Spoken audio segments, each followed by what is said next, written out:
Hello, dear chess friends. Now finally we managed to solve our technical problems. So now I'll be able to show you the most interesting moments of the third round of Prix tournament in Tashkent. My name is Alexei Barsov, and I'll do my best to show you the most interesting moments. Thank you.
Well, to my opinion, today it's going to be very interesting, as there are many exciting aims as far as I can see. For example, Kasimdzhanov is playing against Bahadur Jobava, and position after the opening already very interesting.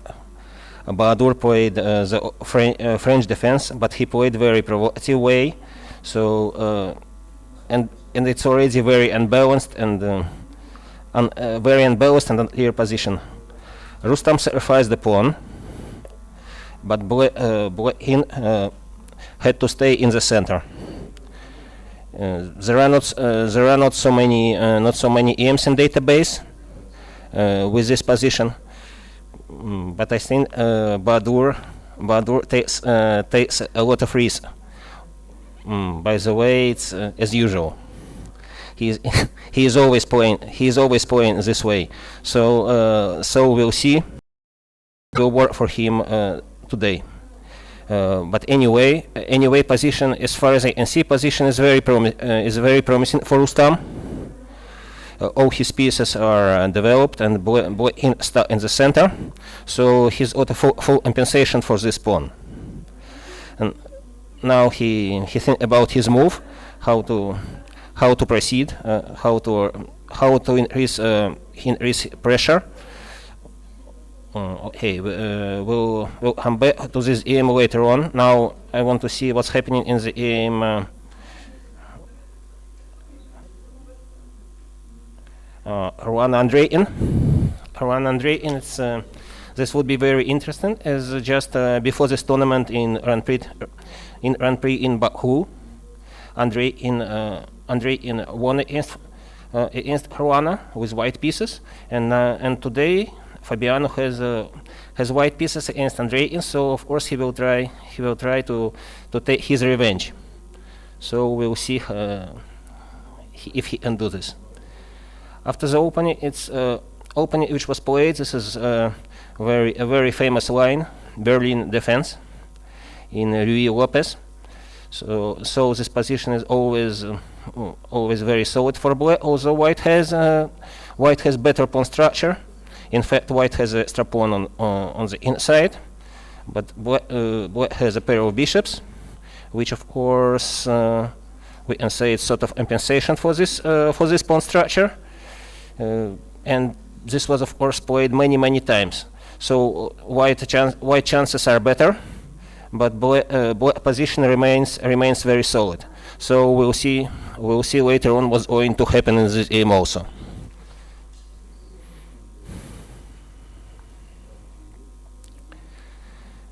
Perhaps the most exciting to this moment it's aim against Timur Radjabov against Vachier-Lagrave. It's a very sharp line in night of in Sicilian neither variation was played, and this position is very unbalanced with chances for both sides. But I am sure both players still follow their home preparation. So only perhaps it's too early to say whose chances are higher. To my opinion, its position is sort of balanced for a moment. But of course, this sounds a bit funny to say this position is balanced. But still, we can say sometimes dynamic equality. So white has his chances on the inside, and black is trying to find his chances on the opposite side of the board. But in position remains very sharp. So we just need to see whose preparation was more effective.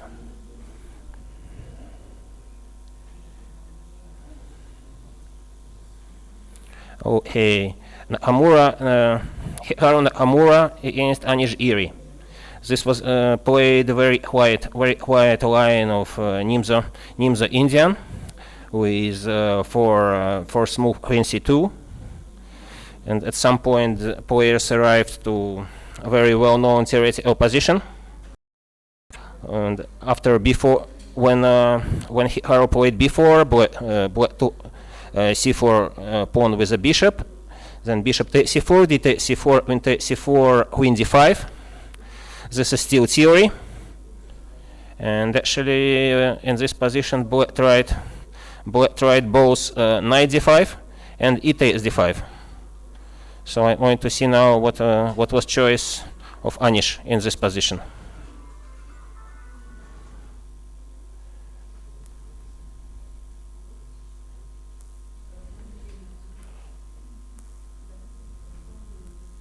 Yeah, actually he took with a knight.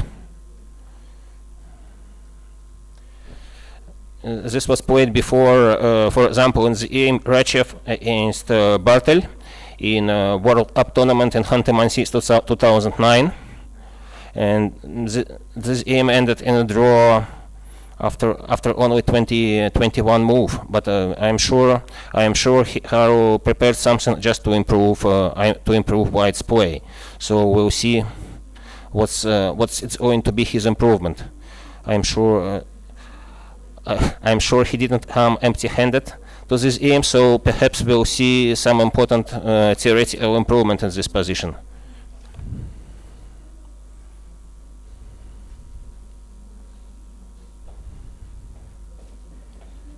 Yeah, actually bishop d2, knight d7 was played.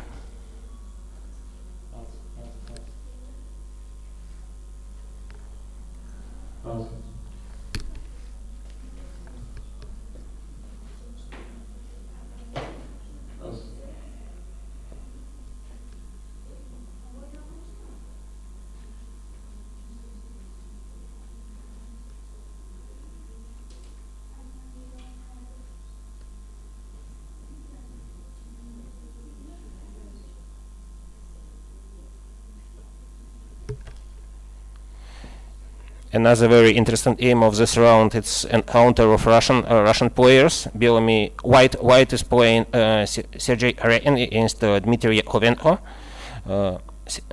Sergei is white, and this position is already a bit out of blue.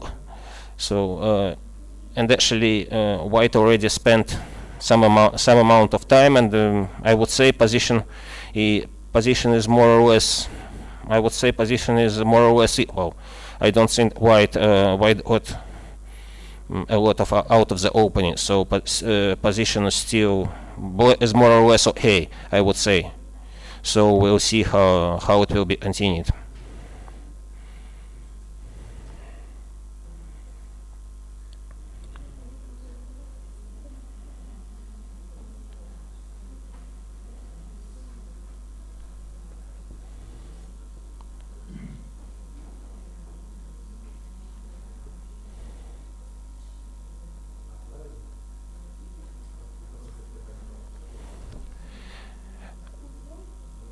Now we switch to aim Mamedyarov, Shahryar Mamedyarov against Boris Gelfand.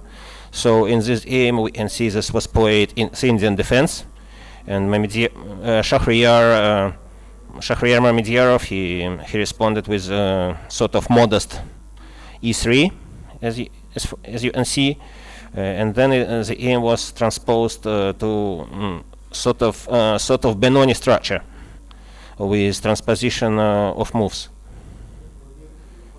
So perhaps it's too early to say if white has advantage or not, because in fact he played first e3, then he played e4. Maybe it has not much of importance, but still, generally speaking, black should be okay. But in this position, it's also too early to say something definitely.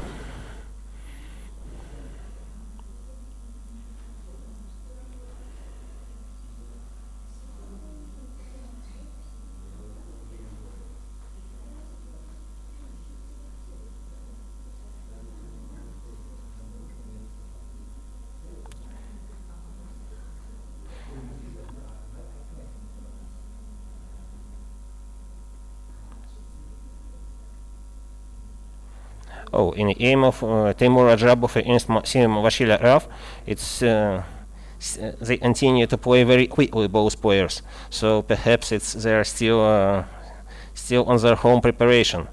So what we can say in this position? What was played? Rook takes e2, bishop takes e6 check. In h8, knight g3, knight c7, bishop c4, queen a8. Yeah.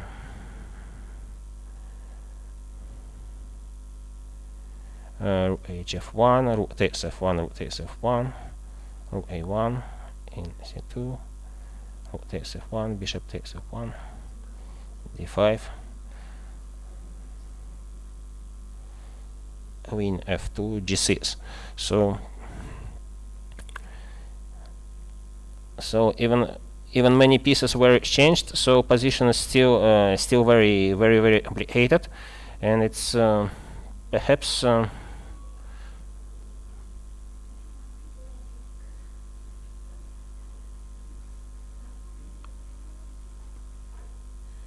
yeah, perhaps several next move we will understand situation better than it's now, because it's still too early to say what's going to happen here. Probably both players still follow their preparation, because both of them are playing very, very quickly. So position must be very well known for them. So we're going to see what's going to happen.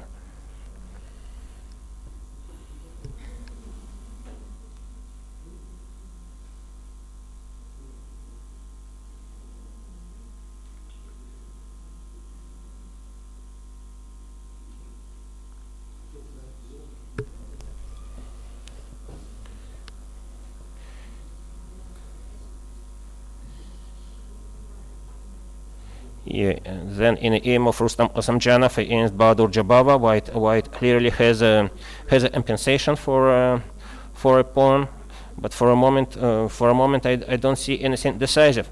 So perhaps we have to see wait and see what's going to happen in this position. But evaluation of this position still the same. White has very good compensation for this pawn. But if this compensation will bring a victory, or it's just enough to maintain balance, that we have to see. It's too early to say now.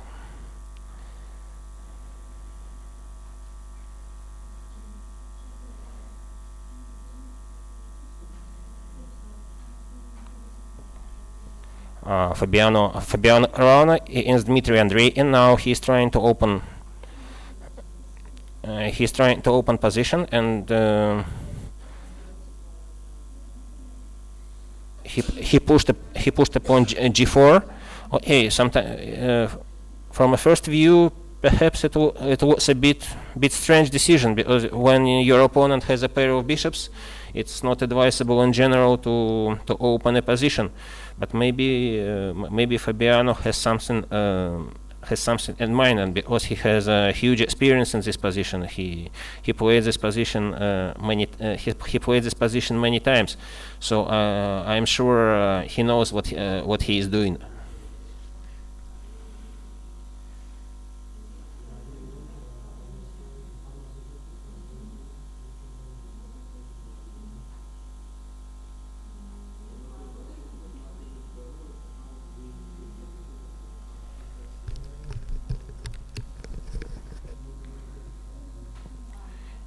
Yeah, in the aim, Shahryar Mamedyarov against Boris Gelfand. It's a very typical position for Benoni structure, where White has a pawn advantage in the center, and Black has to try to find some counterplay on the queen side. So position remains very unclear to me. Perhaps I would prefer White in this position, but it's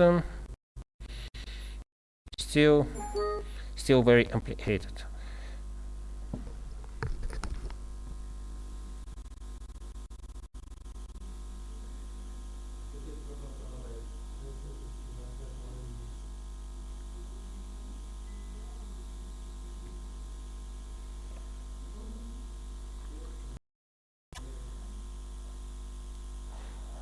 Okay, now we are back to the aim Nakamura in Spanish Giri. So in fact, White is still slightly better, but very slightly. In fact, I don't see any big improvements from her side.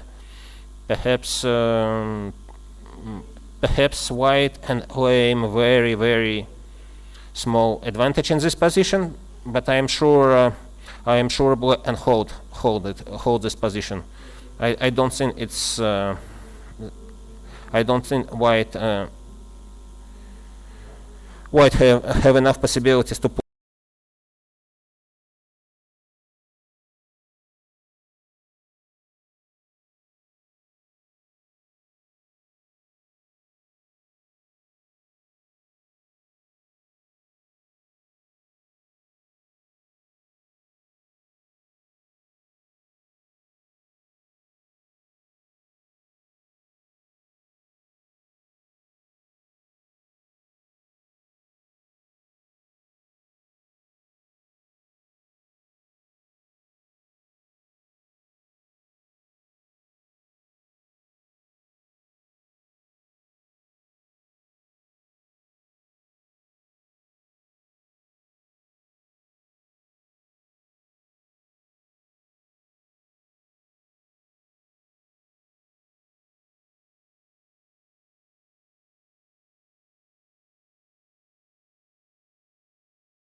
Okay, I'm back. Shall we return to aim of Rustam Kasimdzhanov? Let's see what's happening there. Last move of Rustam was knight g5. So he's trying to bring his knight closer to black hind, and perhaps he is trying to find some tactical possibilities. Although it's not entirely clear how Rustam is going to proceed, but in any case, I'm sure he has sufficient compensation for this pawn. But we still have to see what's going to happen. It's not easy to play for Bahadur's position, because he is a pawn up, but white has obvious compensation, and we will see what's going to happen then.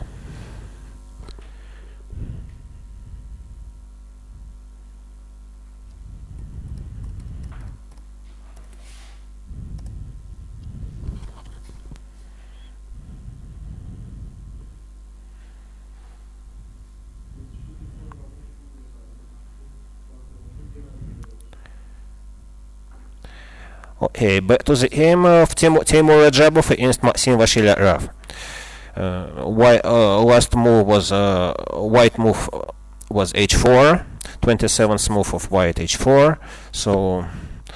So perhaps his idea to play h5 and destroy pawn structure around black hind.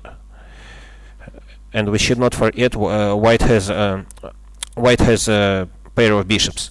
Not only he has some attacking chances.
Yeah, back to the aim.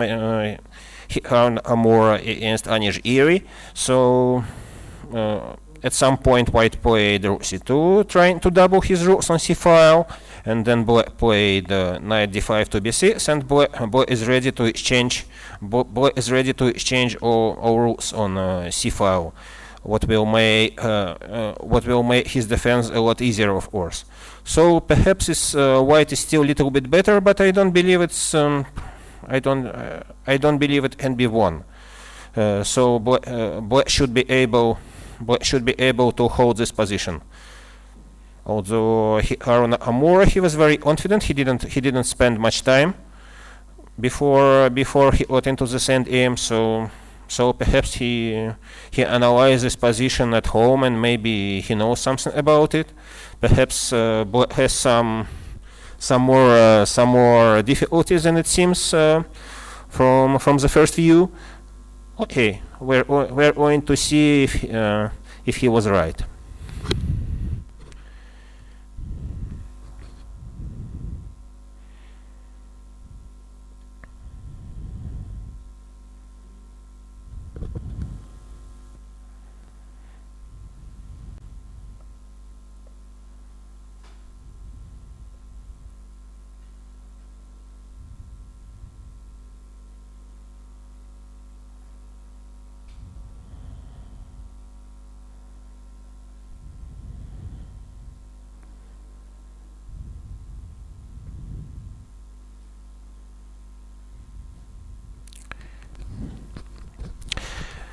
Back to the aim of Fabiano Caruana against Dmitry Andreikin.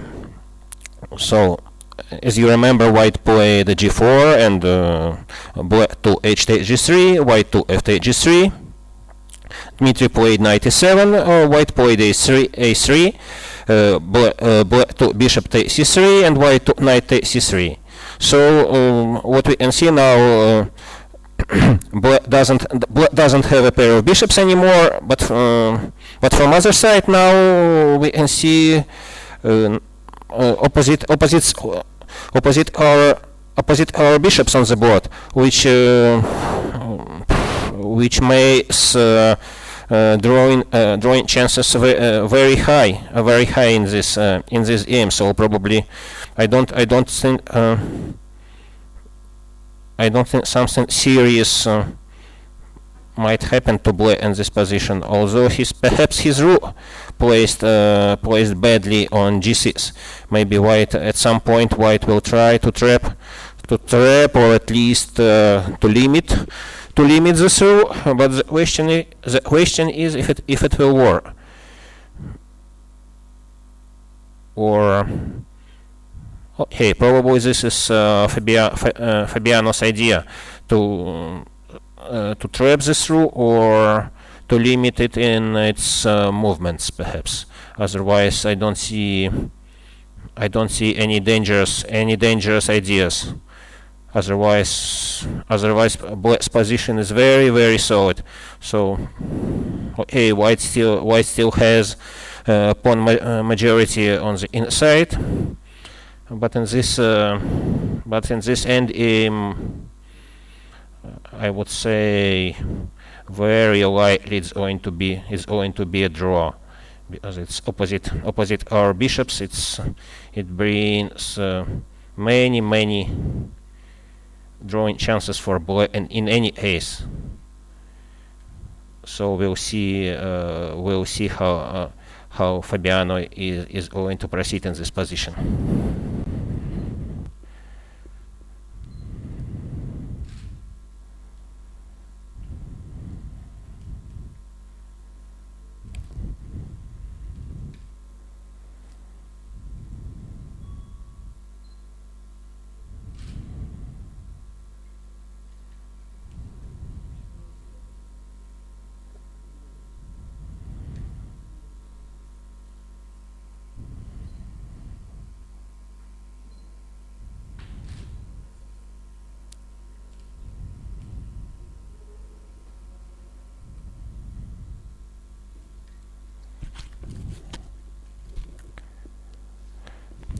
Well, actually, computer engine doesn't see anything dangerous for black at all.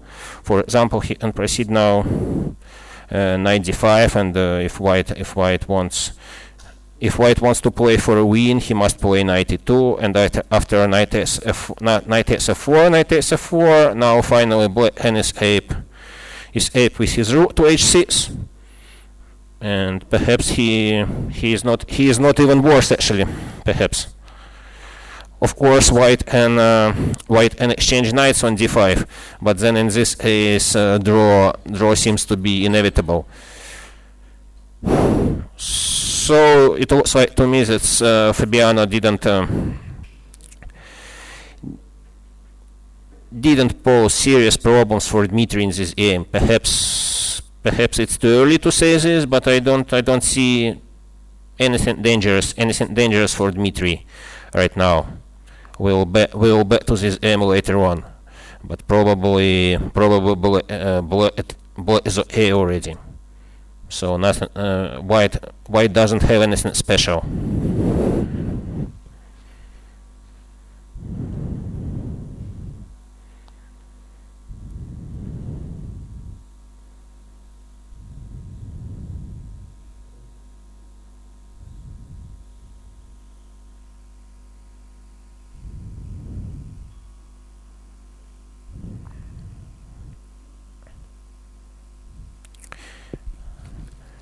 Well, and actually Dmitry he played this move knight d5, which is considered to be the strongest possibilities by the engine.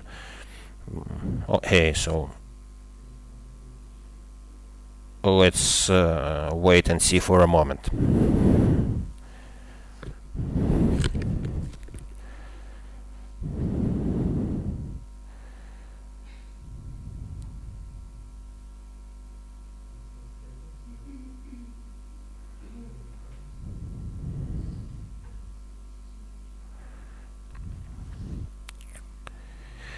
In the meantime, in the aim, Kasimdzhanov against Bahadur Jobava, black played in g8, white played just one move before, white played knight g5, and black played in g8, and white still has to show some ideas in this position.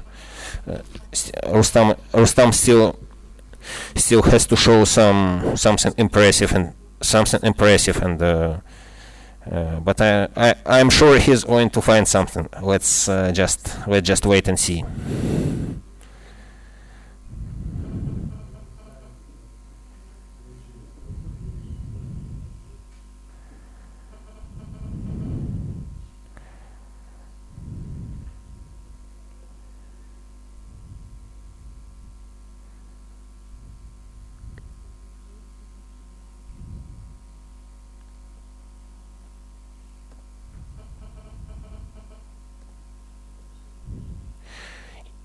Well, in the end, Nakamura in Spanish Giri exchanged pawns on b4, c takes b4, a takes b4, and Anish played e5. Perhaps he's going to play f6, and then he's going to bring his in the center in f7, in e6, improving his position. Now Hikaru has to show us if he has something serious.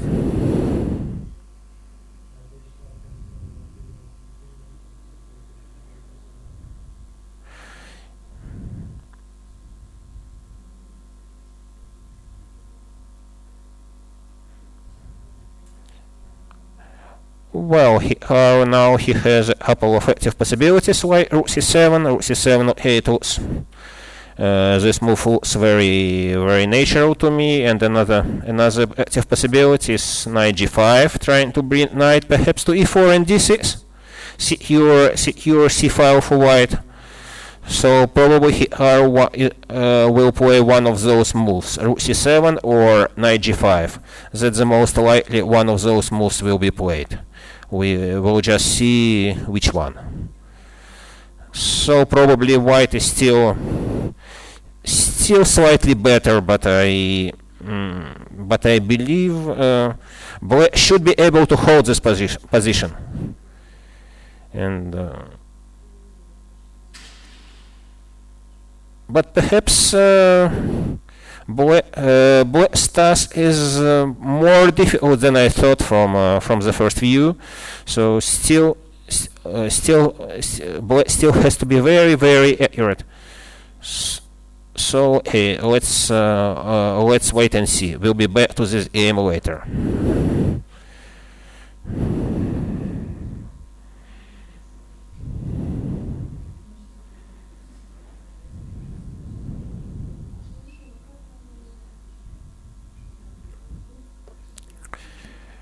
In the aim of Timur Radjabov against Maxim Vachier-Lagrave, after white move h4, black played queen f8, trying to exchange queens. So it's interesting end aim might happen. So white has a pair of bishops, but black has a better pawn structure. So probably because of better pawn structure, black should be able to hold this position without many difficulties probably. And also I am sure both players, perhaps at least one of them, still follow their home preparation, because they played this very complicated positions. They played extremely quickly, both of them. So it means they both were very confident. So they they knew something about this position, let's say. So I am sure. Okay. Okay, later we'll see what's going to happen in this endgame. If white will exchange queens, of course.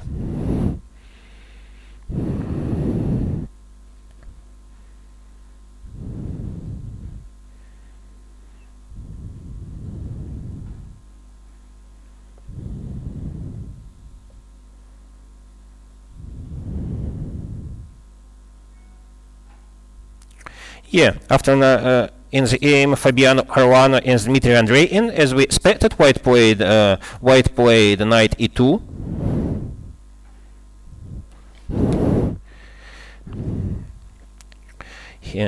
He didn't want to exchange knights, of course, because if he would have exchanged these knights, position would be dead draw, to my opinion. So he's trying to keep his let's say chances to play for a win alive.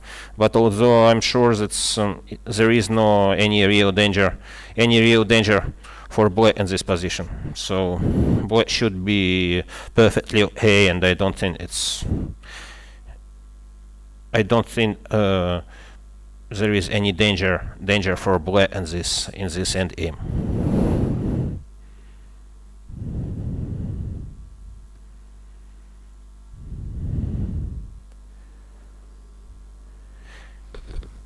But you know, it's very interesting. Fabiano was very confident, and he didn't spend much time to arrive to this position. That's interesting. Oh, so perhaps he still follows his preparation, although it's not easy to imagine that would be some real danger for black. Okay, we'll see.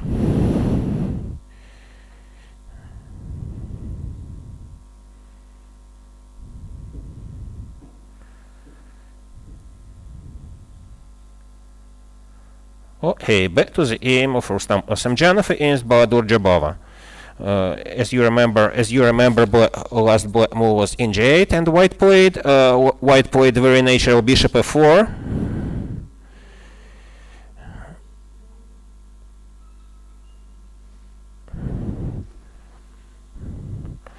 So Rustam just completed his development, but to do the same for black is not that easy, you know. Still always a problem with black king, which okay, not anymore in the center, but just between his roots. So he cannot connect roots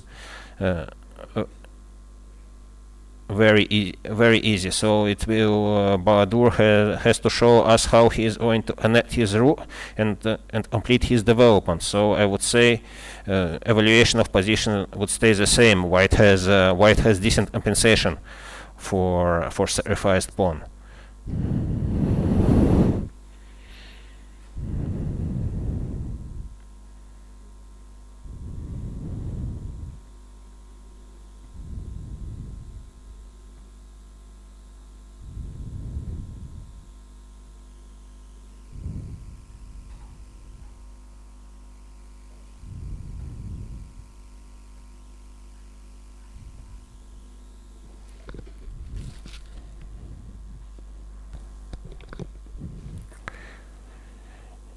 Yeah, and probably now Bahadur might play h6, perhaps. And I think it's also a very natural move. If white plays knight g5 to e4, Bahadur perhaps might exchange some pieces, and then to try to put his into h7, so to connect his rook and to complete his development. So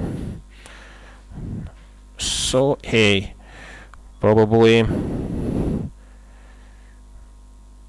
there is no obvious continuation for white.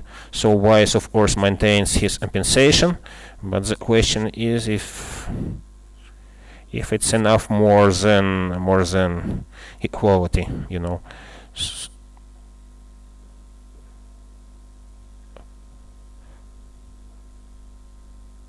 but of course,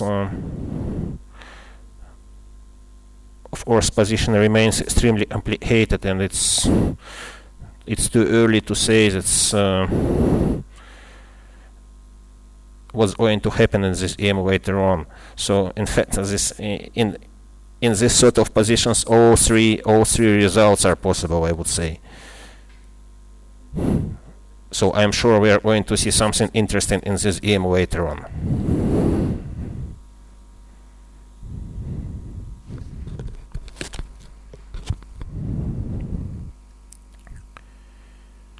Okay, so what about the game Shahryar Mamedyarov against Boris Gelfand? Just a moment. Shall we check what's happening there?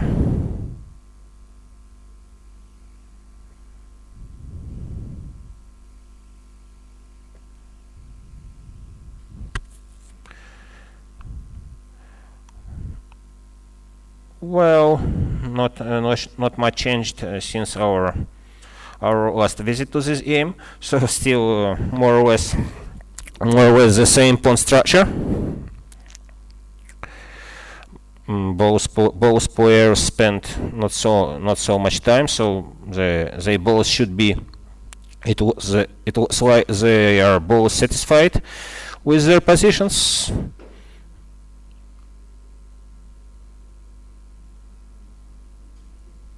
Okay, so it's more or less balanced, I would say.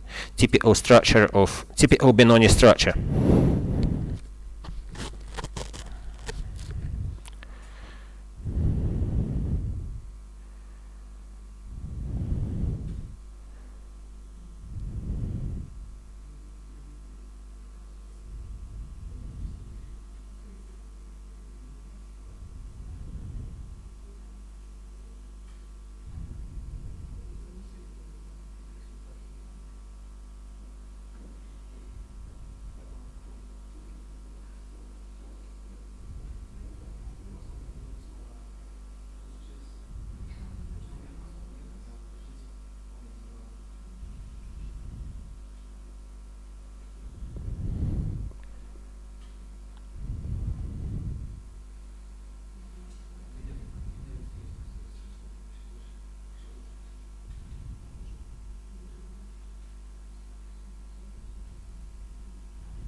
Okay, let's have a look for the aim of Sergei Karjakin against Jakovenko Dmitry. So didn't change much from our last visit to this game. So last time we saw also queens were exchanged, and probably I would say this position also is more or less equal.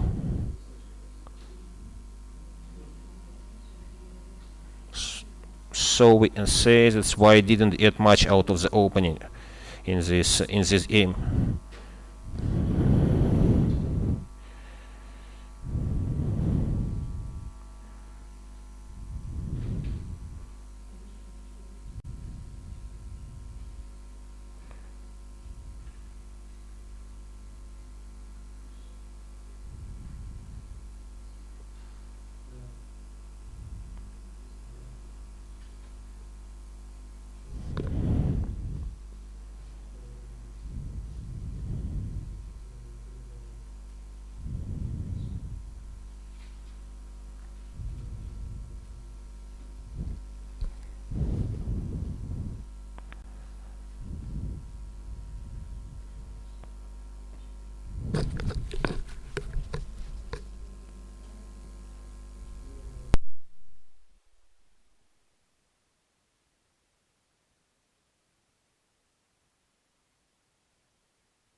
Well, back to Amori aim against Giri, and white played e4.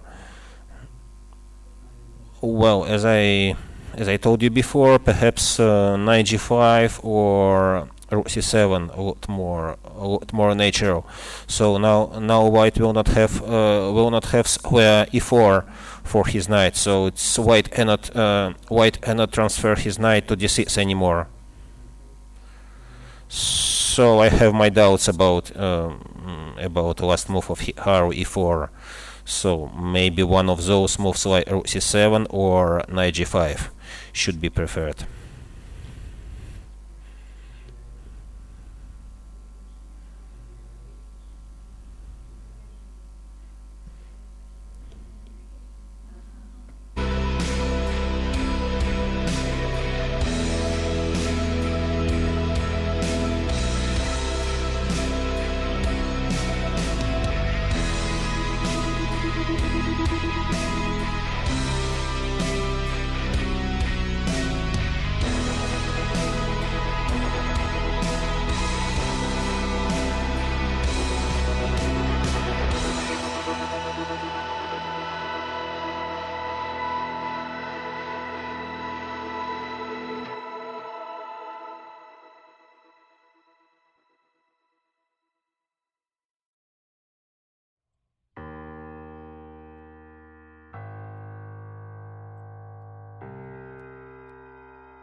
Well, now back to the perhaps most interesting aim of this round. Rustam Kasimdzhanov against Bahadur Jobava. As you remember, bishop f4, last move you have seen was played, and Bahadur played knight f8. Okay, as I suggested, perhaps h6. h6 was also playable, but Bahadur played another move, knight f8, but it doesn't change in evaluation of this position. White still has a decent compensation for a pawn, and black still has to solve his development problems. Later we are going to see how Bahadur is going to make this.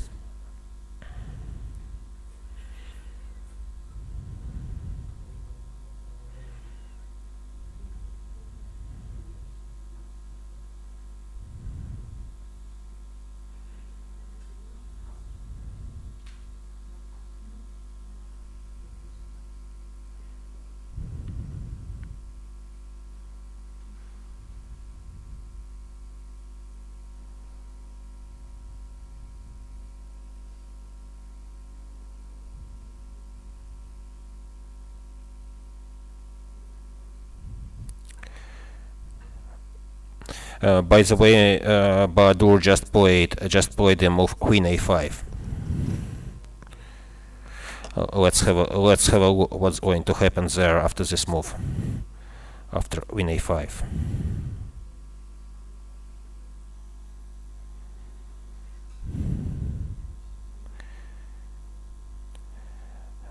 And you know what? Maybe it's maybe queen a5 it's not the best actually. Maybe h6 still should be preferred, because here white already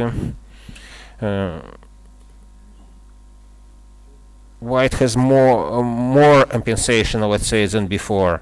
So for example, white can try to bring another knight from g3 to e4, trying to bring his knight to d6 or c5, and trying to create even more pressure on black's position.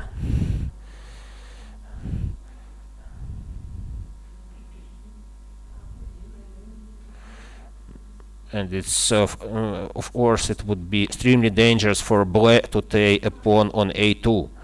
Maybe there is no clear refutation, but if white knight will get to c5, white will have many serious threats, like to trap a queen, for example. If black will take a pawn with a queen, of course.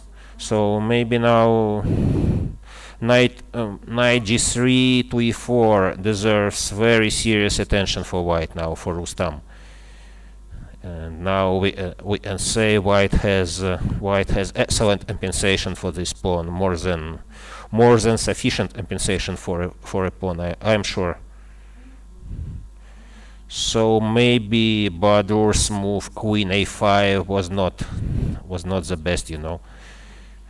So at some point now, or one move before, he should have played h6, probably.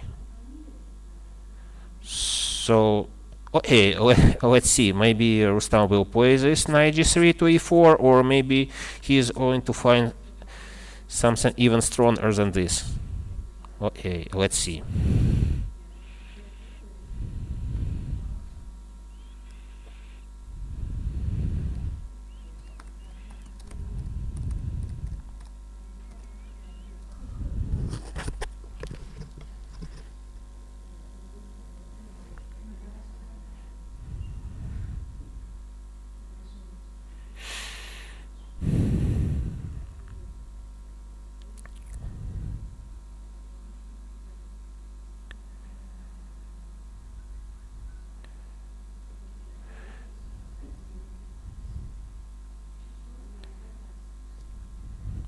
Okay, back to the aim of Timur Radjabov against Maxim Vachier-Lagrave. As you remember, black played queen f8, so trying to exchange queens, and you know.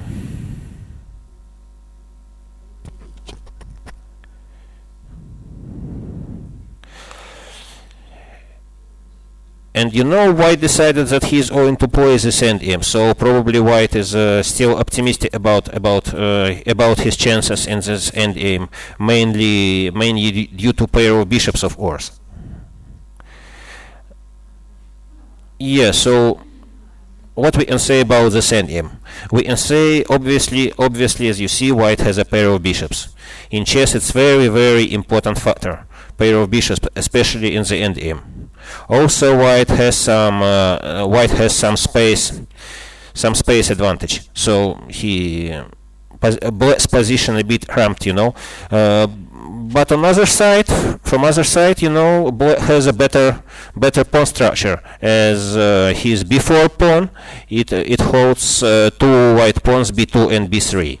So black's pawn structure should be preferred in this situation. So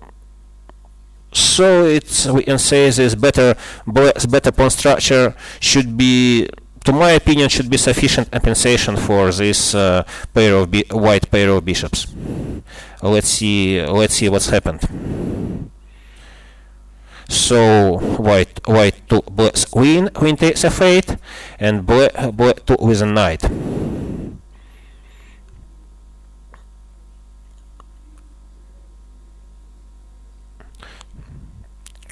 So probably he will try to transfer his knight from f8 via e6 to d4, probably to improve his knight. Also, he prevents, in case of bishop, if white will play bishop b6, he has moved knight f8 to e6, protecting the knight, and then at some day he might jump with this knight to d4, which is a perfect square for this knight. Even if he will lose a pawn after some exchange, but in this case white should either bishop for this knight, to exchange this knight on d4 for this. If white will exchange this knight, taking it with a bishop, and then even winning this pawn on d4, position black will be okay. As we remember, black has a better pawn structure. So this, even if black will lose one pawn, but will manage exchange one of white bishops, so I would say black will be perfectly okay.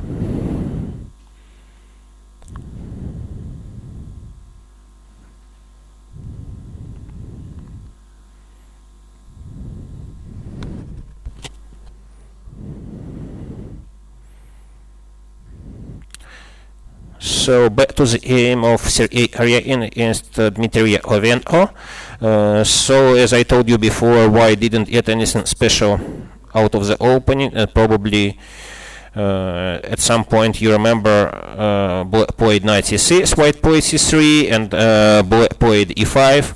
So you know what? Maybe Black might be even slightly better here. You know.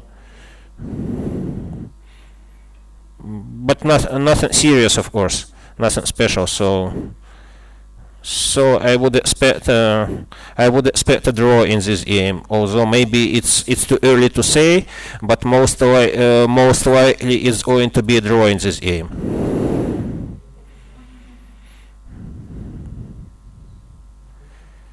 But I might be wrong, of course. Just we have to see.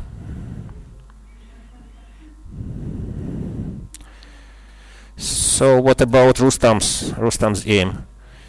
You know, many spectators from Uzbekistan, of course, follow this game because Rustam has a lot of supporters here in our country. So I'm sure many spectators from Uzbekistan would like to support him. Let's see what's happening there.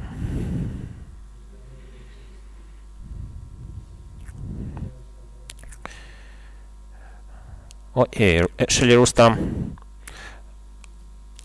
played very simple move a3. So maybe he didn't want to exchange pieces after knight g3 to e4, and also he just he protected his pawn on a2. Okay, it's not a bad move. Maybe not the strongest either, but not bad at all. Very solid. So at least he is not going to blunder a pawn on a2. So probably it's still okay. Although knight g3 to e4 might be stronger. But of course we have to see. Maybe Rustam has something special in mind. Rustam is extremely resourceful player, as we all know.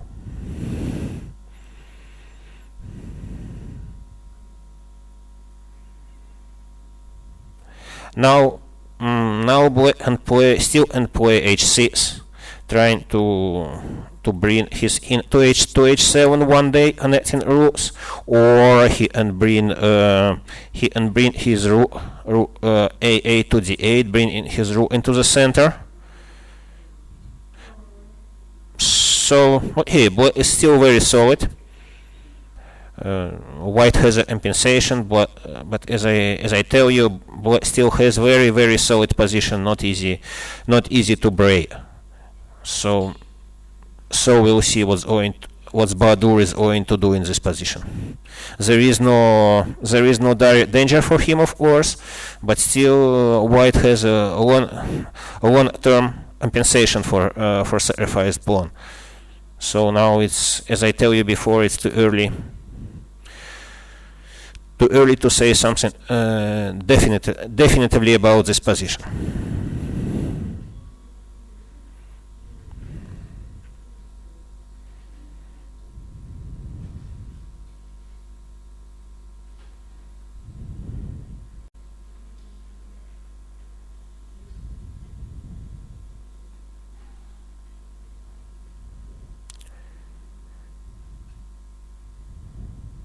Well, let's return to the aim Fabiano Caruana against Dmitry Andreikin. This end aim, which we evaluated, is more or less equal. And as I told you before, to my opinion, Black already solved all his problems. But probably Fabiano Caruana has a different opinion about this position, as he went here for this position very confidently, without spending much time. So once again, perhaps he something in mind. Let's see what's happened there. Last move we have seen was in e7, and then was played, white played g4. Black put his rook to h8, which seems very logical to me. He just put his rook to open file. Also now pawn on g4. Pawn on g4 is hanging. Of course, it might be easily protected with move in g3. And Fabiano and easily protected. Also bring in his closer to center. And we're going to see what will happen then.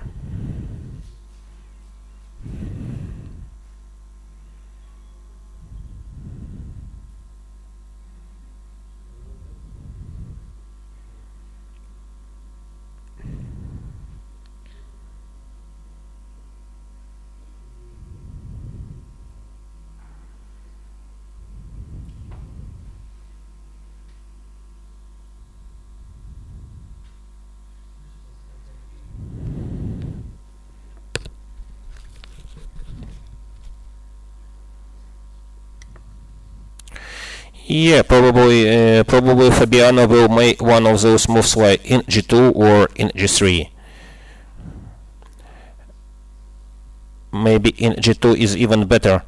Maybe is even better than in g3. So white will have g3 square for his bishop on or knight one day. So he might transfer. For example, he will remove his. Maybe in g2, and later he will remove his knight from f4, for example, to c1, and then try to play, knight g3, and then maybe one day it will bring his knight to f5. Not immediately, perhaps, but maybe this idea of Fabiano later on to bring his knight to f5. But and bring his knight to f5 also via d4, of course. So maybe another plan just to play in g3, and then to remove his bishop from f4, say to c1, and then maybe, for example, knight d4, and then maybe rook f1. Perhaps trying to double on f file with his rooks. This is another idea, to bring knight to d4 and then to double his rooks on f file. This also possible. Okay, so maybe for black it makes sense just to exchange, this bishop immediately. So if white will play in g2 or in g3, so maybe it makes sense just to take this bishop and then to play g6 to h6. Maybe by doing this, black can avoid this danger, if there is any, of course. But at least with this exchange, black can make his life easier. Okay, we wait for a decision. We wait for Dmitri's decision.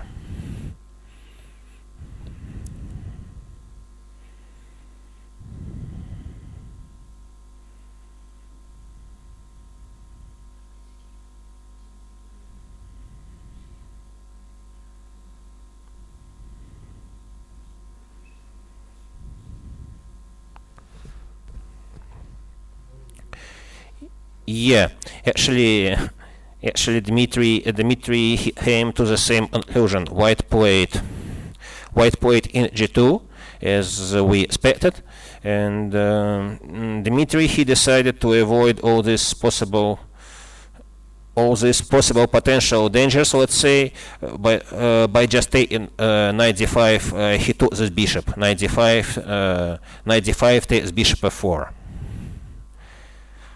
Probably it's the best. Actually, to my opinion, he took the best he found the best possible solution in this position.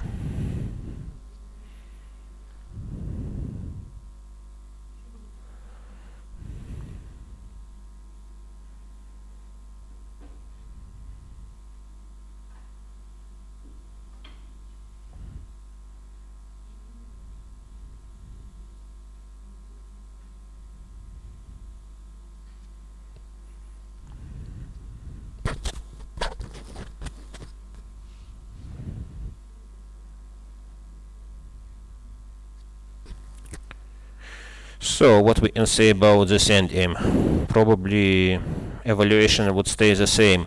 White is slightly better, but black should be able to hold, of course.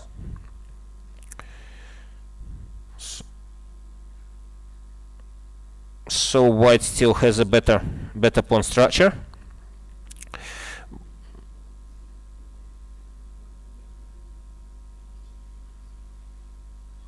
But it's extremely, to my opinion, it's extremely difficult to make progress for white in this position. Although perhaps it's possible, but it's no way easy, I would say. So also in this game, I would say draw should be more most likely result. It's very probable that this game is going to end in a draw also. But probably white is still slightly better, but to improve, it's not easy at all to improve his position.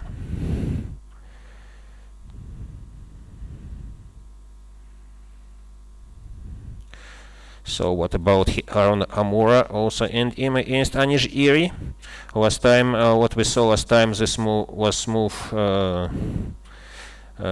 e4, which we criticized a bit. We perhaps rook c7 or knight g5 would be more, let's say, more interesting continuations, and maybe stronger also. So, but let's have a look what's happening there.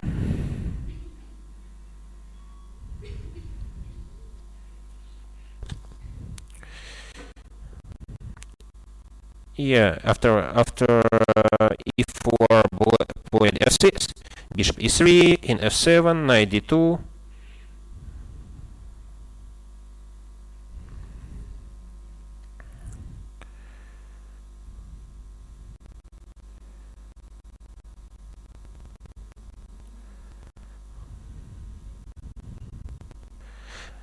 Knight d2, rook takes c2.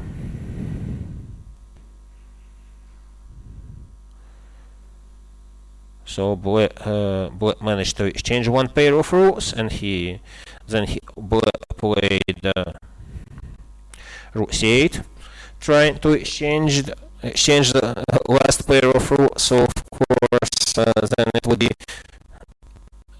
would be something like a dead draw, to my opinion. So he tried to play on with rooks on board. He played rook a2, rook c7, black protected a7 pawn, knight b3, improving his knight. So one day white and try to bring his knight to c5, or sometimes to a5, then maybe b5 and knight c6. Maybe this is our idea, to play knight a5, before b5, secure c6 square for his knight, and then to play knight c6, trying to win a7 pawn. Of course, the question is if it will work. I'm sure Black has enough possibilities to prevent this maneuver. But let's see what's happening there.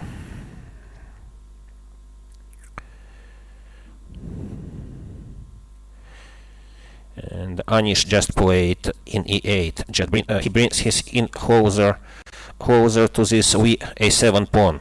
Maybe it's always useful.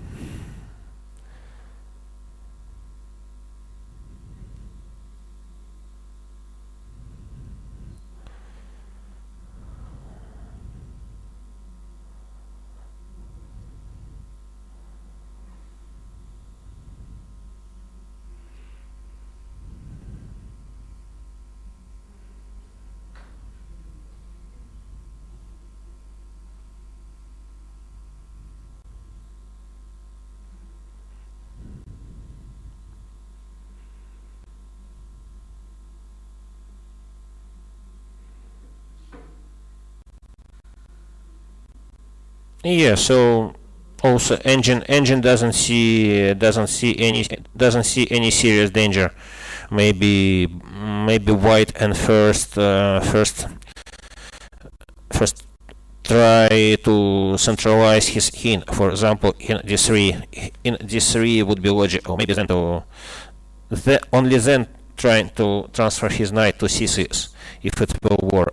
Maybe in d3 would be the best for white now. So maybe white is still slightly better.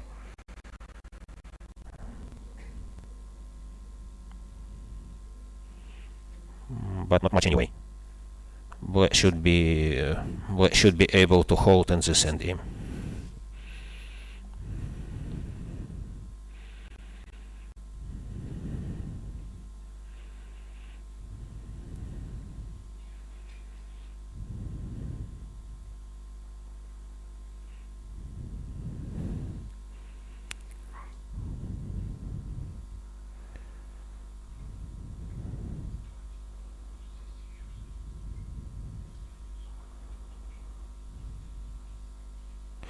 Okay, let's go back to Rustam's aim.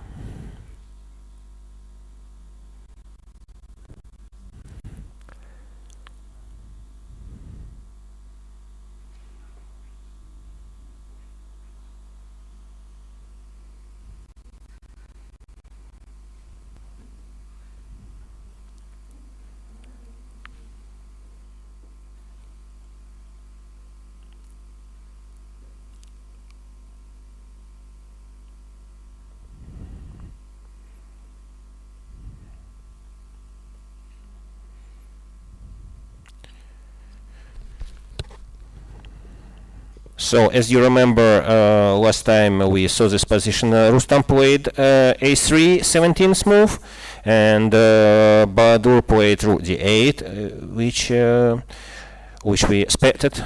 So one of possible moves in this position, rook d8 or h6. So somehow Bahadur doesn't want to play h6. So what he could do many times already. So, and Rustam played bishop d2.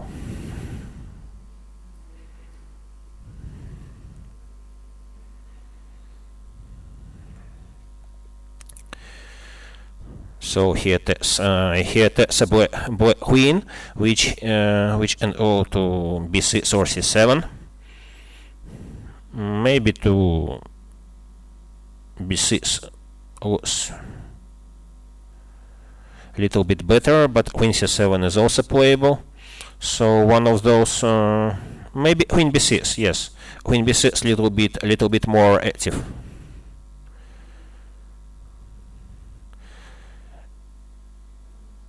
Queen b6 threatening sometimes bishop b3, winning in exchange. This might be an idea.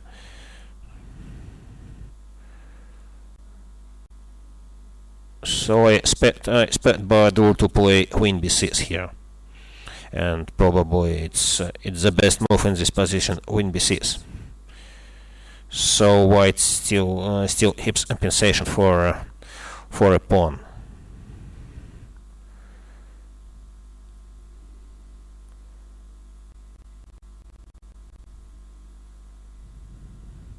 Yeah, actually, that's what Bahadur did. He played queen b6.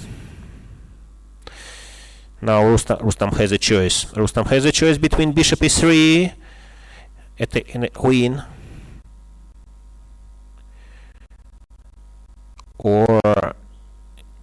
and sometimes some sort of repetition of moves and happen. For example, bishop e3, queen a5, bishop d2.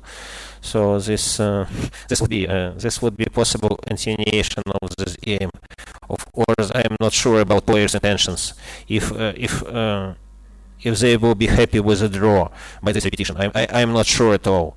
I'm not sure about Rustam, and I'm not sure about Bahadur if any of them would be happy about repetition of moves and a draw. So it's very questionable if this repetition of move is going to happen. if Rustam doesn't want to repeat moves, he can continue before, for example. It's a possible move before.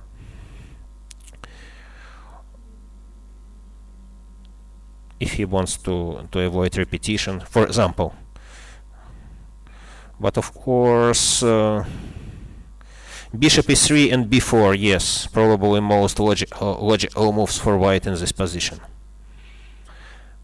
Let's later we'll see what was Rustam choice. Actually he went bishop e3. Rustam went bishop e3, and Bahadur didn't show intentions to repeat moves. So he went queen c7, trying to, perhaps he's trying to play on, relying on his extra pawn. So Bahadur, we all know Bahadur is very confident player. So he's trying to play for a win any position. So in fact now when he is a pawn up, although even white has a compensation, of course fighting spirit of Bahadur didn't let him accept this repetition of moves. So we are going to see if by doing this, perhaps he took some risk, perhaps, but we are going to see if he was right with this decision or not later.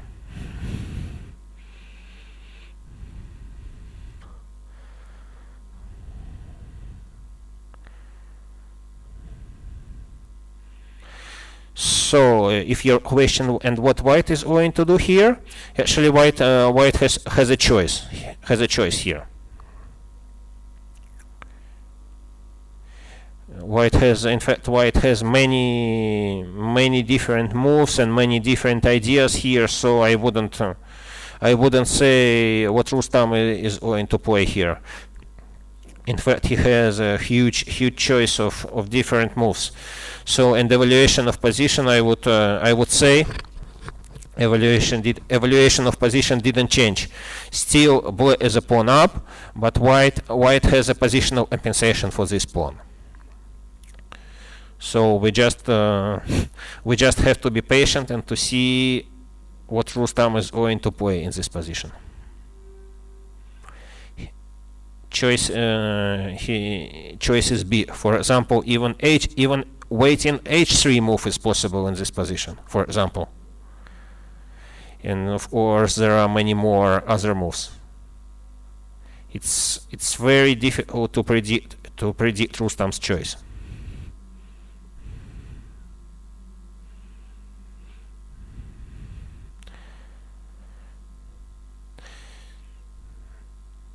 Yeah, but actually, you know what? And actually, Bahadur is playing very quickly.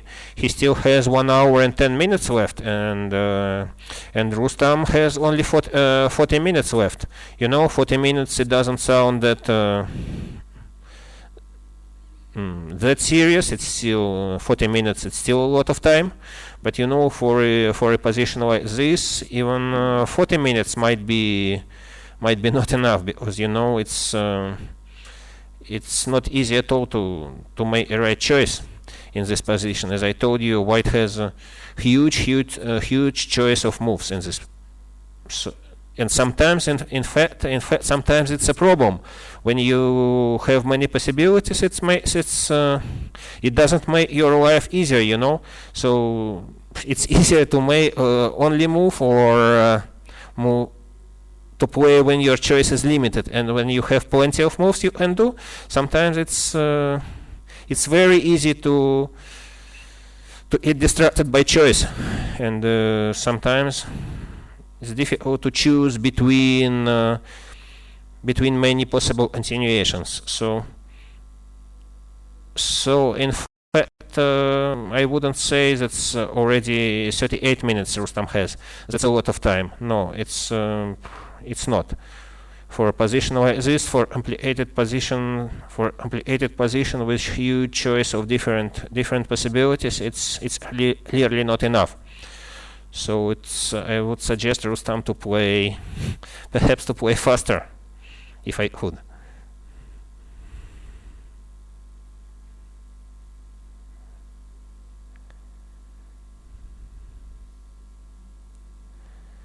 So let's return to Timur Radjabov against Maxim Vachier-Lagrave game. As you remember, last time we saw it, White just exchanged queens, trying to use his pair of bishops. So maybe, yeah, maybe White can be very optimistic, because, you know, as I told you before, a pair of bishops, it's a very important factor for the end game, you know. Sometimes bishops are very, very strong in the finals. Okay, let's see what's happened there. Actually, after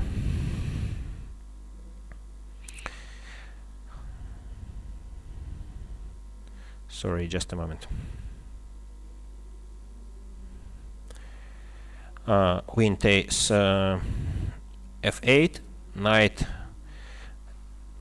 to f8. White played bishop a7, and black took white pawn on e4. D takes e4.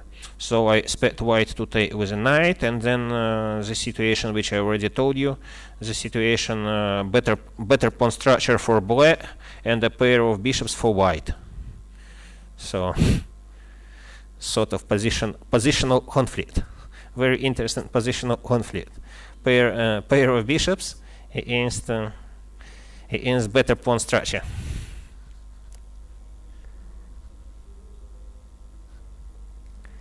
So we're going to see what's going to happen there.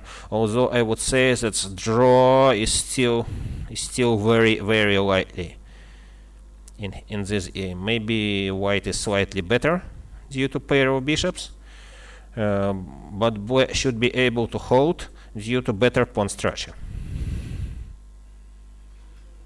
Let's wait and see.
Okay, I'm back for Rustam's aim.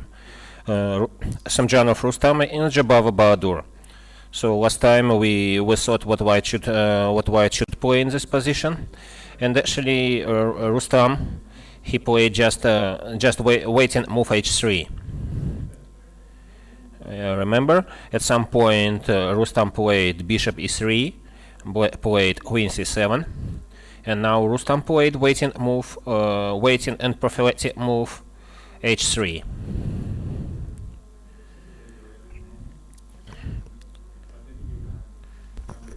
So he prevents. Sometimes he prevents knight g4, and also creates some room for his just in ace. And now Bahadur finally played h6. So he could do it much earlier, but he decided that now it's the right moment to play h6 now.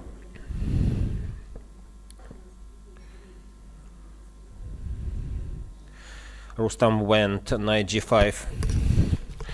Rustam went knight g5 to e4.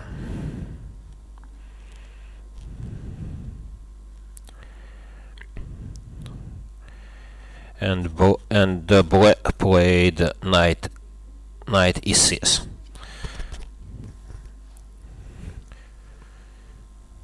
So we must say that black managed somehow to improve his position. So he almost completed his development. So he just needs just one more move in h7. So the question is if white in the meantime white can do something to improve his position. So actually it's time for Rustam. It's to find something effective, let's say, because if time Bahadur to develop all his pieces, then with extra pawns, then black will be clearly better. So it's a high time for Rustam to find something impressive, let's say.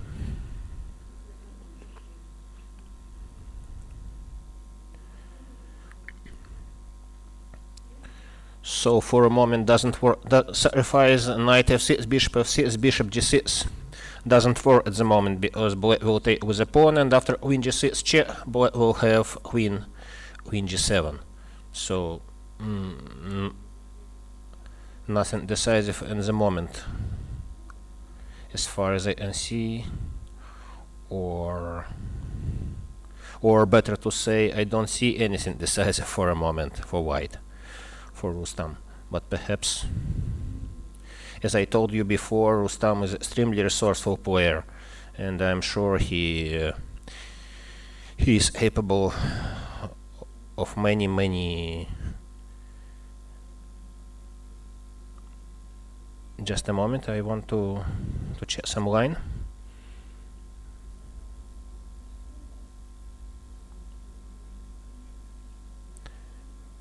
Unfortunately, for a moment I don't see anything impressive for white.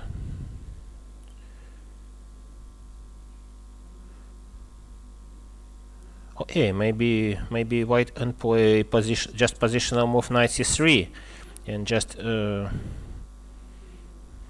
least trying to get a pair of bishops at some point. If it's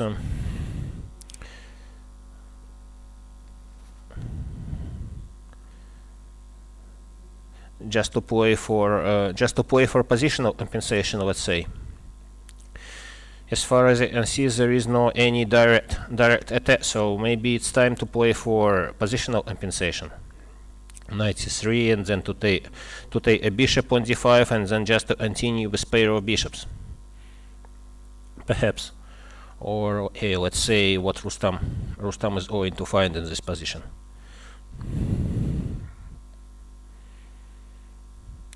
But we must say his task is not very easy. Bahadur defended very well until now, so he he managed to keep his extra pawn without any positional concessions. So let's see what Rustam is going to play here.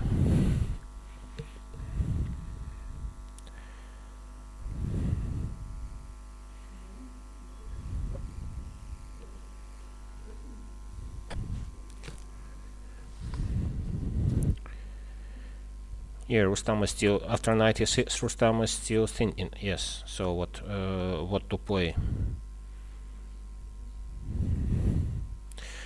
Of course, okay, we will return to this game later on.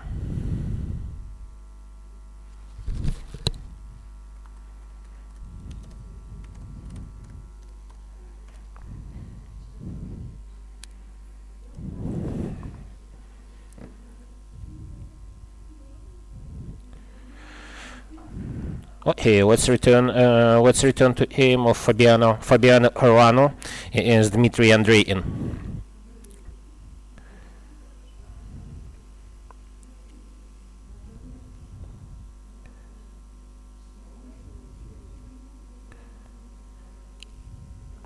So as I told you before, so I'm a little bit surprised why Fabiano went to this endgame, which to my opinion doesn't present any danger for Blair. So maybe just very little advantage of white. But okay, let's see what's happening there right now.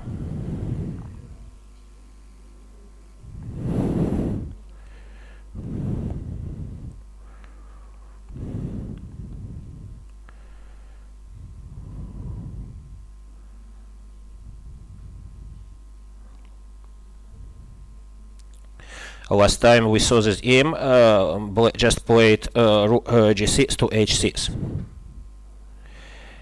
and Fabiano now he decided to exchange his knight for a bishop. Knight takes e6. Of course, Black took with his in.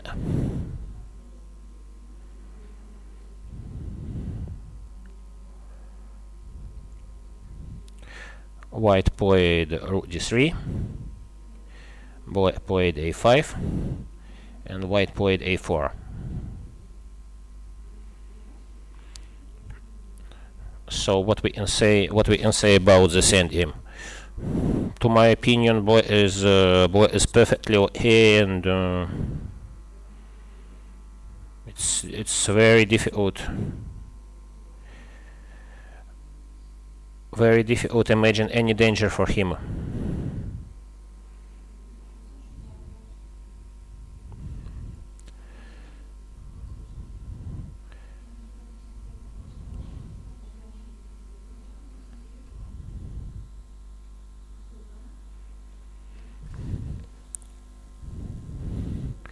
Yeah, actually, Engine has more or less the same opinion, saying it's completely equal position now.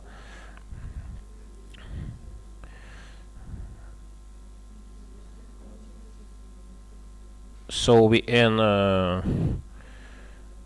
safely say that Black managed to solve all his opening problem. So he doesn't run any risk in this position, to my opinion. He is very solid. His in is centralized, and pawn majority of white on the inside doesn't bring him anything special, to my opinion. But okay, perhaps Fabiano might have a different opinion on this subject. Okay, let's just wait and see what's going to happen in this endgame. To my opinion, Black is perfectly okay here.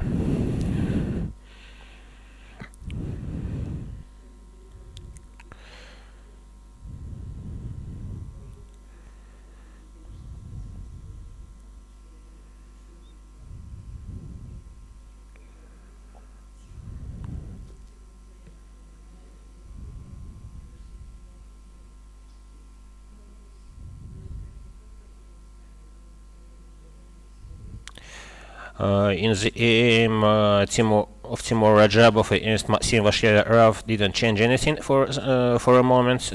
Timur is still thinking after black's move d takes e4.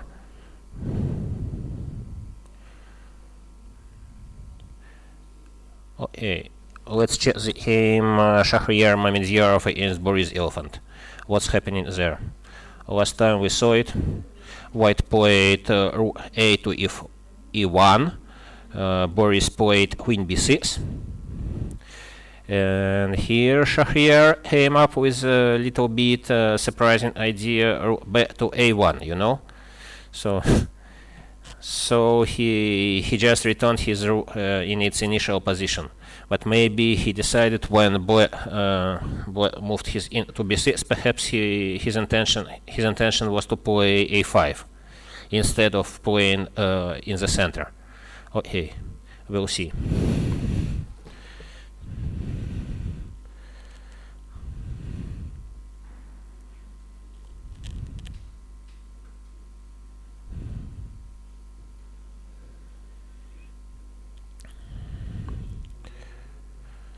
So after queen b6, Shahryar played rook a1, Boris played c4, white played a5, attacking queen.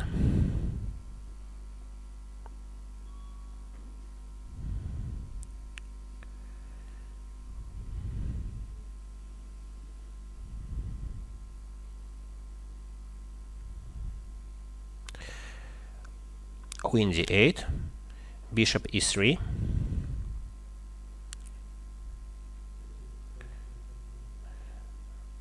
so maybe white is preparing to play f4 at some point, just to drive black knight from a very strong e5 square. So perhaps this is a white idea to play f4.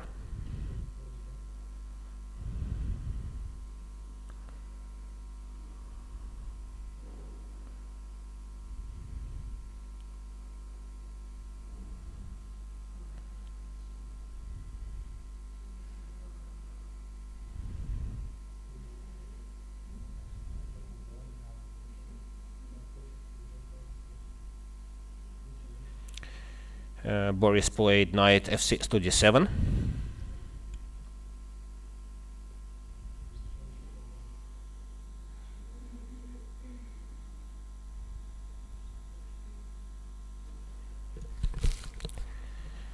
So Boris was ready to sacrifice a pawn. If white would have played f4, then Boris would have played knight d3. In fact, only move. Bishop takes d3, c takes d3, and knight c5. And then if white will remove his queen, then black can take knight on c3 and then pawn on e4. And after bishop c5, black takes with a rook takes c5, and with very good compensation for a pawn. Very strong bishop, and also pawn on a5 is hanging. So that's why Shahryar decided against it. He didn't play f4. So in this case, Boris would have had more than sufficient compensation after knight d3, bishop takes d3, c takes d3, knight c5. So Shahryar didn't do it.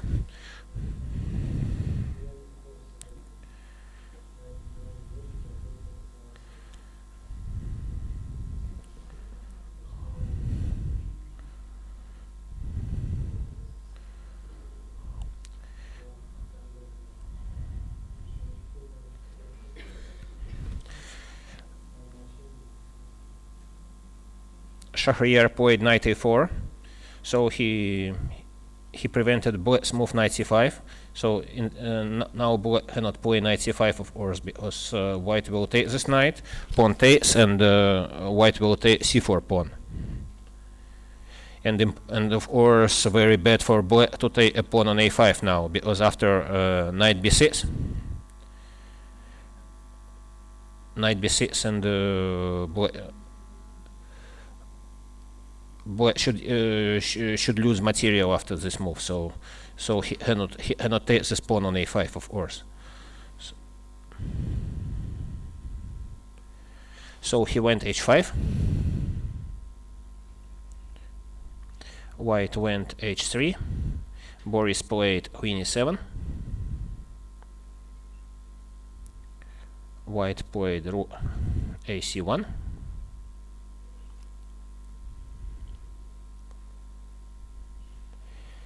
And Boris played in h7. So what we can say about this position? White is better. White is better. Yeah. So I Shahryar somewhat outmaneuvered Boris here. It's I would of course I would have taken, if I would have had a choice, I would have taken white in this position, of course. Now somehow white managed to develop all his pieces very well. So at any moment, if black will remove his knight from d7, white will jump with his knight to b6. And anyway, and at some point, white is ready to play f4. So black will not have any choice but to sacrifice the material after knight d3. So just white has to find the right moment to play f4. So of course, so I would say white has an advantage, but far from decisive, of course. But I thought a bit maybe f4 would be too optimistic for white, because black will have sufficient counterplay on e file. So maybe it's a better idea to play b3 for white, perhaps. If he will be able to exchange these pawns, then pawn b7 might become weak. So it's also a very promising position. Very promising position for Shahryar. But of course, Boris always keeps some counter chances in this position. So it's too early to say that its advantage is serious. Okay, it's white is better, but nothing decisive in view yet. So, but I would prefer white, of course. Let's see what's going to happen there. For a moment, I would prefer white.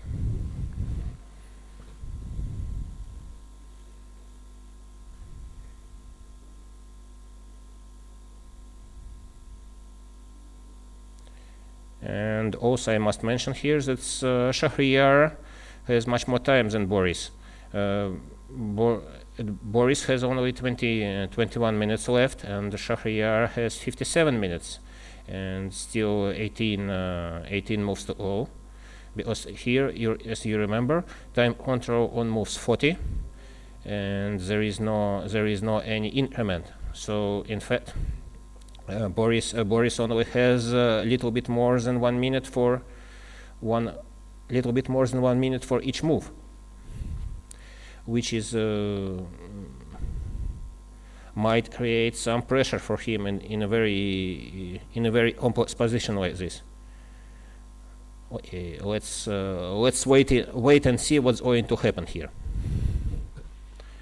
For a moment, I would say Shahryar's chances seem to me higher. Okay, let's see what's going to happen here.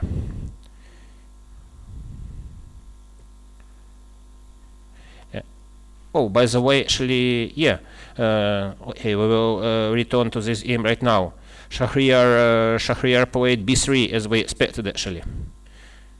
So he also decided against f4. So he went b3 immediately. And Boris took c takes b3. Queen takes b3. Now b7 pawn is hanging, and Boris protected it. Boris protected it by playing knight f6. So queen from e7 protects b7 pawn.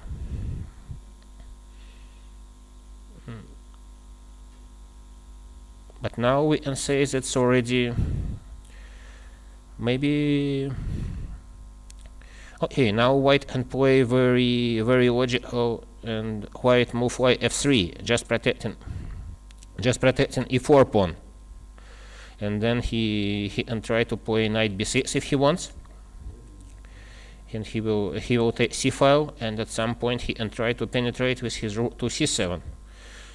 So probably we can say now that white is clearly better here already.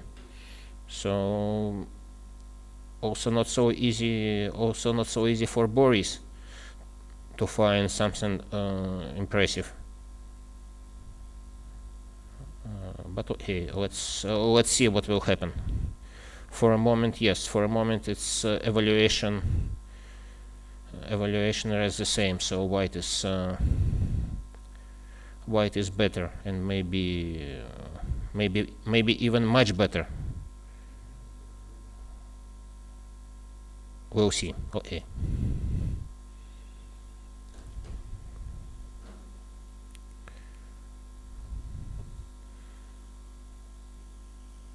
Okay, let's see what's happening in Rustam's game. As I told you before, a lot of supporters for Rustam here, so it's interesting what's happening in his game right now.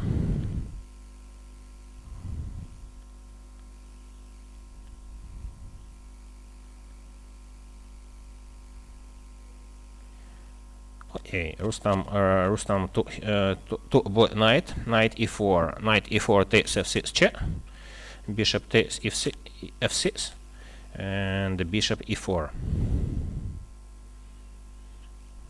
So let's see what's happening here.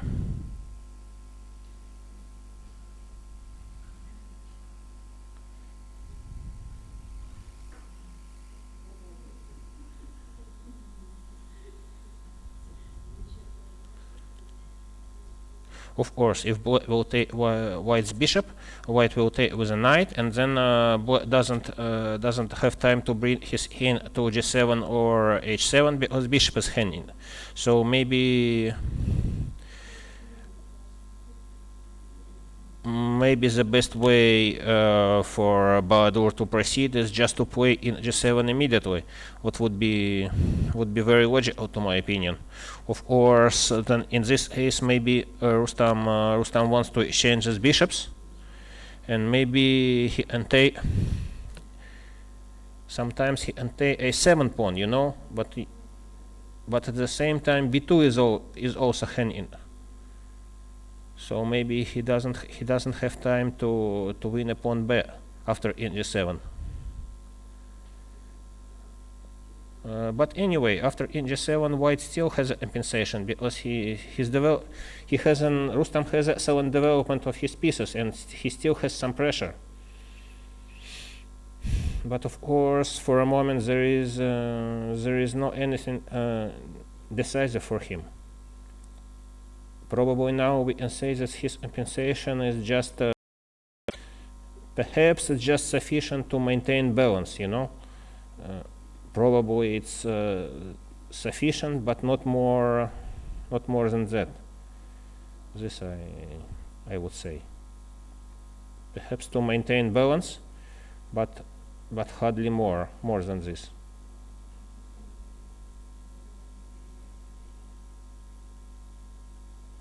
But anyway, it's too early to panic. I am sure white still has many active possibilities, and don't get disappointed. So it's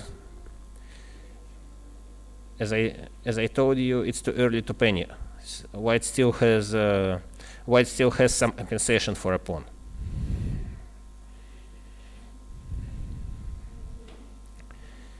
And actually Bahadur takes his time trying to find the best way to proceed after bishop e4. So probably he is not that sure about his position. Okay, it's much easier when you see all this analysis of engines. Okay, it's it's very easy to be to be confident. But when you during the game, of course, you don't see anything like this, and it's sometimes you see some dangers which are not actually here, because some people tend to overestimate dangers. Probably, of course, black is very, very solid in this position, but he still has to find some strong moves, many of them actually. So it's too early to say something. The only thing we can say for sure, white still has some compensation for a pawn.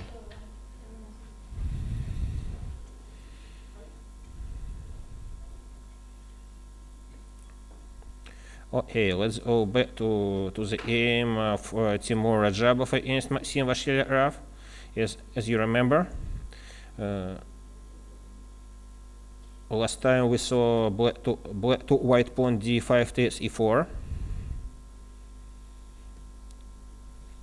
White played intermediate move bishop b8 in the knight.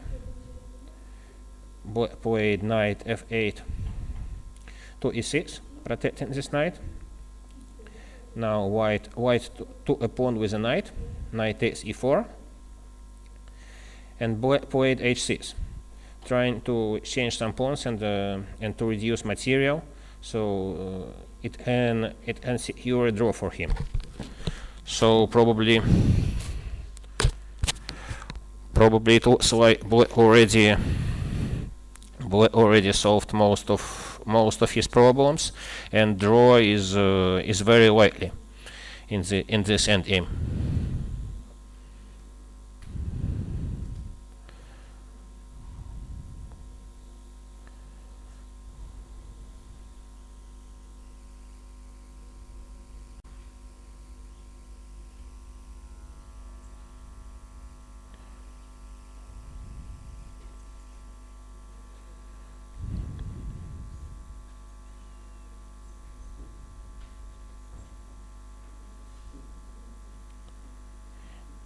Yeah, an engine has a more or less same opinion.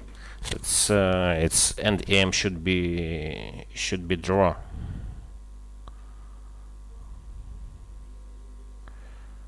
Although white has some push in this end aim, So as I told you before, a pair of bishops it's very, very important factor in the end game. So which never should be underestimated. So even with this reduced material, maybe white still has some push. So black has to be very, very accurate. In fact, although black has a better pawn structure, but pair of bishops, let's say it's an excellent compensation. Let's say for a better pawn structure. So perhaps white is still slightly better, but with accurate play, I am sure there should be a draw.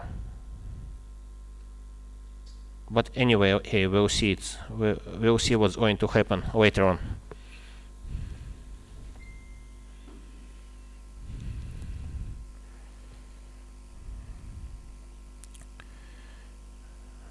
So what's about Nakamura against Giri aim?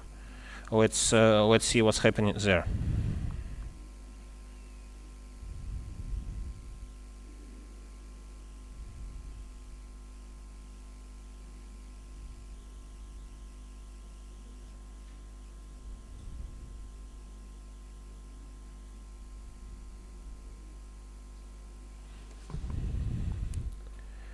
Last time we were there. Black played in e8. This move was move 25. Last time we were there, and let's see what's happened since then.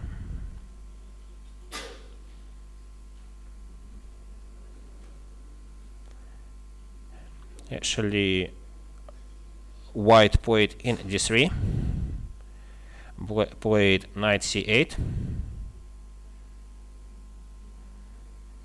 White played f3.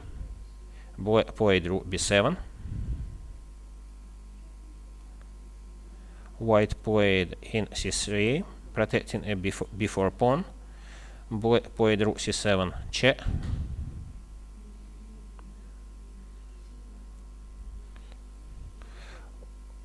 White played knight c5. Black went knight d to b6. White went in b3. Black played rook c6.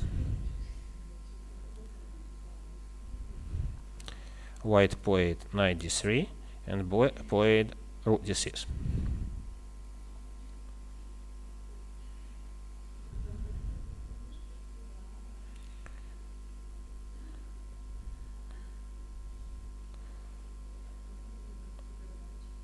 White protected his knight in c3, and black went rook d7. So actually, nothing special happened since then. When the last time we saw this position, so white is still slightly better, but this advantage is very small. So of course black has one weakness, a7 pawn, but it can be easily protected. I'm not sure if maybe white can return to this plan with trying to transfer knight to c6, but it's not easy to see how to do it now. Because if, for example, if he will try to play b5 with an idea knight b4 and knight c6, black can always play knight d6, and pawn is hanging on b5. So it's not clear if white is able to transfer his knight to c6 anyway. So maybe white can try to make some moves on inside. Maybe if he wants to play for a win, and I'm sure he does want to play for a win, then he has to find some plan.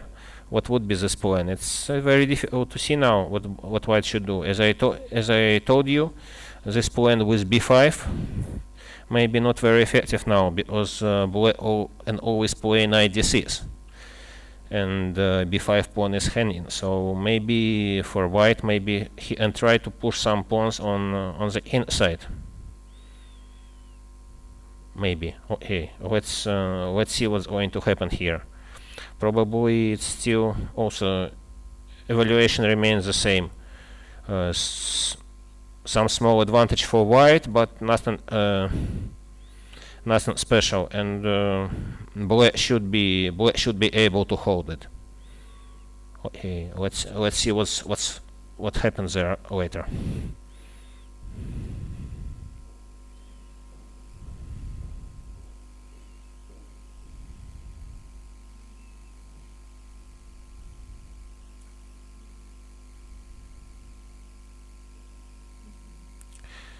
So let's return to the aim of two players from Russia, Sergei Karjakin and Dmitry Jakovenko. This opening was very quiet, and black was perfectly okay after the opening. Let's see what's happened since then.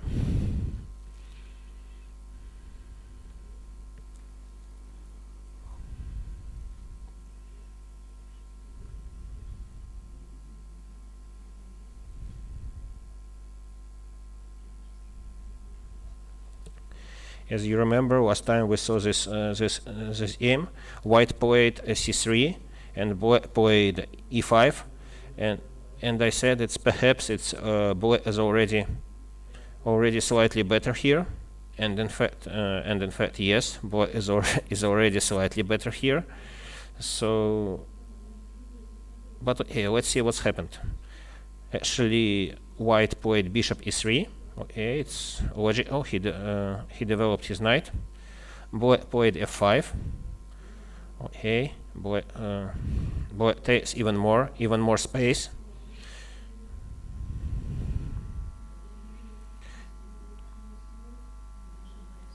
Bishop g2, bishop f8. rook f e1.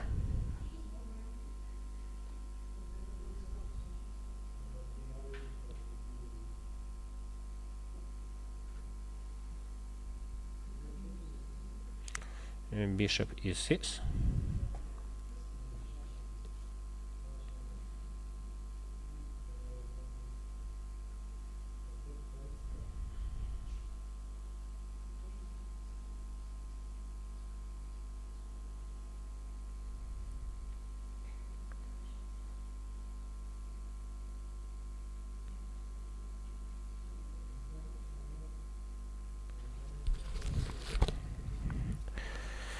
So perhaps maybe I was too optimistic, saying black is slightly better. Perhaps perhaps not, because here somehow white can win a pawn after this. Maybe bishop f8 or bishop a6 was not the best continuation for Dmitry.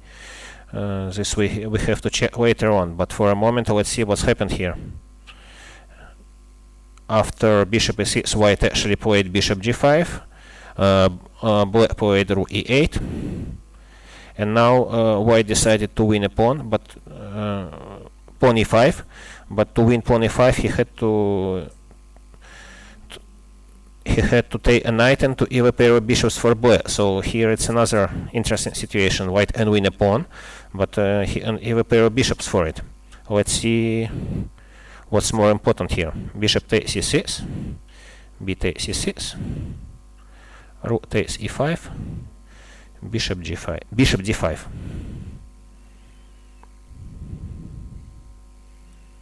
Okay, let's check this position. What's happening there?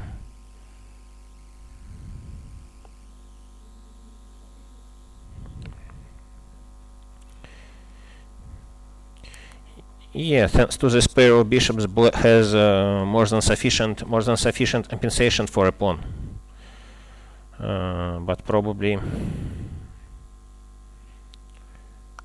not more than this.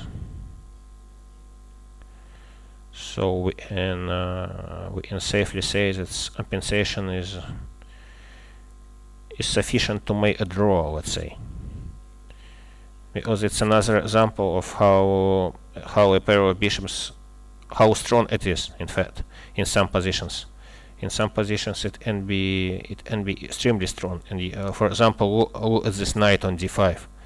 It controls so many important squares. So it's so we can say black is still okay. I am not sure that this pawn sacrifice was forced.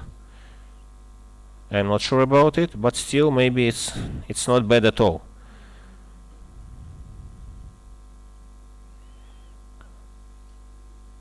So okay, although white is pawn up now, but due to pair of bishops, black should be able to make a draw without any difficulties, let's say.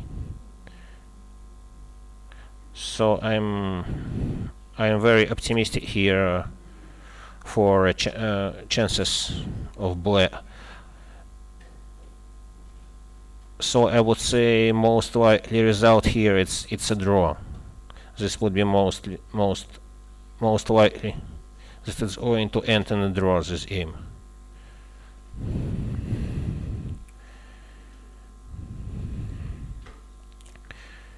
Okay, let's see what's happening in the game. Fabiano.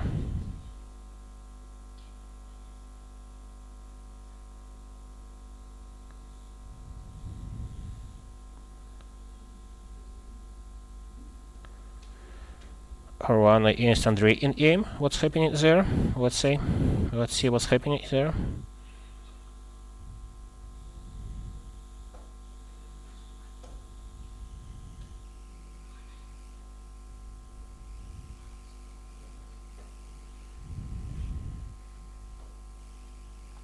So last time we saw it, white played a4, and it looked like black is perfectly okay here. As I told you, I don't see any danger for black. Okay, so Dmitry played b6. White went rook e4, rook e8,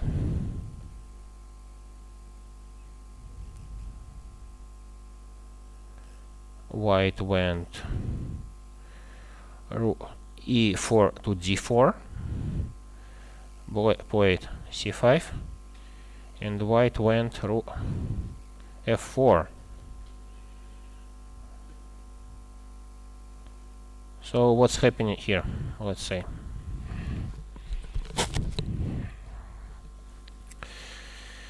Okay, my opinion that it's at least equal.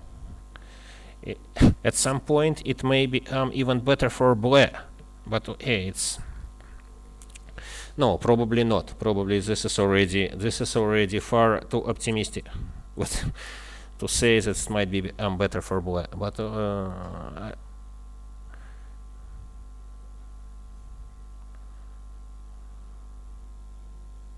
for example, now Dmitry can continue rook h6 to h8, and then trying to play rook e8 to d8. Yeah, actually, he may even try to play for a win, but of course white will prevent it. Maybe he will play rook d3 to f3. So just trying to attack f7 pawn. Because you know, in this position actually white should keep both rooks. If Dmitry somehow will manage to exchange one pair of rooks, it may be even risky for white here, because e5 pawn might become very weak at some point. So let's say strategical task for black is to exchange a pair of rooks. So if he will manage to do so, he might be even better. But of course, Fabiano understands it very well, and he will not let Dmitry to do it. So he will try to keep both rooks on board, and then it should be a draw. At least I would say draw is the most likely outcome of this game, to my opinion. But okay, we'll see what's going to happen then.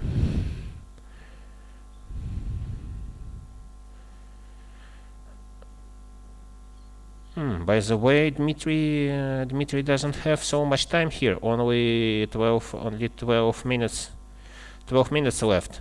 But actually, yes, he went through h6 to h8. That's what we expected, and he played this move. His idea now to play rook e8 to d8, trying to exchange a pair of bishops, and then e5 pawn might become very weak.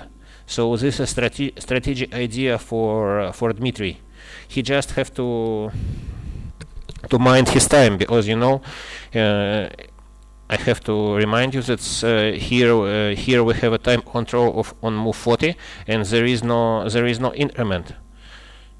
So he has only 12 minutes left for 10 moves. But his position is very very solid. So probably most likely continuation. Probably Fabiano will play now rook f3, rook d3 to f3, rook e7, and Fabiano might return with his rook to e8, and then so it's also possible this game will end with this repetition of moves. In fact, I would say it's very likely.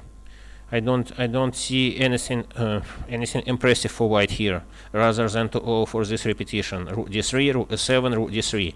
Because as I told you, if black will manage to exchange one pair of rooks, black will be better, in fact, because of weakness of e5 pawn.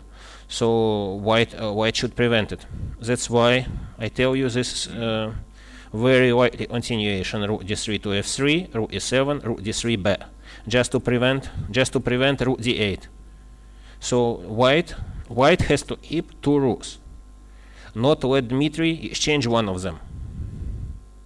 And of course Fabiano perfectly understands this.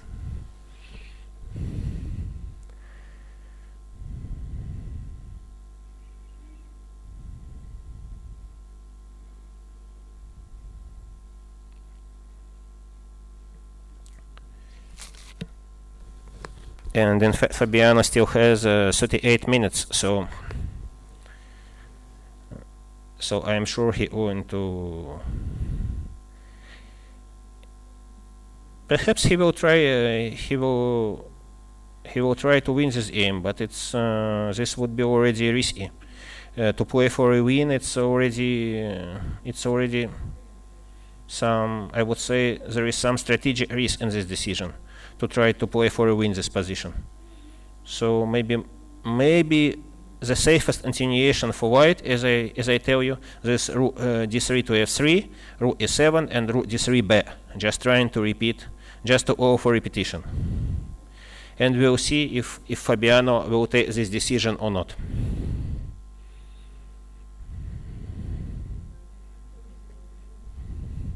Okay, let's return to Rustam's aim.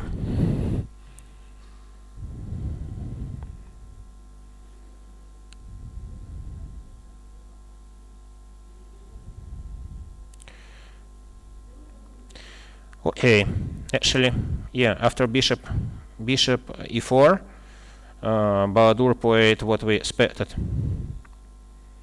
in g7. Oh, and now Rustam.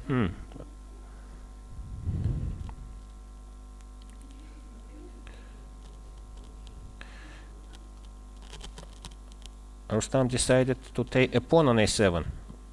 This is very interesting, but maybe a bit risky decision. But I'm sure Rustam checked all the variations. As we thought before, this might be risky for white. But okay, let's check. Why not? Perhaps Rustam might be right. If he unsafely take a pawn, why not to do it? But it will, to my opinion, it's very risky decision. But okay, let's check if Rustam is right. What's happened then? Bishop takes a7.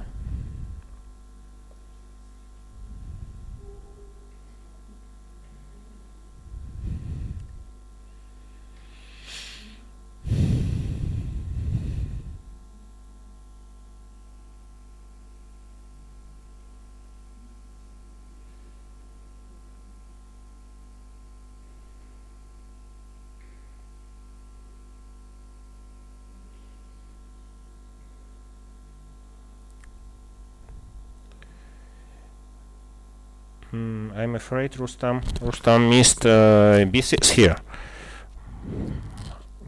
b6 trying to trap a bishop. Not actually he missed b6, but maybe he missed that's after bishop takes d5. What Rustam played? Black has a knight d4 move, which is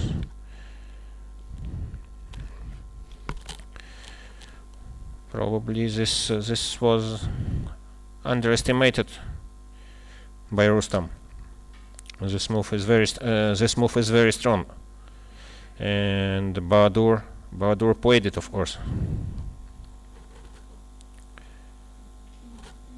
Okay, queen is hanging. There is no much choice. After rook d4, bishop takes d4, and white has nothing. White played queen a4.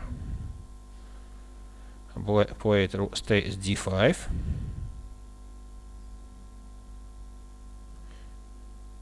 Yeah, now material is equal now, but bishop on a7, of course, it's extremely badly placed and might be trapped at any moment, you know. So it looks, it looks extremely dangerous, you know. It's always, there is always a threat rook a5 winning a bishop. So something must be done about it. Also, rook a h8 to a8 might be a threat. Okay, maybe immediately, because sometimes white has bishop takes b6, this tactical tree. But in general, it's very risky for white now, because maybe main threat is rook a5, which is extremely dangerous. So let's see what's happened.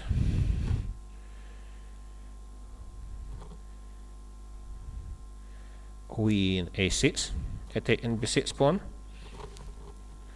So after rook a5, now white and play bishop takes b6. But here Bahadur he came up with extremely strong queen d7. You know, now black is threatening to play knight f3 check, winning in exchange, because rook is hanging. Knight f3 check is an exchange, a threat, and then another threat is rook a5 now, because winning a bishop. So in fact, it's a double threat. Yeah, of course, and now white is in trouble. So there is nothing better than rook takes d4, rook takes d4, bishop takes d4, and bishop takes b6.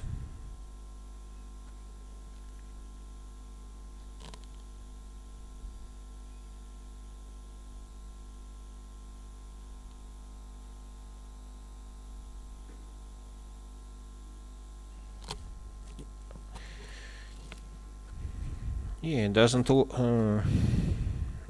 too good for white, you know. It's okay now. Black is an exchange up, and he is very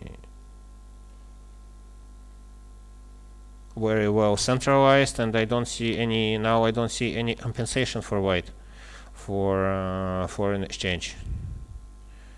So probably, strictly speaking, black is already winning. Maybe white has some practical chances, but not more than this.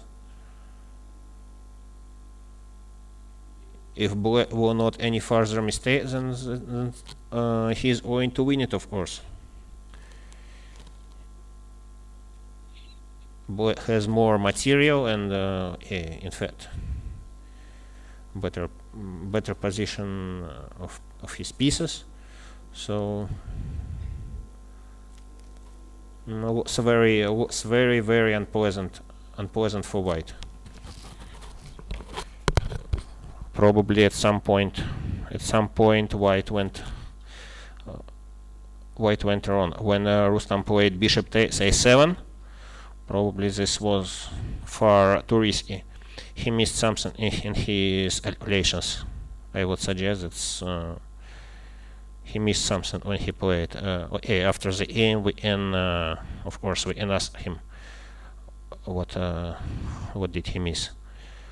Right now, I'm not sure about what he missed, but it's bishop a7. It was a very serious mistake.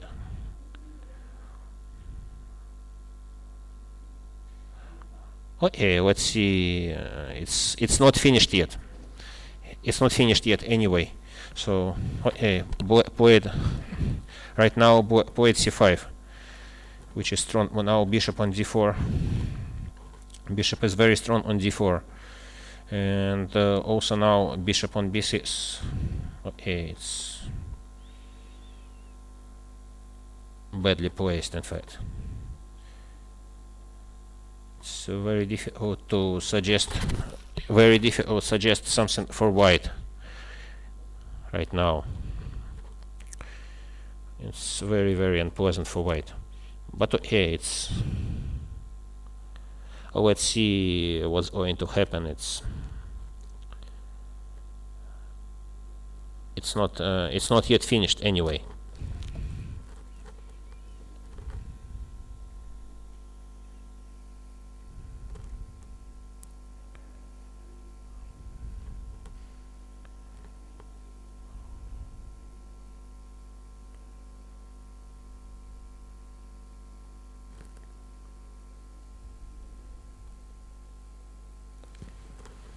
Okay, let's return to the aim of Timur Radjabov against Maxim Vachier-Lagrave. So last time we saw this position black played h6. Perhaps you remember knight 2 on e4, knight 2 on e4, and black played h6. White played bishop c4. Black to h d5. White to h g5, and black played in g7. Of course, black cannot take g5 pawn because knight on c7 is hanging. So now he's trying to bring his in closer to the center. Of course, now white can win a pawn. Bishop takes c6, knight takes c6, bishop e5 check. But it will be not enough to win for sure, because you see sometimes a pair of bishops, it means more than one pawn, So let's say a value of pair of bishops, sometimes more than one pawn, like now, for example. So white can win a pawn, bishop e6, knight e6, bishop e5 check, but it's not enough to win, I'm sure. So probably white. Timur will not do this. Let's see what he's going to play.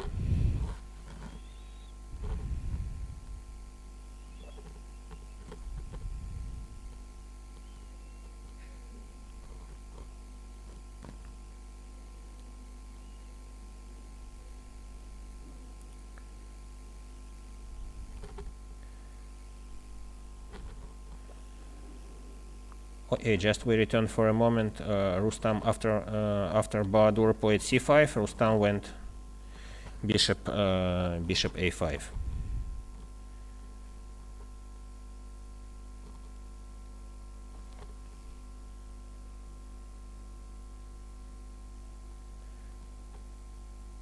But of course now Bahadur has all chances to win this game. Of course, he has more material and all his pieces placed excellently. So I would say he has very, very good chances to win this game. But of course, it's too early to say it's finished. No, not yet. Of course, it's white still can fight in this position.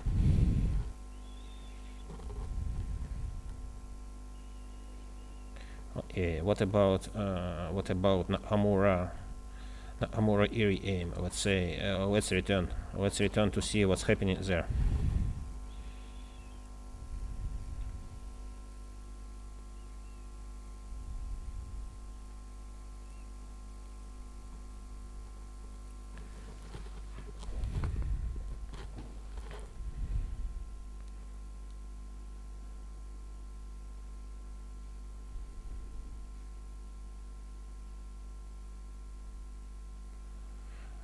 Okay, last time we saw this position.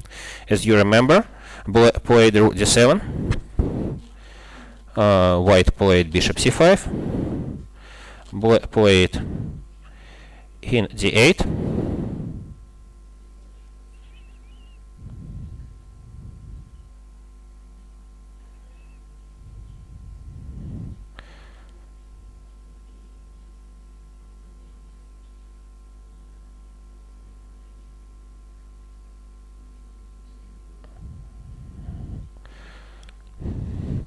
and now, as I told you before, he already decided that he needs to create some weaknesses on the other side of the board, on the inside. So he went h4. Because you see, for a moment, why he played it. I will try to explain you. For a moment, black protected his only weakness. Now pawn a7, and now black managed to protect it safely. So white needs to create a second weakness if he can. So he decided to open some play on inside. So maybe Haru's idea to play h4, g4, maybe g5 at some point. I mean, to create another second pawn weakness. So because for a moment protected everything. So that's why Haru went h4. Anish played in c7. And now it's very interesting. Haru decided to switch to this plan with to transfer his knight perhaps to c6. Now he can play b5 and then maybe knight b4, knight c6. For a moment, Black doesn't have time to play knight d6 because a7 pawn isn't protected. So Haru, using this fact pawn a7 is unprotected, so he went b5. And maybe he has in mind to play knight b4 and knight c6 perhaps.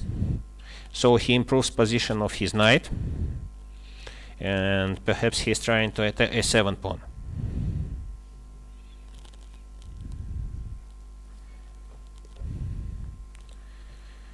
Okay, Anish doesn't have anything else but wait and see strategy. So he went in b8, knight b4. So now finally white managed to bring his knight to c6. Anish played in b7.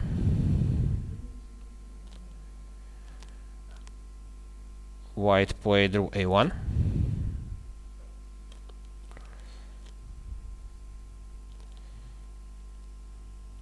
And now Anish played knight d6.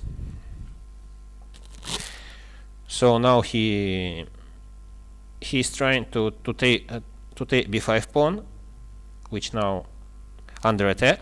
So white doesn't have anything better than to take a knight. Bishop takes d6, rook takes d6, knight c6. Haru attacks this pawn. Okay. Only defense, but sufficient one. Knight c8.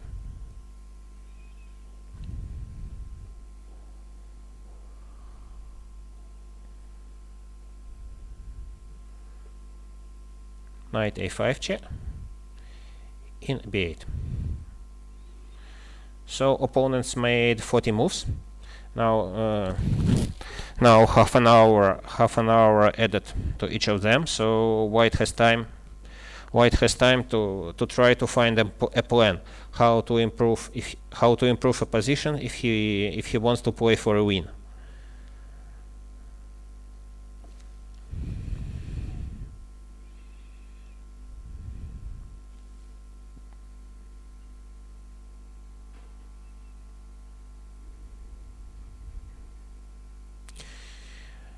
Okay, I'm sure now Haru will take his time just to find a better insinuation, because now it's very important moment. White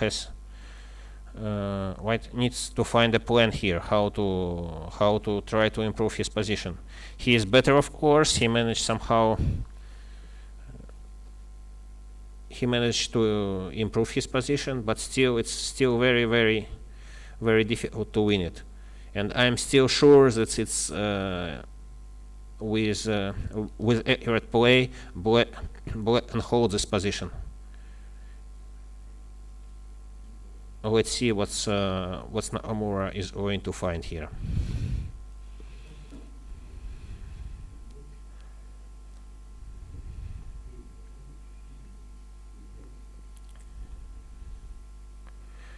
Okay, let's return to Mamedyarov, Gelfand.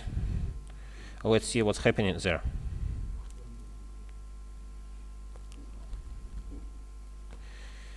If you remember, we left this game after 24th move of Black, knight f6, knight d7 to f6, and Boris protected a pawn on b7. That's why he played knight f6. Let's see what's happening now. What's happened then and what's happening now. Let's have a look.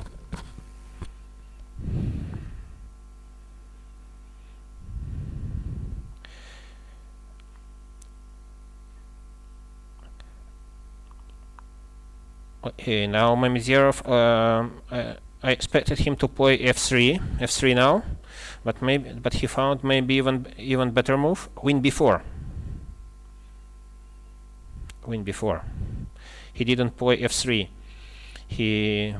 Shahryar is trying to avoid any weaknesses on the inside, so he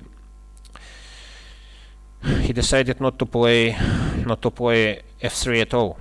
To protect the pawn with a queen before, and perhaps it's even better than f3.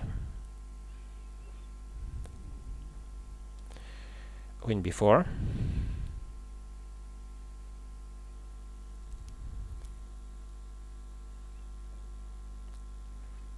Of course, it's very difficult to. White is still much better, as I told you. It's very difficult for black to find something impressive. So what's happened here? Okay, black played rook c1, rook takes c1, rook takes c1, bishop h6. Why Boris made this move? First of all, he wants to eliminate a pair of bishops, and bishop, you see, bishop on e3 was extremely strong. So Boris is trying to exchange it as soon as possible. Bishop takes h6, in takes h6, knight b6, very natural.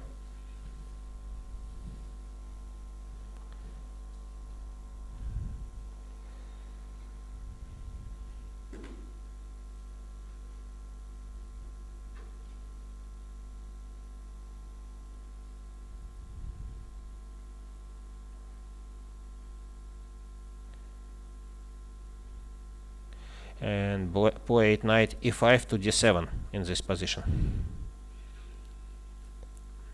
Knight takes d7.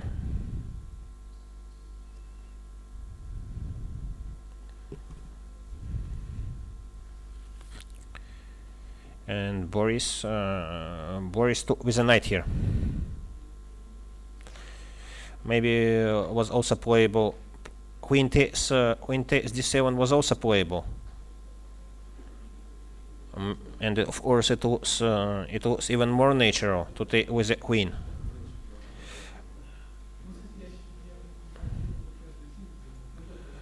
But Boris took with a knight.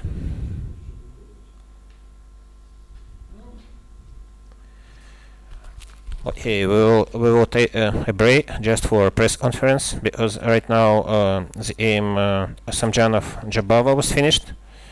Black won, so now there will be a press conference. So we'll take a break just for this press conference. Thank you.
давай сделать рокировку, и он считает, что слон f3 была ошибка, партия сыграла слон f8.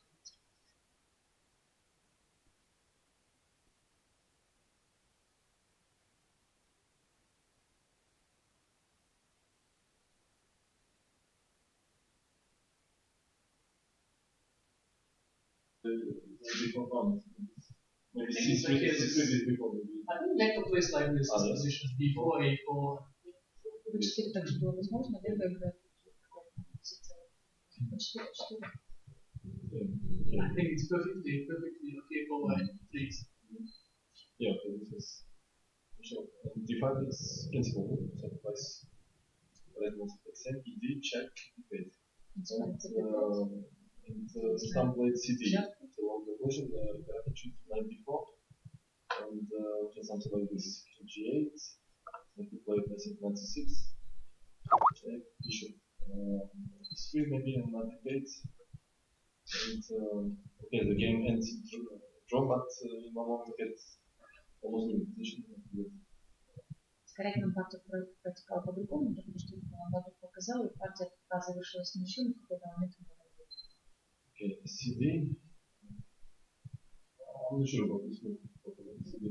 Yeah, no, I was not sure also. But I thought okay, I have to do something, and I realized that maybe white's play is more difficult than I thought. I thought black would have difficulties coordinating, but in fact that has a very strong center and it's not easy to play with white.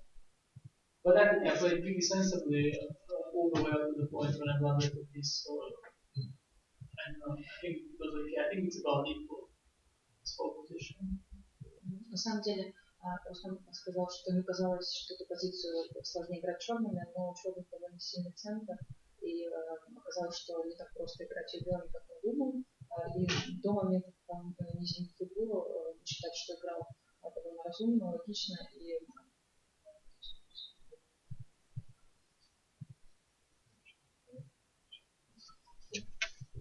Okay, white's has probably develop pieces and until black has problems with the complicates and to get something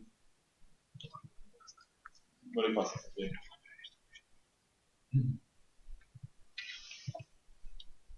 Идея белых здесь как бы развить фигуру и попытаться создать что-то. Черный как бы не успеет скоординировать. Because if I take, for example, bishop h3 here, this looks quite tempting, but after g, this white square bishop is very strong. It's some moment plays bishop c4, king b3, and pawn on f7 is very weak. So I decided to make some safe moves, c6, to protect this very important bishop on d5, and also open this diagonal for queen for future. And white needs to find something very fast here, otherwise after king g8, h6, king h7, or knight f8, knight c6, black is okay, so knight g5 looks logical. With provocative ideas, for example after h6, knight g4, yeah, actually thought knight g3. or knight g3 also. Yes. Yes, also okay, and we decided to change this bishop on g6 on the yes, it looks not so good. Белым по-прежнему нужно искать что-то очень быстро, для того, чтобы не дать черным возможность пойти h6, король h8, король h7. И здесь вот Рустам пошел конь g5, выглядит логично, на h6 собрался идти конь h3, конь f4. So I decided to put g8, move this king, because anyway in the future after h6 king has to go something like king h7, and second idea is to free the f8 square for knight, and then connect these pieces. And for example, I protected this king side g6 square after h6 is no sacrifices on f7. Okay, bishop f4. Король g8 связан с тем, чтобы, во-первых, подвести короля к полю h7, и, во-вторых, чтобы поле f8 дать своему коню. Maybe bishop d2 was interesting after that, like bishop c3 and rook d1. What do you think? Yeah, no, there was something I didn't like about bishop d2. I don't even know what. I mean, at some point I started wondering what happens if you start going like h5 yourself. Yeah, after h5 I didn't want to play h5 because or bishop d2. You can play h4. Bishop d2, knight g4, for instance. It's some tactical ideas, yeah. I thought that if I'm pawn down and you will get the initiative, but this is too much. Because here, for instance, if h3, then you can take knight f2, king f2, bishop d4 check. And actually you have to go king e2, king d1. Okay, maybe this is not so bad, but it's strange. Can you change this? I don't know, maybe knight b6, takes. Oh, sorry. Просто он не был уверен в ходе слон d2, поскольку здесь после конь g4 уже вроде как и у черных инициатива появляется, что уж слишком и пешка, и инициатива. Yeah, I thought, okay, this f2 is so weak here, and I didn't see, but okay, also I think bishop f4 is actually fine. Okay. Bishop f4. Knight f8. Knight f8, yeah. Rook d1 looks normal. Yeah, rook d1 looks normal. I mean, by now I understood that I have no compensation for the pawn, but Я понял, что здесь нет компенсации за пешки. But I thought as long as black is not developed, I'm okay, because when black develops, then maybe I will get my pawn back in the meanwhile, or will get long-term compensation. So I was actually trying to make some normal moves. So queen a5, a3, I was no longer looking for attack, because I think the attack doesn't exist here. То есть в этот момент я понимал, что, скорее всего, здесь нет компенсации за пешку, но пока черный еще не развит, то есть есть какая-то возможность бороться, но в данном случае я понимал, что атака уже не проходит, но где-то, возможно, я отыграю материал. Okay, here was few interesting moves for black, for example h6 directly. h6 actually computer saying h6 is better. Yeah. Computer doesn't like queen a5. Yeah, I wanted to, как-то развить, to develop my rook to d8 and protect this d5 square. Yeah, I was also not sure about queen e5.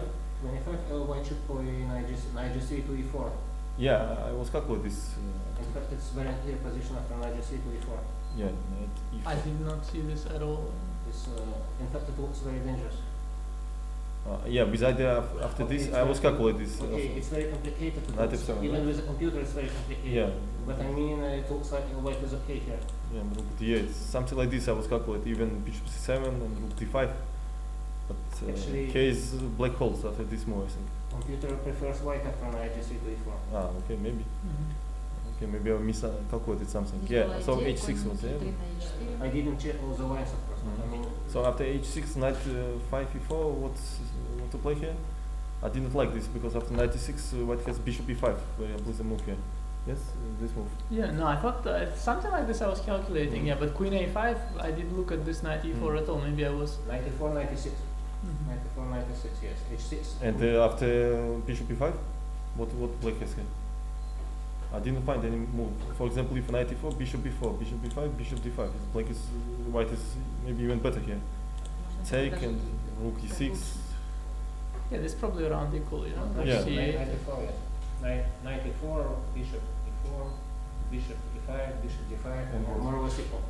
Okay, but black has to equalize here with correct play. Yes, yes. Okay, I calculate this, that's why I played queen e5, it's practical chance. White has very good compensation for opponent. Yeah, of course, nobody Yeah, says it, no. Maybe a3 is too slow. Yeah, e3 I didn't like also, maybe knight Yeah. e4.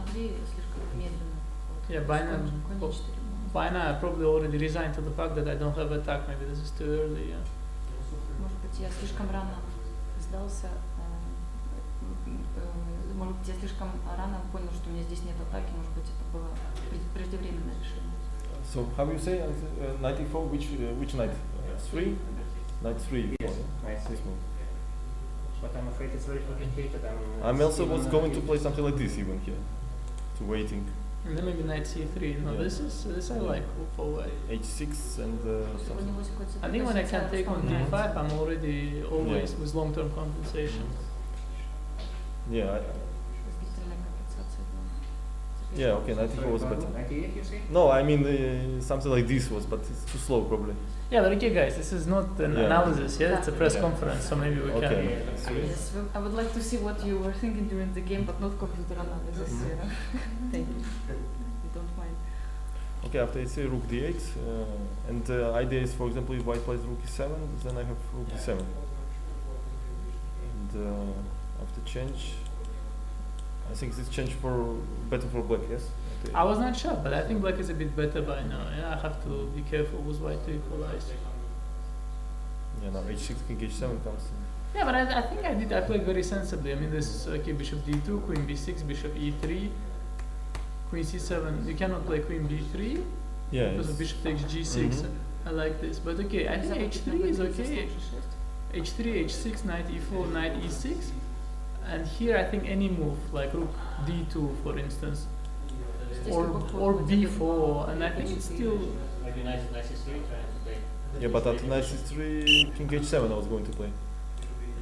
Is it enough compensation here? No, but maybe, but still the best.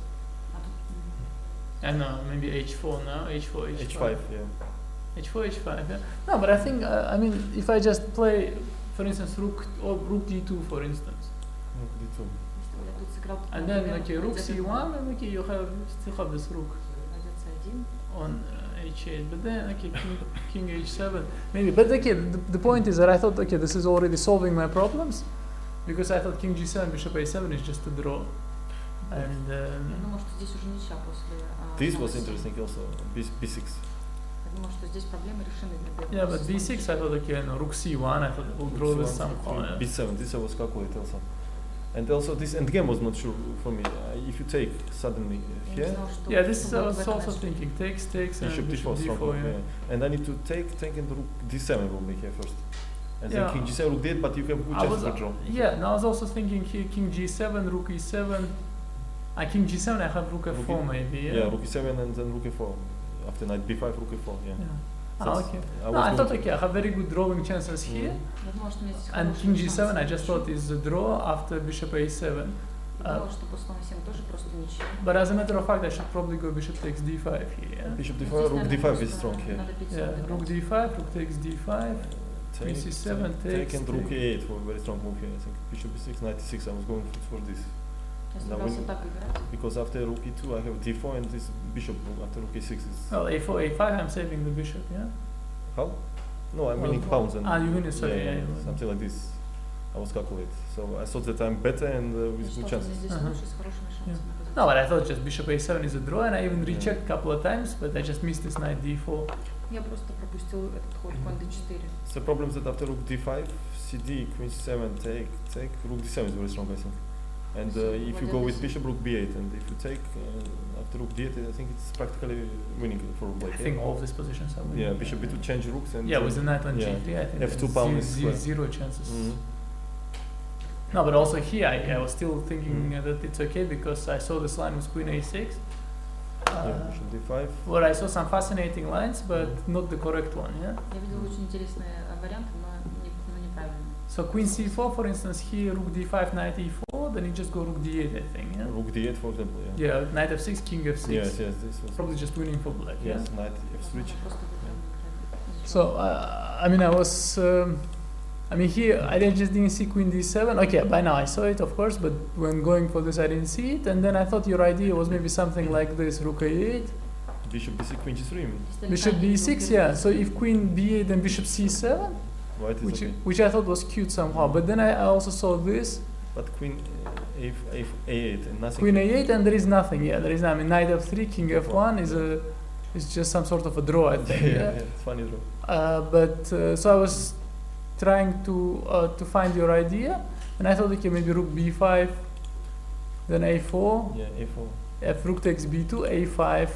And also knight e4. You have some moment I did not like to move my piece from center. Yeah, no, but okay, I think I survive here. But okay, after queen d7, there is just zero. Yeah. There is just zero chance. Yeah, I just didn't see anything anymore. Yeah, also b2 pawn is... После ферзь d7 здесь шансов нет, я больше ничего не видел. Ладья 8 считал Рустам и показал интересный вариант со слон b6, ферзь b8, слон c7. Дальше уже, наверное, уже не так интересно. Yeah, no, I mean, I could also resign now, of course. Okay, есть ли вопросы?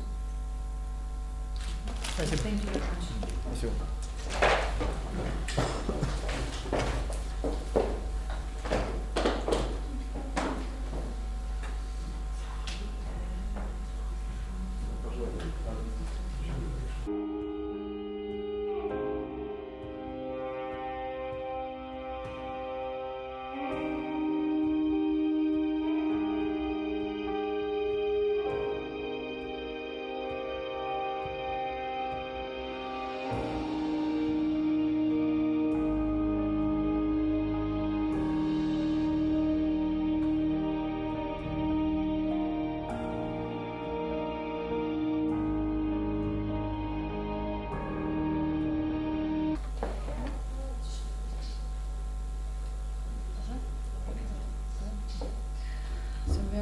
start the second press conference. The game between Radjabov and Vachier-Lagrave finished in a draw, but you played quite quickly in the opening. Till which time did you know? Till which move did you know the theory? Just we were wondering. Well, it's a huge line, so we both knew what we were doing. So in fact, there were plenty of games here. So in fact, we knew almost everything. I think up to this moment, maybe. When black takes and d5 and after queen f2 is more or less, yeah, I think Maxim knew what he's doing because just takes is probably the main move, and I don't know, maybe there are some other moves for white here, but I thought h4 was... Yeah, h4 is the most dangerous, I thought. Yeah, so queen f8 takes... Yeah, queen f8, here I was trying to remember my other options, but I was not sure. I mean, queen c6 is possible, some other moves as well, but in the end I thought queen f8 is the simplest and also the simplest to remember over the board.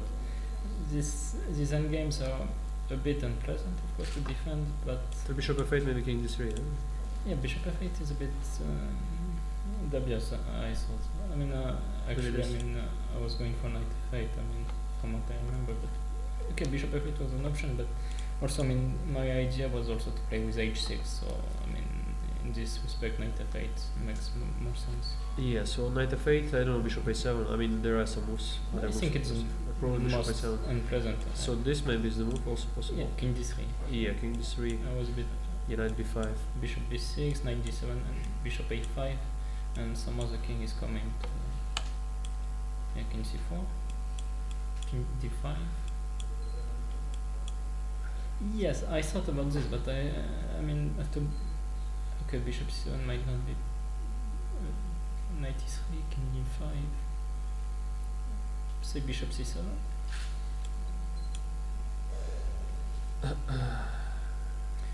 I thought I should be very cautious in this kind of situations because suddenly white's king is already out there. Yeah, take on e5. Yeah, I know. This retakes it. Probably, but I mean, okay, crazy lines, but there are some other ideas, of course. White can also go like this, let's say. Yeah, knight d7. Is it here or moment? No, I think it's not here. Moment. I think white can go this, maybe. Yeah, bishop d6, then this. Also possible. Yeah, knight b5, king c4, right? Yeah. Yeah, but I thought it's a draw. I just take on e8, play bishop d6. Are you in time to protect e5? Bishop e7, I think it doesn't matter because I play h6 now. Still, yeah? Yes. But okay, some kind of... probably still a draw, yeah. Yeah. But I mean, okay, it's quite tricky, yeah, with d4, I don't know, if it's either winning, either draw, but with d takes d4, I mean, black has more chances, I think, just practically it's much better. Because here... yeah, also, I mean, I want to avoid weaknesses and to reduce the number of pawns simply, so... But just, looks pretty, can you please explain, after you ended up in this end game, how did you estimate it and what are the chances of white? I mean, just to explain this position. Which I thought in general it's better for white when black exchanges with queen f8, but probably, I mean, it's a wrong estimation, I don't know, but it has to be with the position with some difficulties, but I don't know exactly what is the way, because I don't know, it seemed very natural what I was doing, but after this, yeah, we also discussed this is possible, that takes maybe bishop d6, bishop a7, king comes to e7. Yeah, also looks like a draw, and then knight goes to e6, so I don't know, I mean, it looked like maybe here I could go knight f6, even knight c5, I was not sure what to do. King s3, bishop d6. Yeah, and so after knight d5, I mean, well, here knight d5 doesn't work, I mean, if king e2, knight d5, I don't know, sometimes even knight d5 works, but I don't know here, probably. Yeah, just back. I don't know, I mean, so it looks also drawish. I don't know, I didn't find exactly what's the way here, but yeah, it seems like a draw in general, so bishop d8 is important. Yeah, because after king d8 there is knight f6, and there are some tricks, yeah, king d8, bishop c7 and king d4. Yeah, this bishop f7, d6, some problems, practically at least. Yeah, and after bishop d8 I think it's just a draw, I can go there, but... yeah, but yeah, knight d4 check. Was it knight d4? Yeah, it was knight d4, yeah. Yeah. And even this is possible. Yeah, but Just suddenly if you get the king to g4, I mean, Yeah, bishop, just staying. yeah, bishop e6. Yeah, I mean, yeah, it should be a draw. I mean, yeah, somehow it's capable. Yeah, I don't know, but I thought it's a position with some chances for white. They can press, but in fact, I don't know. Over the board, I didn't find the real chance here. Probably I missed something, but yeah. No, when I checked this at home, I actually underestimated maybe the problems because I thought it's quite easy. No, I mean, I just play h6, it change pawns, but in the end, I have to be precise and to avoid some tricks. Есть ли вопросы по поводу партии?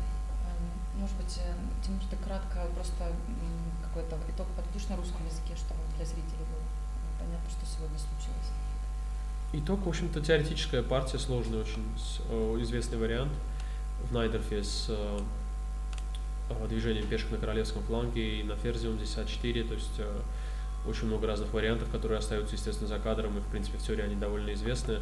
Но, конечно, если их не повторять, то можно очень плохую позицию получить, в принципе, обоими цветами.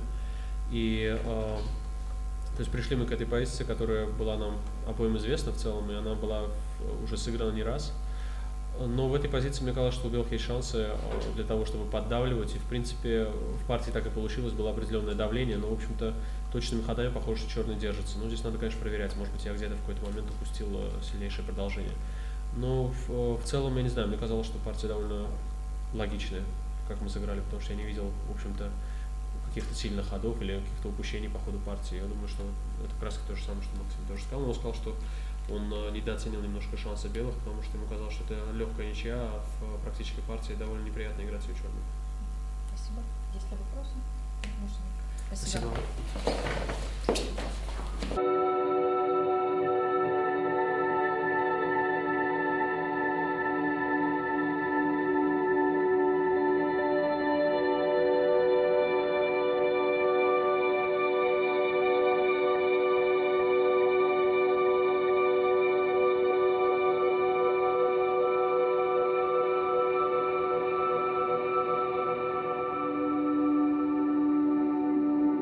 Sergei Karjakin won today against Dmitry Jakovenko, so let's check what happened in this game. Yeah, somehow I managed to get a better position out of the opening. I didn't know this move g6. I mean I didn't know it exactly here. I knew that black can play g6 here or c5 then g6, but c5, d5 and g6 here I didn't know. And you spent quite a lot of time thinking this. Yes, I was thinking because it's possible to play also c4, but okay, this is completely another story. But d4 looked very principal to me, and here I was thinking a lot about knight c6, knight c3. It's important that black cannot play d4 because bishop takes c6, e6, e4, d4, and here I think it's very important knight b5, e5, f4, and I thought white is better. And it was also very important that after bishop g4, white I think has to play queen d2, and yeah, probably white is better. And here is black cannot do this because queen f3 is killing. So okay, I spent a lot of time calculating this, and then okay, in the game I think it's important that I take on d8, because if I play bishop b4, then queen c7, then bishop d7, bishop c6. It's maybe little for me. Still slightly better, but nothing special. Yeah, then the endgame is quite pleasant. I'm not sure I played the best way. Yeah, the only thing I can admit that here I think I had a very strong option. Maybe to play d6. Yes. Rook d1.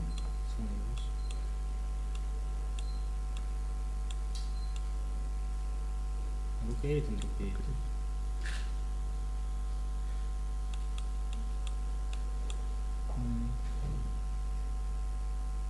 Yes, I thought it was very interesting for me, but I don't know. No, here I already stopped my calculation. I didn't believe in it. I don't know, maybe b7. Maybe should be.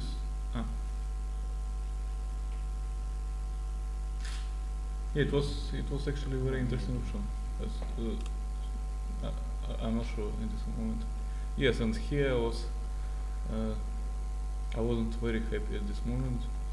Actually, I was also considering bishop b3 is close to be a draw.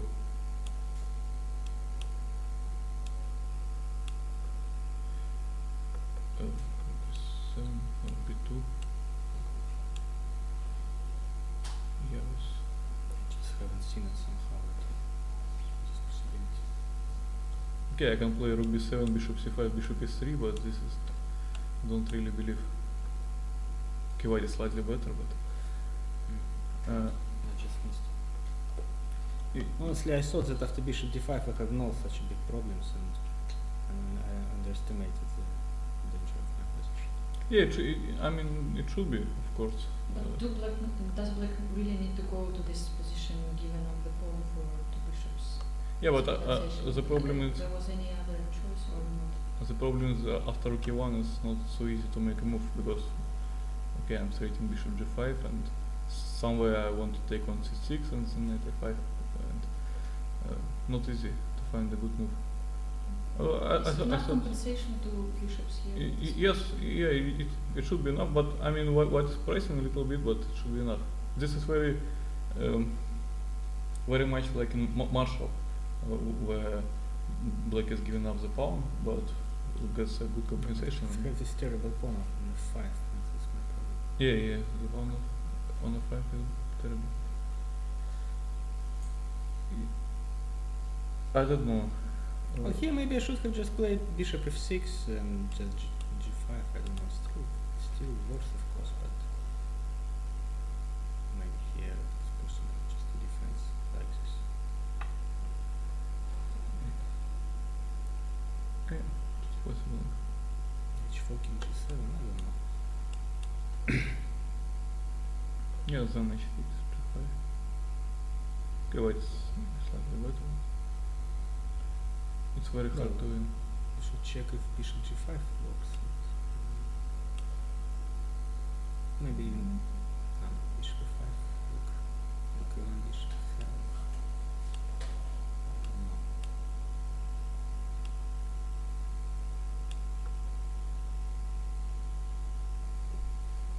Well, okay, then maybe. Well, I'm not sure about this. Maybe black can start with h6 instead of bishop f6. h6, h4, king h7. Okay, maybe doesn't really matter where the king is.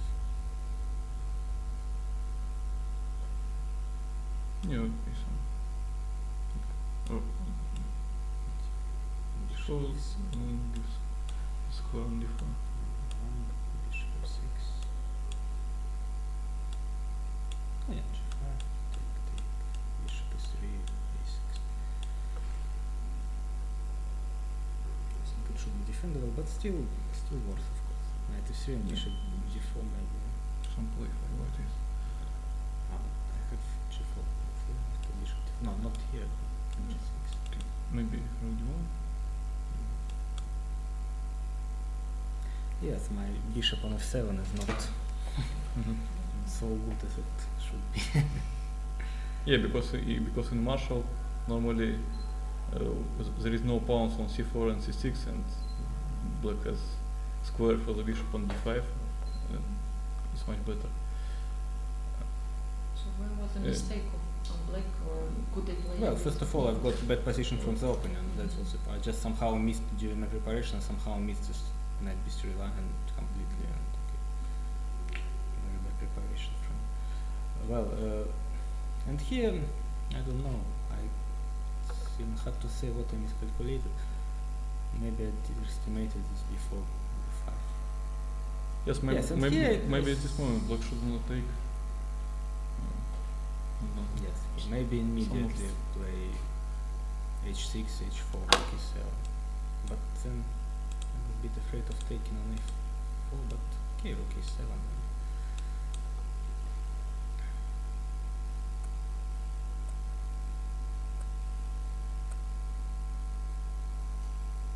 Yeah, also I thought that at this moment maybe it's better to start with rook e7. But and after knight f3? Knight f3, h6. Yeah, that's maybe was better. I agree. Yeah, Because before at this moment with the pawn on h7 is not that good. Okay, maybe still better, but at least there will be equal pawns. yes. Yeah, and actually here. Actually, I just missed b5. I somehow thought, yeah, I should have taken, of course, take on c4. I don't believe it. b6, yeah. Yeah, bishop a6.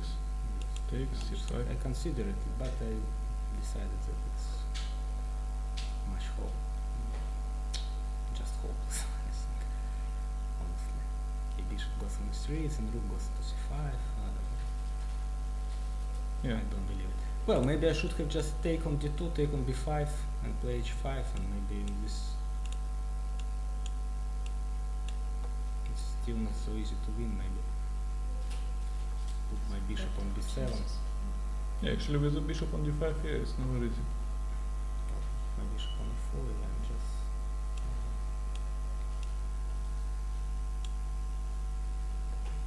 but the game I started making blunder after blunder. I just missed that after b6, rook bishop a2, there is a move rook b5. Yeah, and now I already cannot even escape to this opposite color opening and game because bishop goes to c7 and yeah, that's the problem. Rook stays in this. Yeah, here is. Сергей, можно буквально краткое содержание партии на русском языке для зрителей? Здесь находится, что сегодня произошло, как было кратко. Да, ну вот в принципе в дебюте мне удалось получить преимущество.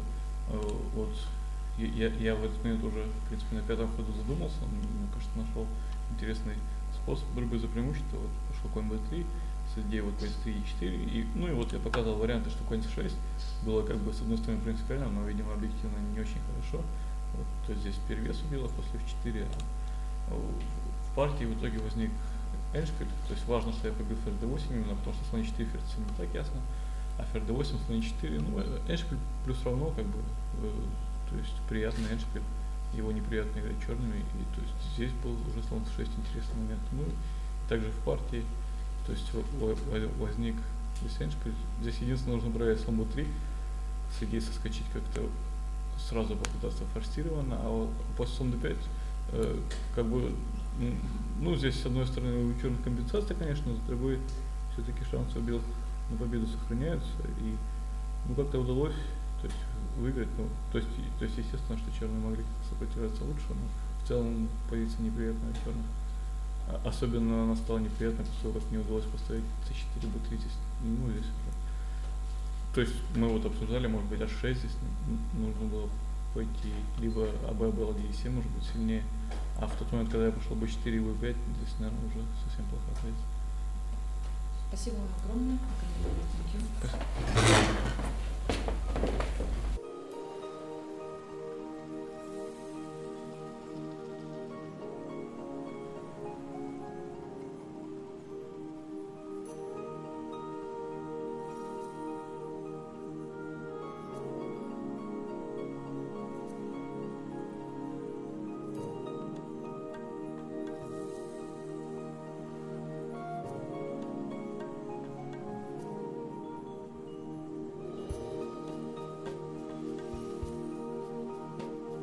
Ready to start. The next press conference, the game between Caruana and Andreikin finished in a draw.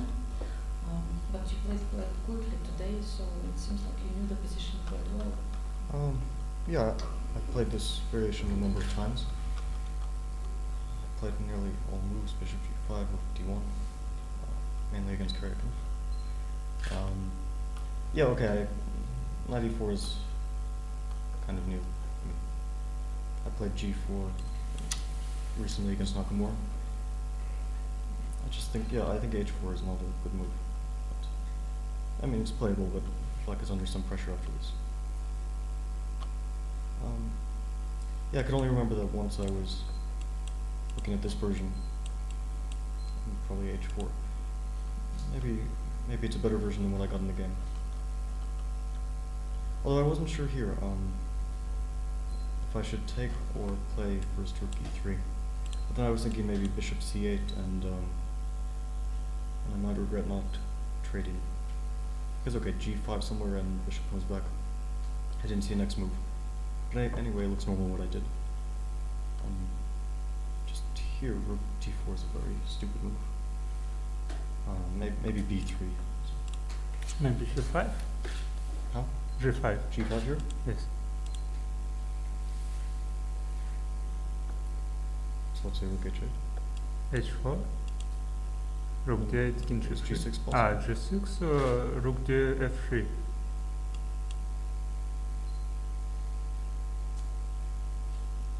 Okay, here e6 is coming. Okay, so let's say rook d8. Now rook d8 is principal, king g3. Take, rook d8, d4 maybe rook e3.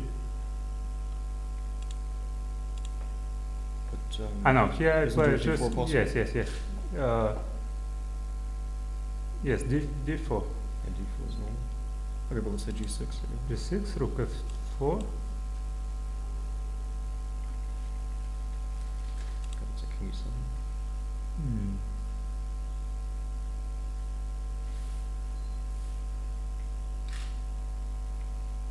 Yes, okay, it's normal.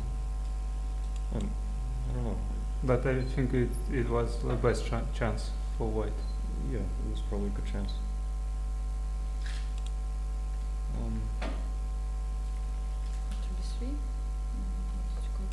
Out of this? No, I don't know, maybe just a useful move. Again, I didn't like this rook h8. But more or less I'm 2 tempi up compared to the game.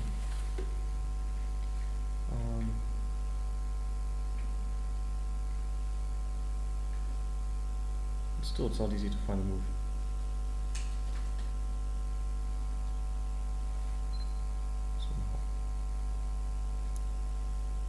Okay. Yeah, it's hard to find a good version for this. I mean, this is always a problem at rook d5, because if take, I think I have a very good position. Good winning chances at least. But rook d5, I didn't see any move. And also after rook f4, again, rook h8. And yeah, it's a better version of the game because it's basically with the pawn c6. But I thought this was clever, but then I realized that after rook d7, just c4 and rook somewhere, I don't know, wherever, rook h8. And it looks like it's going to be a draw. What kind of position white are looking for to get, in this kind of endgame? Well, let's say to get some advantage. If black just waits like c5, then I'll play rook f4. I mean, I need an idea, and I can't advance my pawn, so I'll play rook f4, and next rook f3, and then I'll take on f7. And okay, black has to passively defend, and it'll be very bad. So yeah, I think rook e8 is probably a very accurate move, because otherwise, get one more move, and it's probably going to be very dangerous for black. Maybe I should have played rook f1 with the same idea to play rook f4 and rook f3. I have a feeling that it's very unpleasant to defend this. I just played very inaccurately. And here I don't know if there's any ideas. Because rook d8 just is coming. And, I had some small hopes here. And yeah, this move was unpleasant. Because if we trade the rooks, then I think it's some chances. After h5. And even some pawn endings are winning for white. Maybe you can start from h5 in this position. Yeah, but rook e5.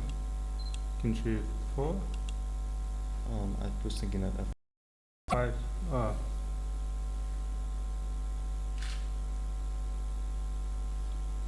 No. I didn't see any ideas. Maybe something very subtle here. But okay, h4. I think rook d2. I mean, maybe I could go for some other version like this. It's tempo down, but yeah, I don't really believe in my winning chances. Maybe still h5 and can play for a bit. Yeah, I'm not exactly sure. But the way I played was probably the most harmless. Because here I have no ideas at all. I somehow forgot that rook c8 and black folds everything. Yeah, and I don't know, maybe rook e3, but I thought this is just a draw. I didn't see any ideas at all. So here I think it's just a draw. Дмитрий, what is your version? Ты можешь сказать на русском? Да, я по-русски быстренько. Тут, значит, ну это все основная линия. Вот ход конь Е4 стал для меня сюрпризом. Ну, может быть, даже ладья G6 не самый удачный ответ. Может, можно и так играть, потом H4. Ну да, вот именно сочетание хода ладья G6 и хода H4, оно как выглядит очень неважно, но... Просто мне не нравилось, что если я начну с хода слоном, тогда белые успевают сами пойти G3. И потом постепенно надвинуть пешки F3, G4. No, I think rook g6 is correct. Like, rook h8 just doesn't seem... And what here? Okay, there's many moves. I won't say too much about it, but... Yeah, okay, rook d8 is a move, for example. Rook d8, okay, take, and g3. I don't have idea here.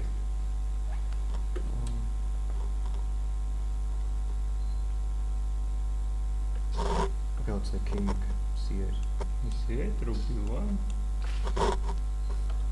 Is c5 possible? c5? It's dangerous, knight d5. Oh, forget c5. Maybe knight d7?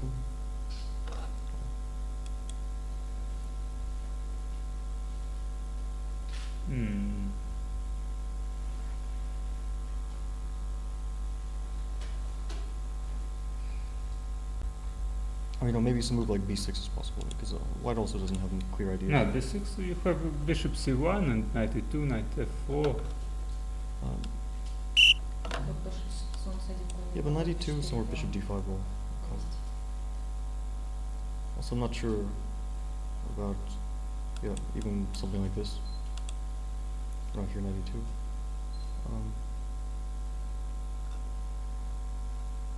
Bishop c1. Yes, maybe it's normal too, yes. I mean, it's playable for that. Yes. Ну вот, а тут, конечно, мне изначально не очень нравилось, но потом, в принципе... То есть проблема в том, что никакого контр-игры у черных нету, но тем не менее запас прочности сохранился, поэтому... В целом, наверное, черные не рисковали проиграть нигде.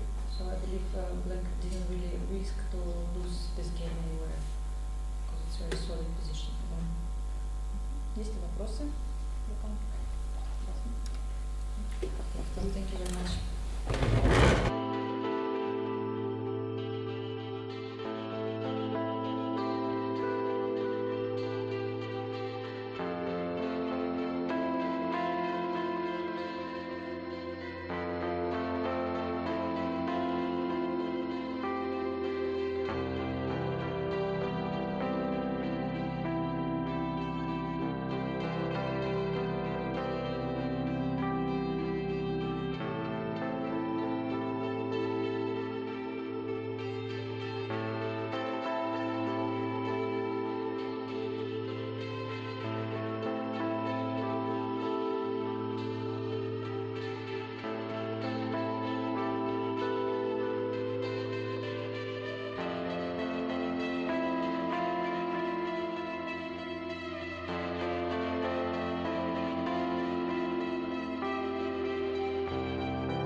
Okay, I'm back to you. In the meantime, we had some press conferences, as perhaps you would follow them.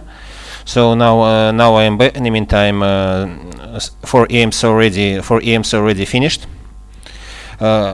Let's return to those EMs and just we will make a brief resume, so to say.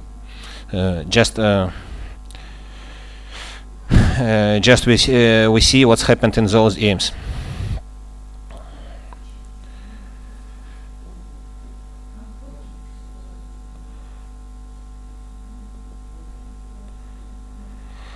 Okay, in the EM, Timur Radjabov against Vachier-Lagrave.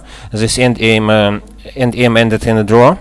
In fact, as expected, White we even won a pawn, but it was not enough to play for a win. So no surprises in this game. Black managed to hold this position. Black managed to hold this position easily. So nothing special to say. So this was a draw as expected. In the game, Rustam against Bahadur Jobava. Okay, in the press conference, actually, both players told us some very interesting things about this game. Bahadur told us he played this position already before against Karjakin, and who also played d5. But after it takes d5, he went knight d4 instead of c takes d5. What Rustam played. And in fact, both players agreed that White had very decent compensation, and at some point maybe White was even better. But then somehow Rustam didn't find the best continuation. He decided to make a draw when he played bishop takes a7, but he missed this idea with b6 and queen d7, which Bahadur found. And of course, after this, it was already impossible to save this position anymore. So it was a very tense game, and Bahadur found all the best defensive moves and won. In the game of Fabiano Caruana against Dmitry Andreikin, it also was a draw as expected. So actually, in the end, it was a repetition of moves, not that one which I suggested, but another one. So during press conference also. Dmitry told us that he feels he didn't have any risk to lose this game. So in fact, it's all the time was very close to a draw. And I think yes, and I think he's right. He never risked to lose this game.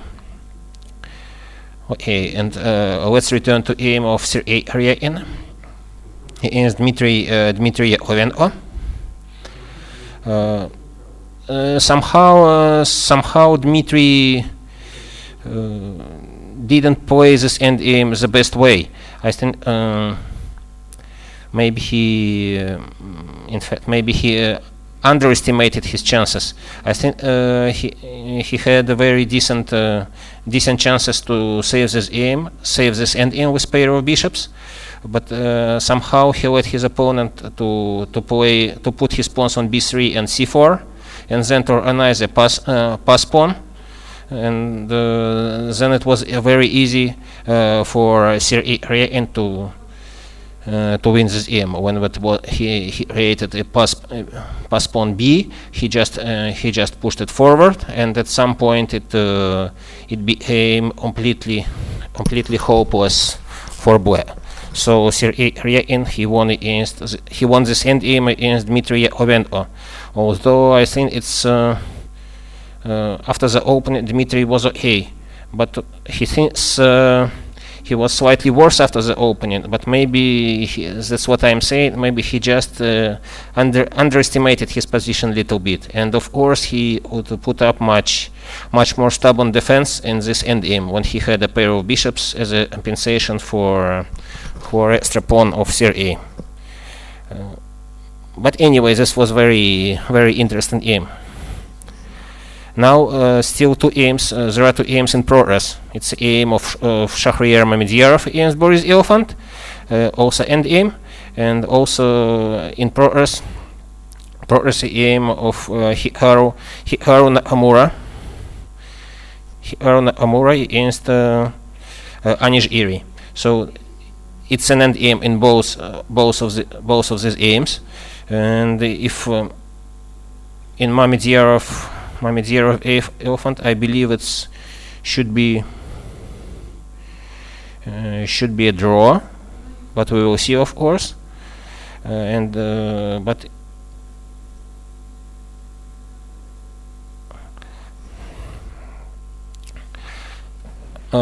the game, Hikaru Nakamura, Hikaru still is pushing for a win against Anish. It's a very hard game for Anish indeed. So he, despite some exchange, now it's a end game, as you can see. Black still has to solve some problems, let's say. Although it still should be a draw, I believe. But we will see. Of course. Let us see what's happening there.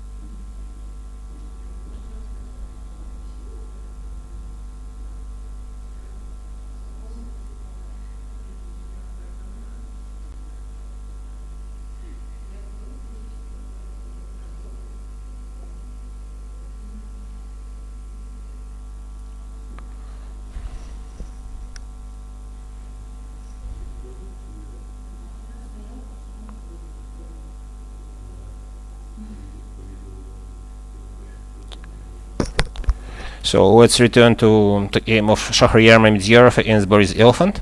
As I told you before, at some point Shahryar had some advantage, maybe even serious advantage, but Boris, with very stubborn defense and some tactical tricks, managed to hold this game in middle game, and he exchanged most of pieces, and then it was end game with rook and the bishop. Shahryar had a rook and the bishop, and Boris had a rook and knight. So this sort of end game, perhaps slightly better for Shahryar, but it looked like a draw. But at some point, trying to win, Shahryar he decided to sacrifice an exchange. But okay, from practical point of view, perhaps he didn't take much risk anyway, and even now position seems to be a draw.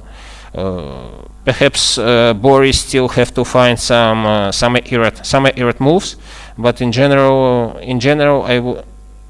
I would think that it's still a draw and not even very difficult one.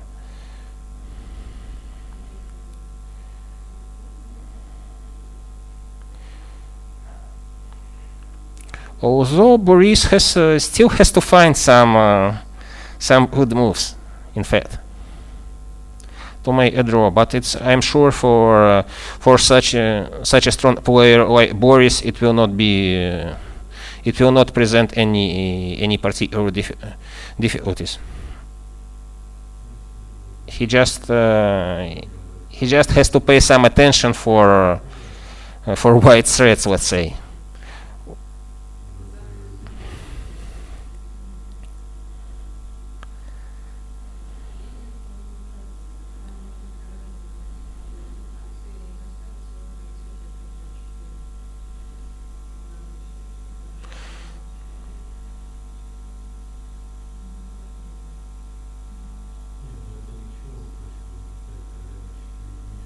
For example, now Shahryar has a choice between most logical moves like bishop f1 and bishop b5, but in any case, for example, after bishop f1, black and play rook f2, and white should play bishop b5 anyway. So with transposition of moves, it will be more or less the same position. So something like bishop f1, rook f2, bishop b5, rook takes g2. But unfortunately for Shahryar, he cannot win this position, because when he will bring his pawn, main defensive idea is to sacrifice the rook for a pawn. But in the meantime, if he can push g5, g4, and then he will win d5 pawn. So this extra bishop will not bring victory to white, because there will be no pawns. This is the main defensive. Basically, it's a main defensive idea for black, just to take as many pawns as possible, then to sacrifice the rook for a pawn, then to exchange a last white pawn, and then it's a draw.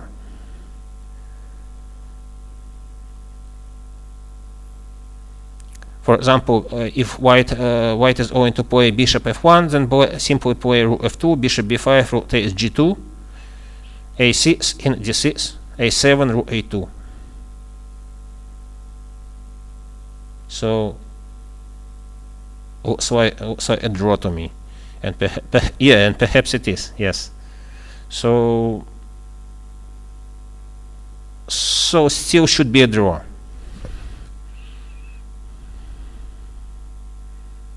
Let's return to game Nakamura Giri.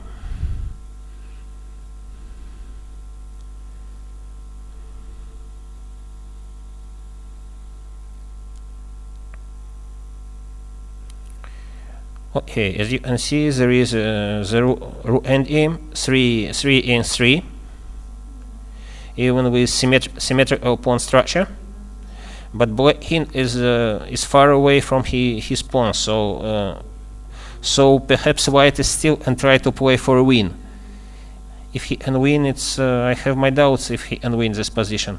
But we have to say that Hikaru did his best to win this game. Let's see if it will be possible.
Yeah, it's a very tough game for Anish.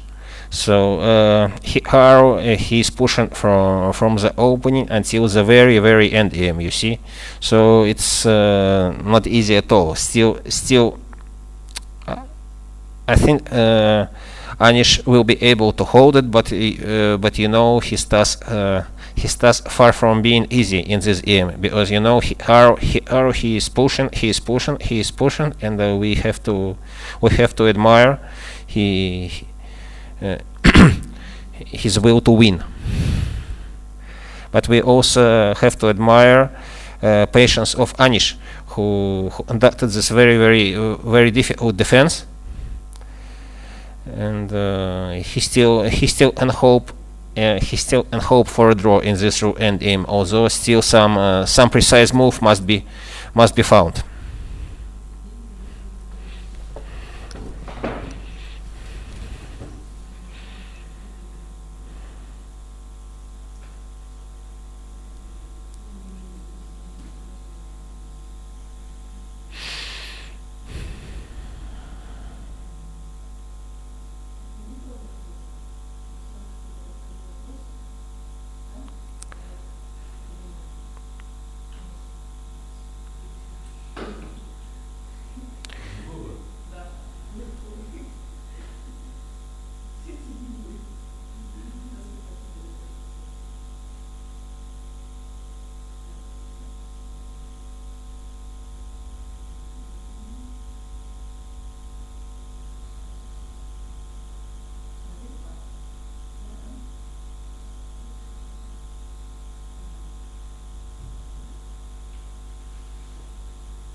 So for a moment we can say that in the aim of Shahryar Mamedyarov against Boris Gelfand, it should be a draw. It's more or less obvious now, but it's still result. It's still very open in the aim of Nakamura against Giri. So he is still pushing for a win, and with very little material left, but still it's still not easy at all for Anish. Let's see what he's going to do now.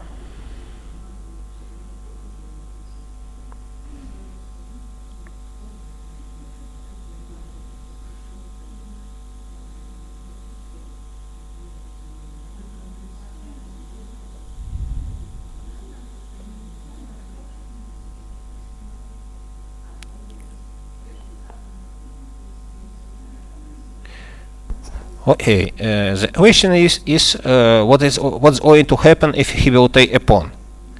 If he will take pawn, e5 takes f4. The question is, that's the most important question, if he can take a pawn or not. So let's say e takes f4. White will play probably in f3. Then black perhaps should play rook b2. In takes f4, rook f2 check, in g4. With idea rook f1, rook f5.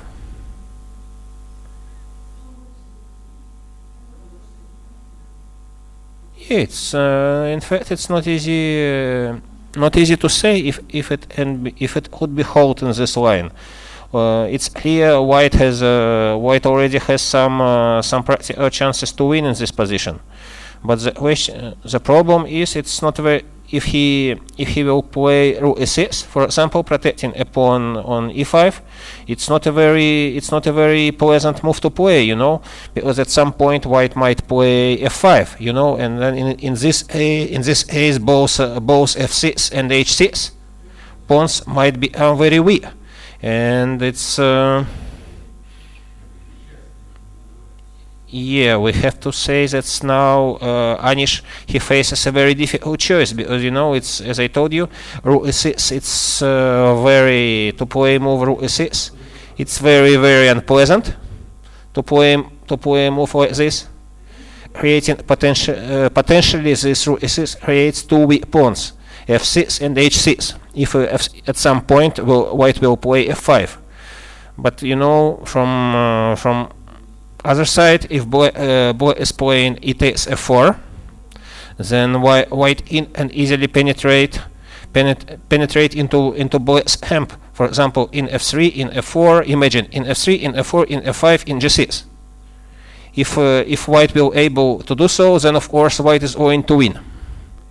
So black has to prevent it. As I told you, for example, in f3, maybe the best move. Perhaps he can try rook c6.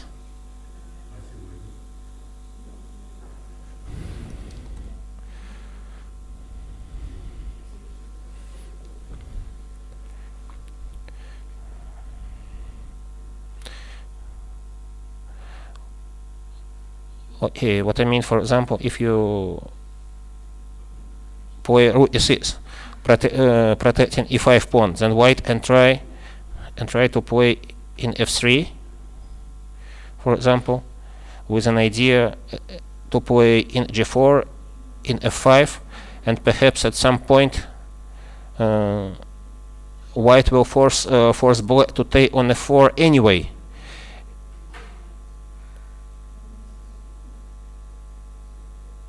So black should play h5 perhaps.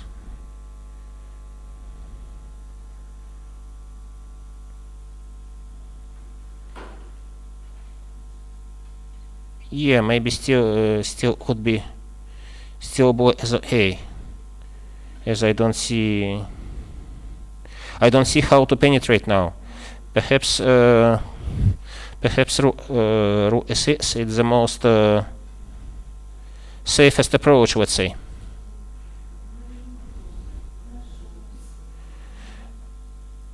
On the contrary, On the contrary, if e takes f4 in f3, and now white's idea, for example, rook b1, for example, in takes f4, and now white's idea to play in f5 and in g6. So this should be prevented. For example, rook f1 check, in g4, rook f2.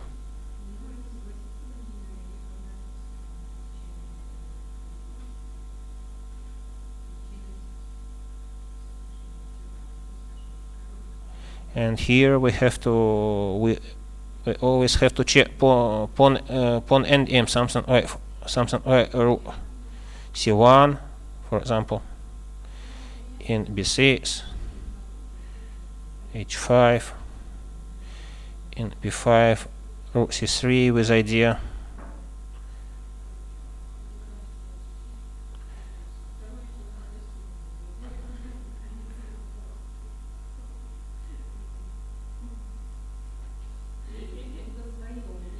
But this is perhaps a draw anyway. Rook takes f3, in takes f3, in c3, in f4, in d3, in f5, in e3.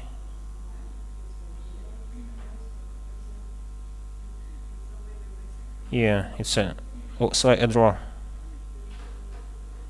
Main line in f6, in e4, in g6, in e5, in h6, in f6. This is the main line. So in fact, perhaps even with e takes f4, black keeps all the chances to survive in this endgame. But of course, it's as I told you already, it's not an easy decision at all. So what to choose now? E takes f4 or rook e6? Maybe in both cases it's a draw. But there are some practical problems in both lines, in fact. So what Anish will choose?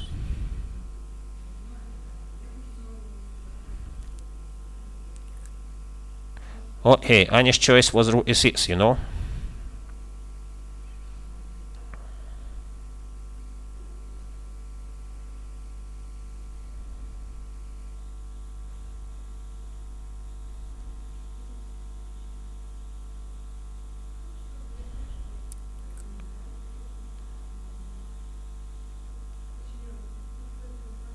Yeah, in f3, that's what we thought. h5, yes, h5 is a strong move. Black prevents white from prevents white from penetration to his hemp, so he prevents in g4. So he went h5.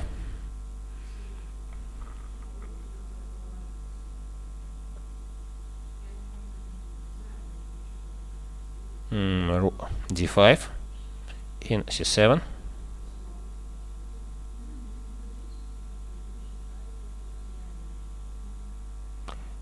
In e3, rook e8, in d3. So it's very interesting. What's the plan? What's the plan of her now? What's an idea? Maybe he wants to bring his in to c4 and c5 and play rook d6, or. But for this he needs maybe he needs, in this case, maybe he needs f5, move f5, because otherwise black can play e takes f4 at the right moment. Okay, still should be a draw, of course. Maybe Anish might play rook e7 or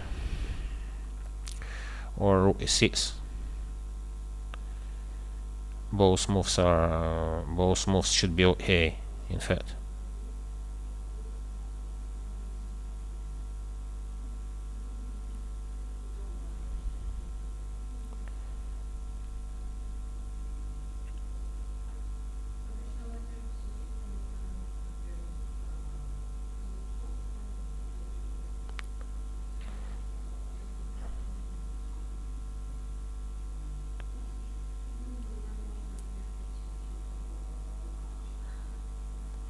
Okay, but Anish played in c6 instead.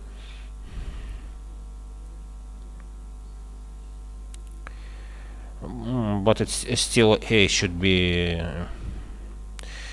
a draw. I don't see any way for White to improve his position. So probably so Anish decision was okay. So I don't see any way how White can improve now. Okay, let's return to Shahryar's aim against Boris. So what's happening there?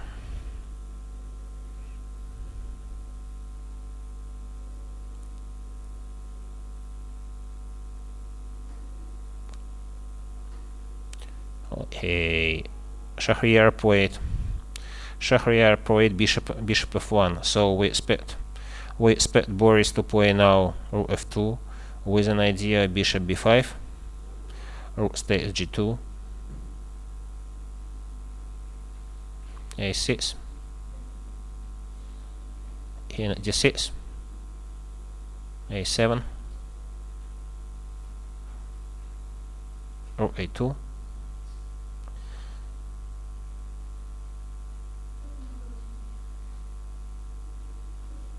and if rook b7, for example, after rook b7, even this rook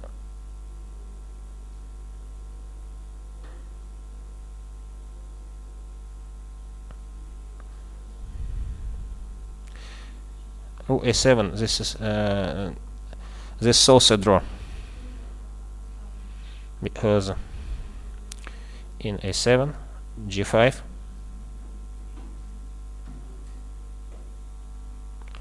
bishop a2, g4,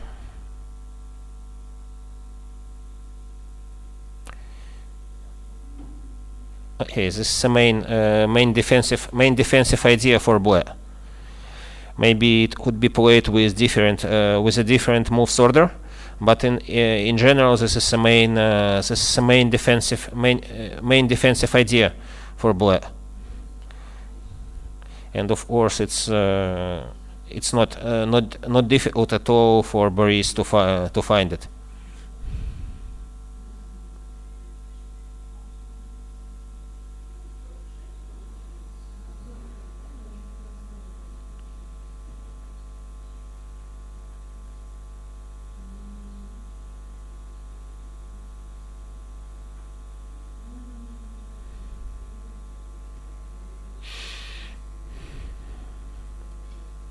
Okay, for a moment Boris still didn't make his move. So let's return to Nakamura against Anish Giri aim.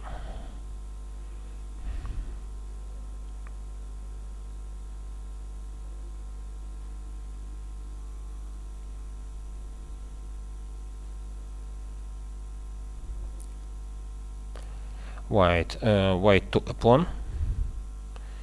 Black took back with a pawn, and White played in c4.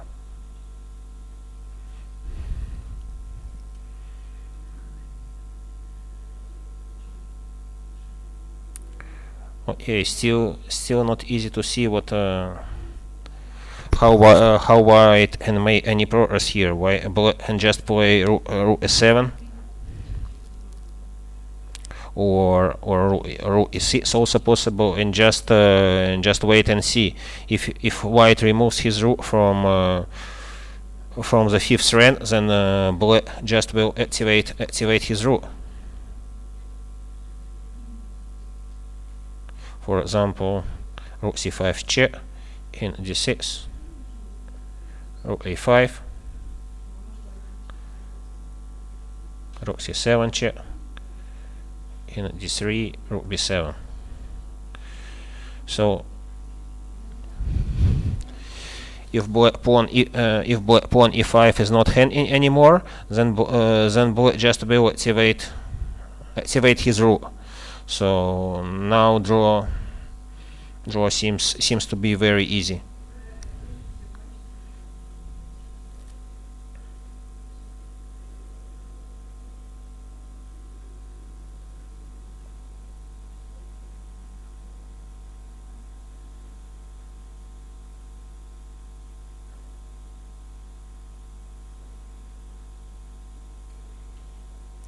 So for a moment, the most likely outcome of both of these aims is a draw.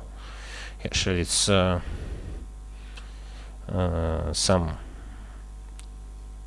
very little chances to win the aim has Shahryar Mamedyarov, and Nakamura also is pushing for a win, but in general, strictly speaking, then draw is very easy for Boris Gelfand and Anish Giri.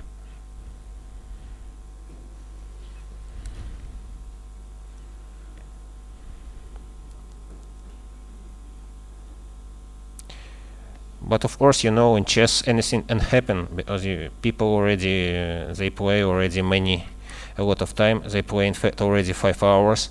So okay, and as they say, mistakes are always here and are waiting to be made.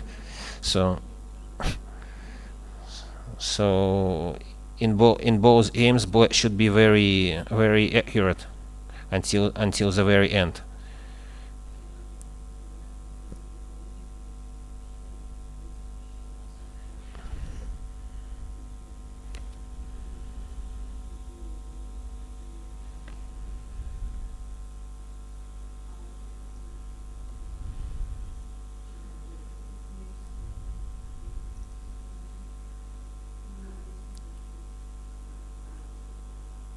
So the simplest way to proceed for Anish now, just rook e7 move. Just wait and see what Hikaru is going to do in this position.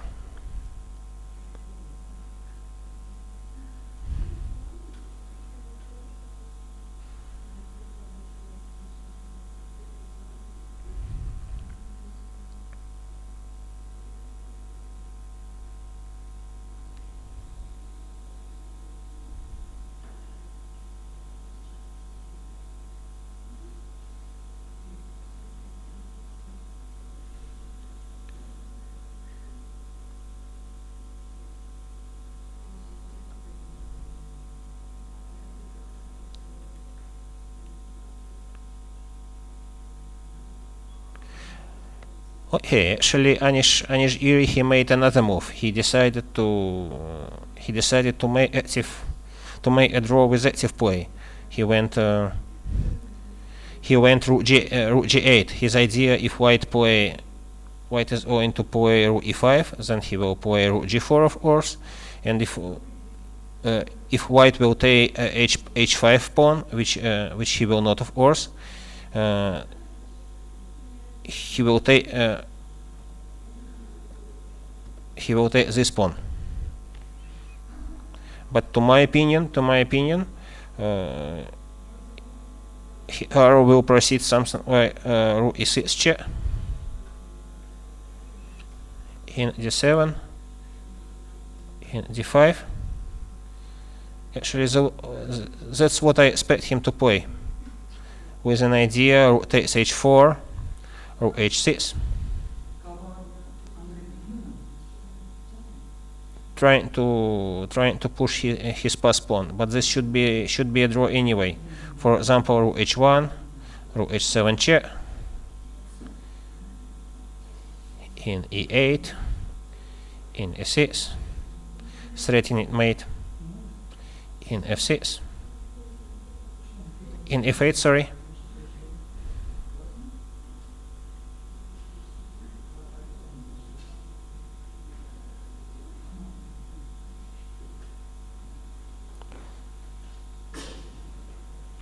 And this should be a draw.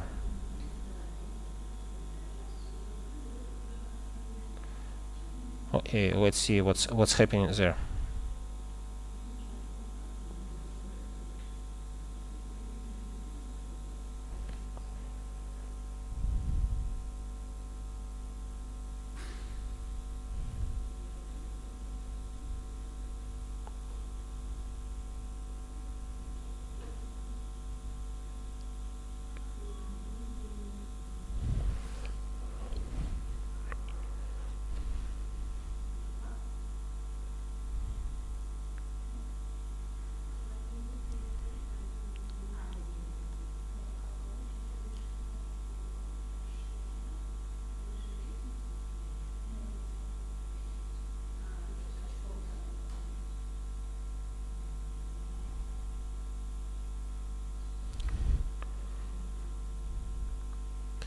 Yeah, it's exactly what happened. Rook takes e5, rook g4, rook a6 check, in d7, in d5, rook takes h4, rook h6,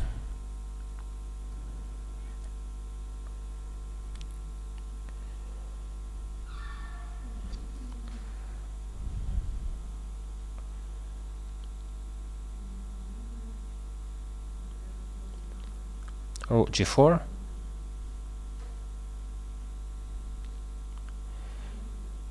yeah, maybe it's the simplest way to make a draw. e5, rook a4, rook h7, in e8.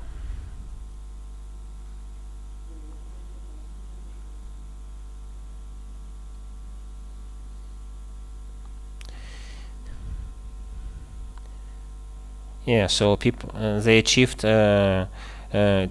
well-known theoretical draw position. So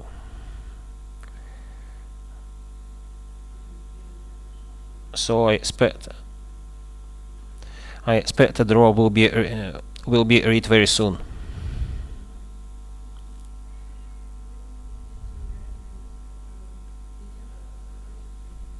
In a6, rook a6 check, in f5,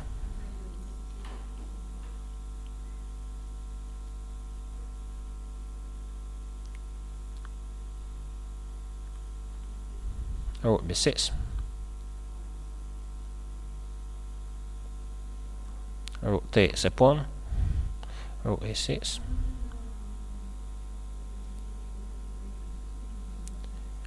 this is a very well-known Philidor position.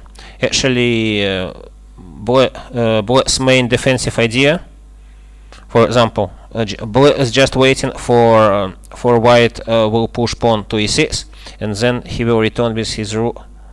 For example, if imagine White played this move, Black will just play rook b6, and after e6, Black will play rook b2 just to deliver checks from behind. This is the main defensive idea in this Philidor position. So, for example, in e5, rook e2 check, in d6, rook d2 check. So perpetual check. So this is the main defensive idea. Main defensive idea of Black in this position, and of course both players remember it very well.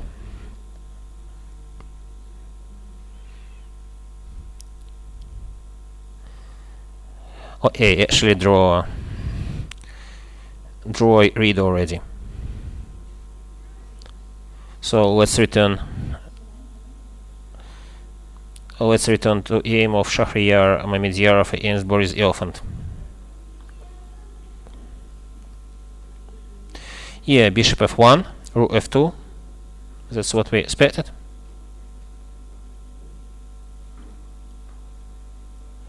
Bishop c4. We expected bishop b5, but it doesn't change anything. Bishop c4 was played.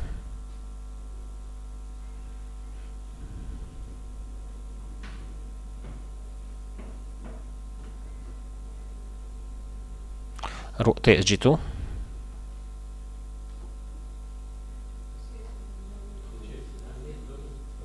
a6.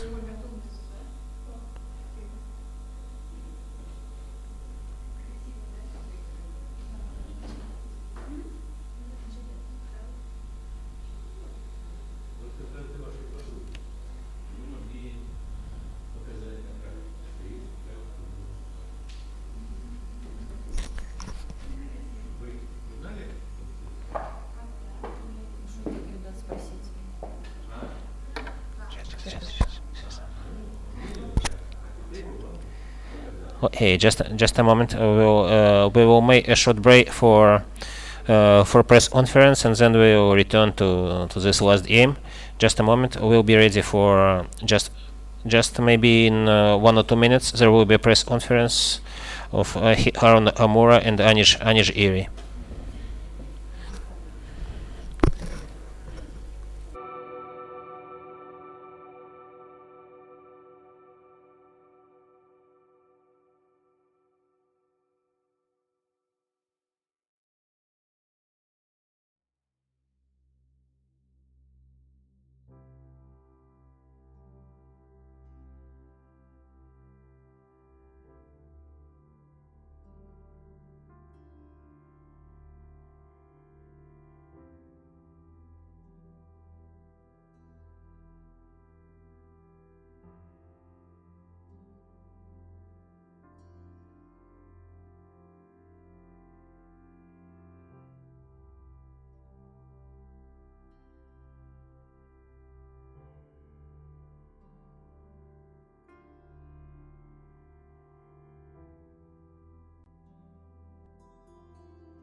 To start, the game between Nakamura and Giri finished in a draw today, so what happened in this game?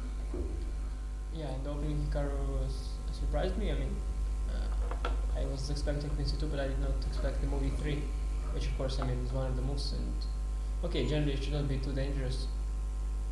Well, I thought it sensible maybe to react right away Bishop A6. I was expecting mostly B3, and and I didn't expect Hikaru to change the queens. I was focusing on Queen takes C7. Yeah, but this is kind of risking, huh? I mean, Extremely risky. I mean, I say if I and then there is, yeah, I mean, there you can maybe you have some trouble castling sometimes. yeah, I mean, basically it's yeah. take this. Okay, No, I mean, this is theory, of course, but I yeah, I mean, could take with the pawn. Okay, I mean, yeah, I mean, both ways are probably fine. I didn't know, and okay, definitely, actually, this position just looks extremely dry to me.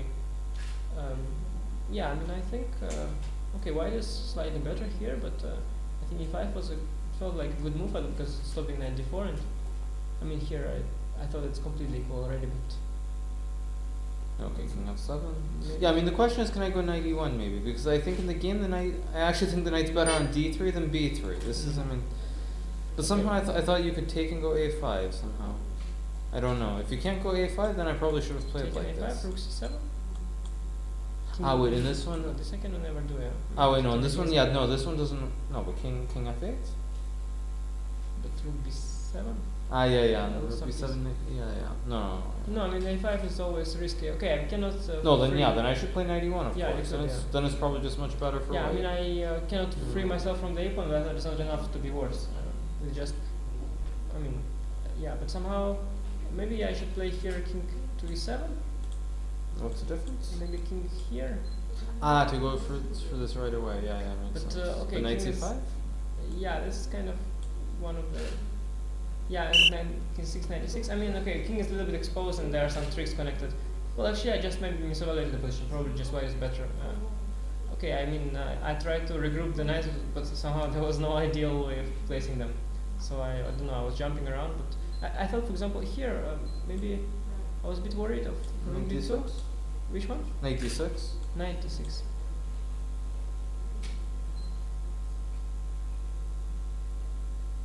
Yeah, knight d6. I saw rook d1, for example. Yeah, but I mean, like here, just knight b5, and you kind of just wait. Yeah, but it's not as stable as it looks because my knight on d5 it can be attacked at any moment No, but how? I with mean, the rook. what's your Maybe rook you play a1? h4 or g3 and then rook a1 at the end. Well, okay, I cannot say it's better than the game. Yeah, possibly it was good. No, I thought I played. Okay, I mean, maybe there's ways to be more Yeah, precise, yeah, but I for thought I example got. here. No, I mean somehow I think white has a very pleasant position at least practically. What about Hikaru? No, I agree, but I mean, Yes. but the thing is, I don't think f4 is a threat. King c7. I mean, if I can play f4. But imagine you do exactly the same thing like the game. King b. No, king b8. Yeah, king b8. Yeah, of course. King b7. So what you played? 4 is not a threat, yeah? Is it not? You think I can play f4? It's kind of a little bit scary because you know, like one weakness is already there, now second one is appearing. Not sure. Like this. I mean, okay, here maybe rook d1, yeah? So Yeah, maybe yeah. maybe Always rook d1. Yeah. maybe you're. Can I play rook d1 right away? Yeah, this is like the game. Yeah, actually, this is what I was expecting in the game. In Why fact, with didn't I do h4. No, I thought here I might have some bishop f8. Maybe I wasn't. Ah, yeah. It's very unclear. Yeah, though. but it's very shaky for black. I mean, that's clear. That. No, you're sure though in this position after rook d1 because bishop f8 knight d7. You Knight d6. Knight c6, king b7, king b6. Yeah, that's okay, but everything is falling kind of. Knight d6. No, knight c6. King b7. Rook a7. Yeah. King b6. Ah wait, don't know. This one I have king c2. Ah yeah, yeah. Ah yeah, because there's no. Yeah, okay. Yeah, Ah yeah, no, this doesn't generally work. it's Yeah, shaky like that. I mean, I not maybe not c2. Yeah. I mean, it's not like how I would defend, you know. So, I mean, there were many unpleasant moves. I thought it's very strong actually during the game, and I didn't expect this change. No, but the problem is I couldn't come up with the idea anymore. So, for example, bishop. Yeah, 96. No, the problem is no. I mean, basically the problem is somehow once the rook gets to d7, I mean, I think black's okay. It's better for white, but I think black has a very easy plan now. Black kind of just waits. Yeah, I mean, at least now I have some ideas like 96. Yeah, like somehow I think I needed the knight on c5 and the rook on the d5, but I don't know if I can ever. I mean, it's like I need this. I need like some kind of perfect setup. Yeah, I need some kind of like kind of setup, but I don't think it's. No, I mean, it's I very think difficult. that black sort of is worse, but probably I haven't yet overstepped the mark of. So, yeah, actually I thought it was pretty harmless, but suddenly Hikaru played very dangerous move, king c2, and now I don't have. The main problem is this trick is there. No, actually, no. The problem is originally I saw this and I was just going to go g4. I forgot that it doesn't work with the king on c3 originally. Like I was just going to go g4. Yeah. I forgot it didn't work. Yeah. Yeah, this is nice. Okay. And now, well, okay, I don't have to play rook 7. Maybe it's. Well, I don't know. No, I think the way you played is I could stop the king from going there, but then you can go g. Or g3. I was always afraid of g3. Actually, here you can also play king here. Rook d7. Yeah. Oh wait, actually, king to c3 is. What was the threat again? No, but king c3, knight. King c3. King c3, but rook d7. Knight d6, king before. So rook d7, and now g3. Rook d1. Then I activate. Yeah. Yeah, I mean the problem is always that the knight on c8. At some point, maybe you can go check. King b8. Yeah. Well, maybe rook e6, but rook e6 doesn't. Rook really e6, knight d6 even. Yeah, it doesn't really go. Okay, but I mean, I'm not sure because king. Because king's going to c5. Yes. I was a little bit. I was more expecting this. I didn't see this genius idea of knight c6, rook e6. I was expecting rook to switch to e6. But okay, it's a question of. But I still think rook d1. Rook d1. Yeah. Still. Yeah, but I was always afraid here. Rook e8. Yeah, but rook g1. Yeah, let's say. No, I mean I wanted to do something like this, but I think it's quite dangerous. Rook g3. For you? Yeah. Can it ever be dangerous for white? I mean, you have such. I mean, maybe I always have a draw. This is true. I mean, draw. I mean, okay, you're fantastic. I mean, you want knight c6, rook to c7. Yeah, like you this. It's okay. It's very dangerous for black. So there are many things I was afraid about. At least here, I saw. Yeah, maybe I should have played king c3. Yeah, because now, okay, he pretends that I don't have any idea, but maybe I have this. No, the way you like played in the game, yeah. And okay, I was expecting h5 because there was a funny idea. If I go h6, like I thought at first, then this is actually lost. This position. How did I play? Like this? Yeah, like this. Okay, I'm not sure it's lost, but I think it's lost. Because of a very funny idea, king b4. King b6? f4. Because not here, because here you have king d6 and it's a draw. Yeah, no. And king e6, so you go here and f4. No, but wait, but why king b6? I mean... But how else? Then you come anyway, king to d5 and f4. King d5, king d7, f4 takes, king e7, e5. Yeah, and I don't have anything on the king side, and so it's just really. No. So that's a funny idea, which. But okay, fortunately I don't have to play h6. I can go this one. And I think it's better than the game for white. I don't know why. Well, for many reasons. First of all, the f3 pawn is not weak. Secondly, pawn h5 could be nice. No, but knight b5. Yeah, but it's not like in the game. I mean, okay, you go. You always get d4. But there is less counterplay. No, I think it's probably okay. Anyway, yeah, but I think it felt it was more dangerous because in this position, if it doesn't change the knights, then F3 pawn is a weakness. Okay. Okay, I mean, I already thought it's. I mean, even with H5, I thought it was very. Yeah, very now close there is to a funny. Okay, this is maybe a bit more precise, but there was a funny. Wait, why is Rook B2 better? King E3? Yeah, but now you don't even get. No, but now. Wait, there's something with this I saw. Maybe H5? Yeah, but then I go. I first thought Rook G2 was an option. Yeah, no. But okay, even H6 is a draw. Okay, I mean the point is that there is this funny fortress. Okay, H5. That's why I said the Rook B2 is more precise, but actually not. There's this funny fortress. Yeah. And King H4, Rook G5. And the point is that I mean whatever. Okay, I can do this. That if he goes with the Rook here, I go here. If he goes with the Rook here, I go back. And now there is no way to. Okay, the only idea is this. Yeah, this is why it doesn't work, because I have he doesn't have time for. No, but Rook F2 maybe. Maybe Rook F2. I know, but I mean F4 is no threat, of course not. Just you just take and go Rook E5 always. Yeah, but so I mean the point is that here, okay, it's kind of 6-1, right? So I have to go Rook G1. Yeah, okay, he doesn't get Rook G2 because Rook G2 would probably win, but I get Rook G5. So this is kind of why it's draw. Yeah, no. So okay, it's kind of was a nice, and this is also a nice way to, to go passive and show it as a draw, because okay, if he goes H5, he can even take and go Rook E5. Yeah, and then it's okay. It's draw. No, I mean unless somehow I can't lose a tempo, can I? I mean that's the only question. Yeah, maybe you could get something, but I think that then already by this point. No, I mean, can I somehow get like this instead of King D3? Is there some way to get that position with Black's move? I mean, I'm just wondering. This one? Yeah, I mean, can I somehow? But what exactly do you want? I was. No, I want it with King on D3, King on C6, Black's move. King C7 then. That makes no difference. Then actually. No, but I mean, but then I can take the H1 and go King D5 maybe. Yeah, this was the idea. Then I have F3 Rook E5 maybe. Wait, okay, so like here So somehow I can lose a move. Yeah, suppose it's possible, yeah. King C6. Okay, suppose even I have this. Fix? But you can take with the rook now. Yeah, that's what I'm saying. Probably wait. Yeah, because you have the long opposite. Yeah. You also have no, you have the long one. Yeah. You stay on B7, C7. Yeah. Yeah, I mean, okay, but also there are some little pawns that I feel that there are many ways to make a draw, not necessarily by force means. I did probably something stupid. I mean. No, this must be winning. Rook A5. Okay, this is really stupid. Yeah. Okay. This Rook A7, Rook A5. Yeah. No, I mean, I think it's If I mean, the thing is that the pawns are there are very few pawns, so generally these positions are drawn. But okay, maybe Rook G8 is the only way. Yeah, I mean, Rook takes H5 is what I want to do, of course, but I mean the king's too quick. Yeah. Yeah, Rook H5, Rook E4, King D3, Rook A4, Rook H8, King D5, E5, F6.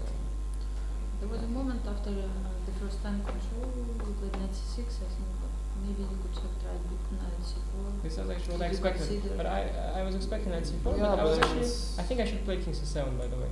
It's a better move. Why? Knight C4? Because the king is better on C7. No, you said sure, Rook A6. Yeah, but I think here actually was thinking about playing. I was thinking for a long time. I was a little bit worried about this, and I think I would play King C7 because I didn't see. No, but Rook E6 coming, King to C5 is coming. No, but I think it's not that bad, is it? But okay, it's like. No, but I thought on Knight C4 you go Rook D4. I'm confused. Knight C4, Rook D4. That doesn't make any difference. No, because you mean I'm going Rook A6 anyway? Yeah. No, but Rook D1. Yeah, but this is what I was calculating, and I didn't see the point. Rook G1? No, King C7. King C7? Yeah. No, but then Rook C1 and takes C4. Yes, okay, King D4. Okay, but what's so special? King D7? Wait, I'll go. Maybe here King D4. But I mean, okay, still, King C7? Yeah. No, that's what I'm saying, that my king is better on C7, isn't it? It's always better on C7. Yeah, but this is actually how I was planning. There was something I saw here though with the king on C7. I thought. No, because I think with the king on C7 I wouldn't have done this. I would have gone G4. That's why I thought the king was better on B8. Because I thought with the king on B8 I can't go G4 because otherwise, I mean. But okay, what do you mean? Like so? Yeah, okay, so C7? king knight c4, rook d4, for example. Okay. Or rook d7, okay, yeah. g4. I mean that there are the threat of knight d6, and now I don't. Yeah, that's all This is because also, I guess this is g5. why this is why I played. Yeah. No, I thought king maybe d8 was maybe much it's time better. to switch the king to the Rook king side. a6. Yeah. You're in time here. Okay, yeah, not rook a6. I mean, Maybe yeah. g5 first. Yeah, g5 first. g5. Okay, but it's always the question. I mean, what is the most precise? Because white is better, of course, in many ways. And No, because on king b8 I don't have this. This is why I thought king yeah, b8 I was was a very good expecting move. this kind of stuff. Yeah, and I thought I'll. Yeah, this is what I saw actually. I wanted to go knight c4 as well. This was my original idea, but then Do you actually have this trick? Because, rook c4. rook c8. Yeah, I know it takes. Yeah, I mean, you think white's in time here? I don't know. No, I don't. Hard to say. Yeah, maybe it's a draw. But okay, anyway, even here, what's the point is once I switch No, to but even here after rook e8, you also might have rook King d8. d4? What do you Yeah. do? King d7. Yeah, no entry now. Yeah, no, that's actually why I wanted to play here. So let's say here to play king c7 somewhere, and that you can't even enter like that at all. Right. Yeah. No, I mean white is better. Actually, no. Here knight e3. Yeah, no. King c7 is not so great. Yeah. Yeah, no. I thought king d8 was correct because this Yeah, is okay, this it's what I kind wanted. of a normal way for white to play, but this looks kind of very, very nasty, you know, to like this. That it looks like I don't have any moves, so it looks even scarier than the other one. But okay, fortunately,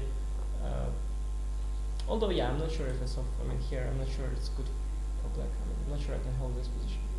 But okay, once the king got to e2, it looked again very clever. But at least now the king is too far for the pawn games, so that's a draw. Есть вопрос? Да. На 19-м ходу белые сделали слон b4, ага, вместо этого слон b4. Did you consider bishop b4? Yeah, I saw it, but I mean, I don't think it creates enough of a weakness. Yeah, after Я заметил этот ход, before но он не создает как бы the слабости. a7 pawn is weak and it's fixed by b4 Yeah, I pawn. mean, but the thing is on bishop b4, I mean, if you play like in the game, kind of. I can even do this. They're not. Yeah, even they're this not one. weak. Yeah, right. Где Yeah, no, после it's АВ too пешка solid. 7 Yeah, Yeah, it's fixed by the b4 pawn. yeah, it's much better take. И Yeah. белый как бы играет против пешки А7. Yeah, maybe I should just go knight e1. Maybe that's Yeah, possibly it's. maybe that's But just actually, I'm better. surprised at all that white is better. But probably I didn't understand the position deep enough. No, I mean, I think white should be better, but I don't know. I mean, I don't know if it's enough. Probably should be some way to set it up. Ты бы не мог бы кратко, буквально в 3 словах описать эту сегодняшнюю партию для зрителей на русском языке, пожалуйста? Ну, с дебюта было похуже черных где-то. То есть я недооценил опасности, и в этот момент казалось, что уравнял фактически, но как-то белые стали лучше и нагнетали довольно неплохо, и было много возможностей, скажем, вот здесь вот. Ну, вообще вот. Здесь были, в каждом ходу было много возможностей, у белых лучшие фигуры, с черных слабая пешка А7, у белых есть в перспективе идея G3, F4, чтобы организовать вторую на королевском фланге какую-то игру. Ну, у черных как бы кони друг друга защищают, у них нету опорных каких-то пунктов, то есть пассивно очень стоял. Пассивно, но крепко. Ну не, ну да, ну скорее пассивно, чем крепко. И здесь у Хикару была другая игра, более стандартная, как-то коня на c4, король на c5. Но он выбрал такой этюдный мотив, то есть держал меня моего короля в матовой сетке. И тут пошел королем не туда, и там получилось, что пешка на мешкеле. То есть в этом пешка на мешкеле король на e2 оказывается слишком далеко. То есть если бы он был на c3, белые бы выиграли, а так получается ничья. И поэтому получилось, что... Ну да, и в конце получилась такая интересная крепость, что король не пускает ладью. Спасибо огромное за ваши комментарии. Thank you very much for your comments.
bishop b5, and here Boris made a decisive mistake, rook takes g2, when instead he would play in d6, which was still a draw.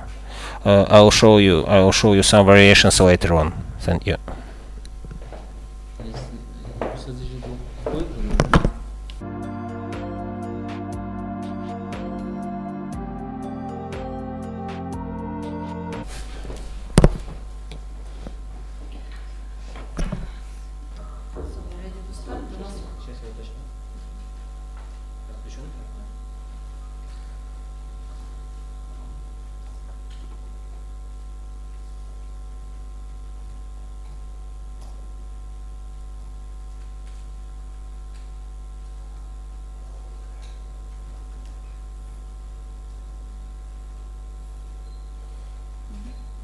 The last press conference of third round of Prix in Tashkent, and Mamedyarov won today against Boris Gelfand. So you repeated the same line, I believe, from Baku tournament. So I think it was Boris who. Yeah, I think we got kind of Benoni with extra tempo for black, or a playable position, complicated position. Interesting game. Yeah, bishop g4, yeah, I played took on bishop g4, yeah. Money, okay, normal position. Yeah. Okay, and that is, of course, this 4 black is must be okay, because it's normal is white plays with 1 temp, but more temp. But now is black is for sure is okay, but I was believe this is not as position style, you know, it's maybe for that I play like it. I don't. I'm sure it's black is okay, but it's good chance to play for win, and of course it's an interesting game. Just just play for interesting chess. But normally black is for sure okay. What about this moves rook a1 and rook back? I mean, everybody was wondering. No, white had to play a5 here. Yeah, and a5. We get what we got in the game. Yeah? Same position, yeah, a5 and same position. It's no, I mean, it's e5, c4, bishop e3. It's like a game, but you know, same game. But I play rook e1, and queen b6. I could play c4 here. Maybe good position for that. Maybe c4, bishop e3. I want to play. Knight e7. I can play knight fg4. Okay, I want to play bishop d2 like. Bishop d2, queen b6 now. Queen b6. Yeah. I mean bishop d4. Yeah. Bishop d4, queen h4. Knight 3, knight d3.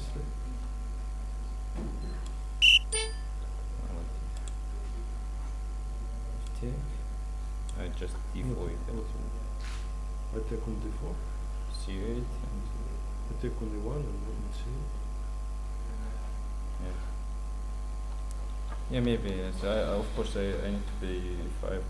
But okay, I play back rook e1. Unfortunately, I cannot avoid. Yeah. Was it a difficult decision for you to play back? No, because okay. And now is black is idea c4 queen b3. After c4 queen b3, is black is good, better position. And I think I need to play rook e1 because I need to understand my mistake, and if not play this move, and I think the white position is very bad. But okay, we play c4 same, and e5 queen d8. Of course yeah, I can play e5, the same position. Yeah. I mean, but we play rook e1, and we lost 1 half. Yeah. Just we got same position, but we lost about 1 half. 30 minutes for me, 30 minutes, and it is working for me. You know, in the Z note he started mistake. Of course, it was a draw position. When it's Z note, it was for sure draw. But this last move I played, the overtaking move rook c6 just to maybe take c5. But I think, of course, it's draw position. If not Z note, of course, it was draw. Okay, I don't know how to say. Okay, in this position, okay, after b3 take, I think his white is better, but I think, I mean, after I understood, okay, my pawn is very bad, very weak, yeah. If not this pawn is, of course, to bishop, my pawn is very good. But normally I cannot play normal move because every time my pawn e4, And okay, you play some. It's okay. It's a bit advantage for white. It's a bit, but it's not too much. It's draw. Problem is queen c6. I want to play 94 and 94. Yeah. Ah. And take f2, yeah? Yeah, but queen b6, I can play. Queen b6 interesting. Queen g5, I don't like. Yeah. No, but I was not sure, yeah. Queen g5. Queen g5, rook f1. 94, yeah? No, but I think it's take d5, maybe. No, but okay, queen c6, I don't like, because knight e4, I can't play, I want to play like take. Knight f2? Knight f2 and just play. No, knight yeah, knight f2. Just play like queen c2 or queen c3. Queen c3, knight e4. No, maybe queen a7. or. No, but I calculate just you can take queen e4 and take d6, e2, queen d2 is draw also. Yes, easy draw. Okay, last chance to play for win is f3, f5. Of course, okay, just take and. Maybe h4 here, yeah, but g5. h4 here. But okay, it's g5, yeah, it's draw. Okay, yeah. I think I only chance to call king and give my rook, but to try. And king f3, king is, yeah, bishop. Rook c6, I play very well. Yeah, knight b3. Nice, king c3 just back. Yeah, but no, but you cannot take. King b4 you can play, yeah? King for b8. Rook b6. But okay, I can play rook a8. Wait. A bit passive. Check c7. No, rook king b4 check. Ah, it's first check. A bit passive. Yeah, maybe. Yeah, it's of course it's and also you can take I think pawn e5. I don't know. Just take. Maybe take rook a6. Knight b7. Knight b7, rook a7. Ah, 7 should be 5. Yeah. Okay, the end game of course is after rook b8 check is very important. I think I don't know because it's king. It's only chance king if go take and. Dangerous. I think it's draw. Yeah, of course it's draw. Draw, yeah. Yeah, because I calculate everything in game and I was sure it's draw because okay, same king e5 take rook b1. But the bishop problem c4 here. Bishop c4 is immediately. Yeah. No, not king is not here. So you check first. Check king b6. Yeah, you. King b5 take rook c1. Bishop f1. No, bishop f1. Yeah, rook f2. Yeah, yeah, as king d6 is there. In the 6 I think it's a draw. A6. Yes, e6 just take. Check. Check. Bishop b5. Take. I think a7. It's rook a1, and draw. Bishop a. Rook a2 is king a5, king c5. No, but yeah. Bishop a5, rook a2 is draw. Just. Yeah, I calculated, and for that I played tricky move rook bishop b1. For that I don't know. Just of course I want to play bishop b5. Yeah. Yeah, also interesting. Yeah, bishop rook c2, bishop b5. Yeah. And take. a6. A6. But rook c2 is. I think this rook c2 is draw. But in the 6 was possible, same position. Huh? The 6, same the king 6, yeah, every time what? king 6 every time. 6, yeah. Is it like every time? But it's I am not sure after is king c5. I don't know. Is not right? Because I cannot find this draw for black here. Easy for bishop b5, bishop c6, maybe. No, but after e6 I cannot play king d6 because pawn will get the pawn. Yeah. You mean here in the game? I had to start with king d6. Yeah, first d6 now. Only move. Only move. Yeah. Only move. Yes. And also rook c2, rook c8 check. In b6, maybe now rook d8 is better. Rook d8 may be better than rook c2. Are you here? Rook d8 I saw, but I was not sure. Here, rook d8. Yes. But it's take. Bishop a6. I was not sure. Take, take and bishop b6. I mean check first. No, king a6. You take with the king. Yeah. You take with the king. I saw, but you take with the king. King e5 maybe. King e5, king b6. King b7. King b7. Rook d7. Rook c7 check. King c6. Check. King c7.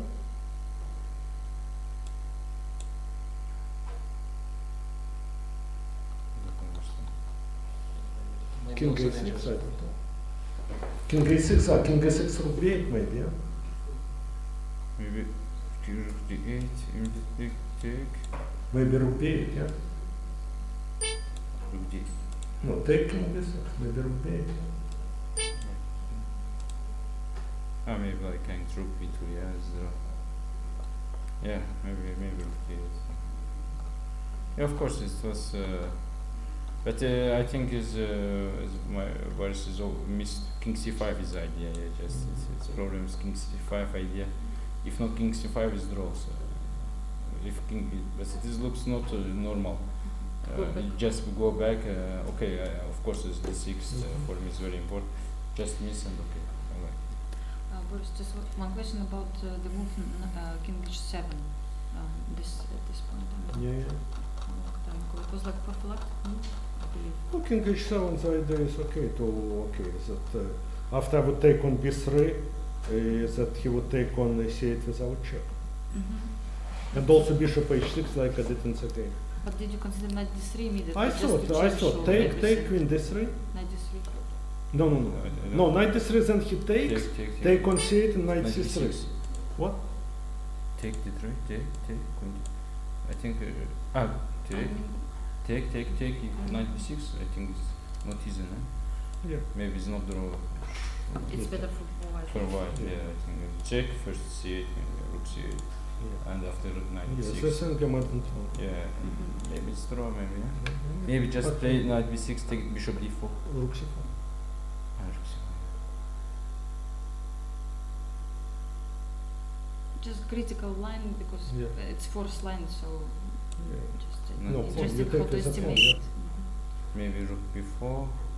No, but rook b4 just take bishop b2. No, you take with a pawn. Yeah, of course pawn. But also with bishop, bishop d4, rook c7, then taking king c7, it's a draw, yeah? King g7, rook b4, it's draw. No, but pawn take, I don't know, it's draw. Maybe bishop h6, yes. Bishop h6. It's from start, and same, yeah, it's draw, it's like, yeah, you're right. No, just it's long line, so I just It's of course it's draw, maybe it's easy to play like it. Yeah. Okay. Okay. Вопросы? Okay, thank you very much.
Okay, I'm back to you just to show some very interesting moment of this endgame between Shahryar Mamedyarov and Boris Gelfand.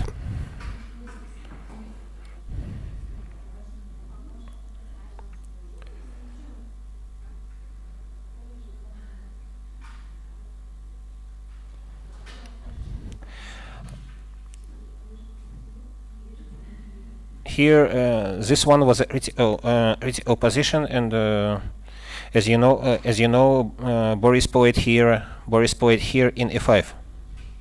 This move is sufficient for a draw, but maybe even easier was to play rook d8.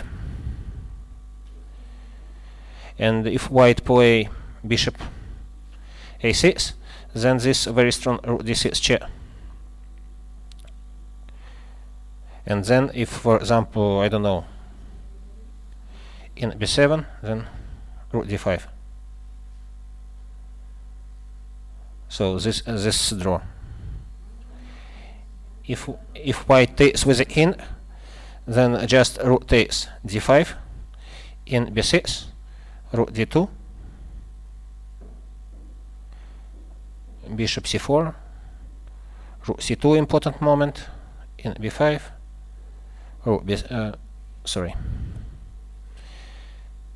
in b5, rook takes g2, a6, rook g1, a7, rook a1, in b6, rook takes, in takes g5, and then black will exchange all the pawns. So maybe this was the easiest way to make a draw. But what Boris played, it's also possible. It's no way it's a bad move. No, it's also playable. So Shahryar played bishop takes a6 in this position, rook c2, bishop f1, tricky move, rook f2, bishop c4, which is bishop c4 is much stronger than bishop b5, what we can see. And now Boris unfortunately for him, Boris made here a decisive mistake, rook takes g2.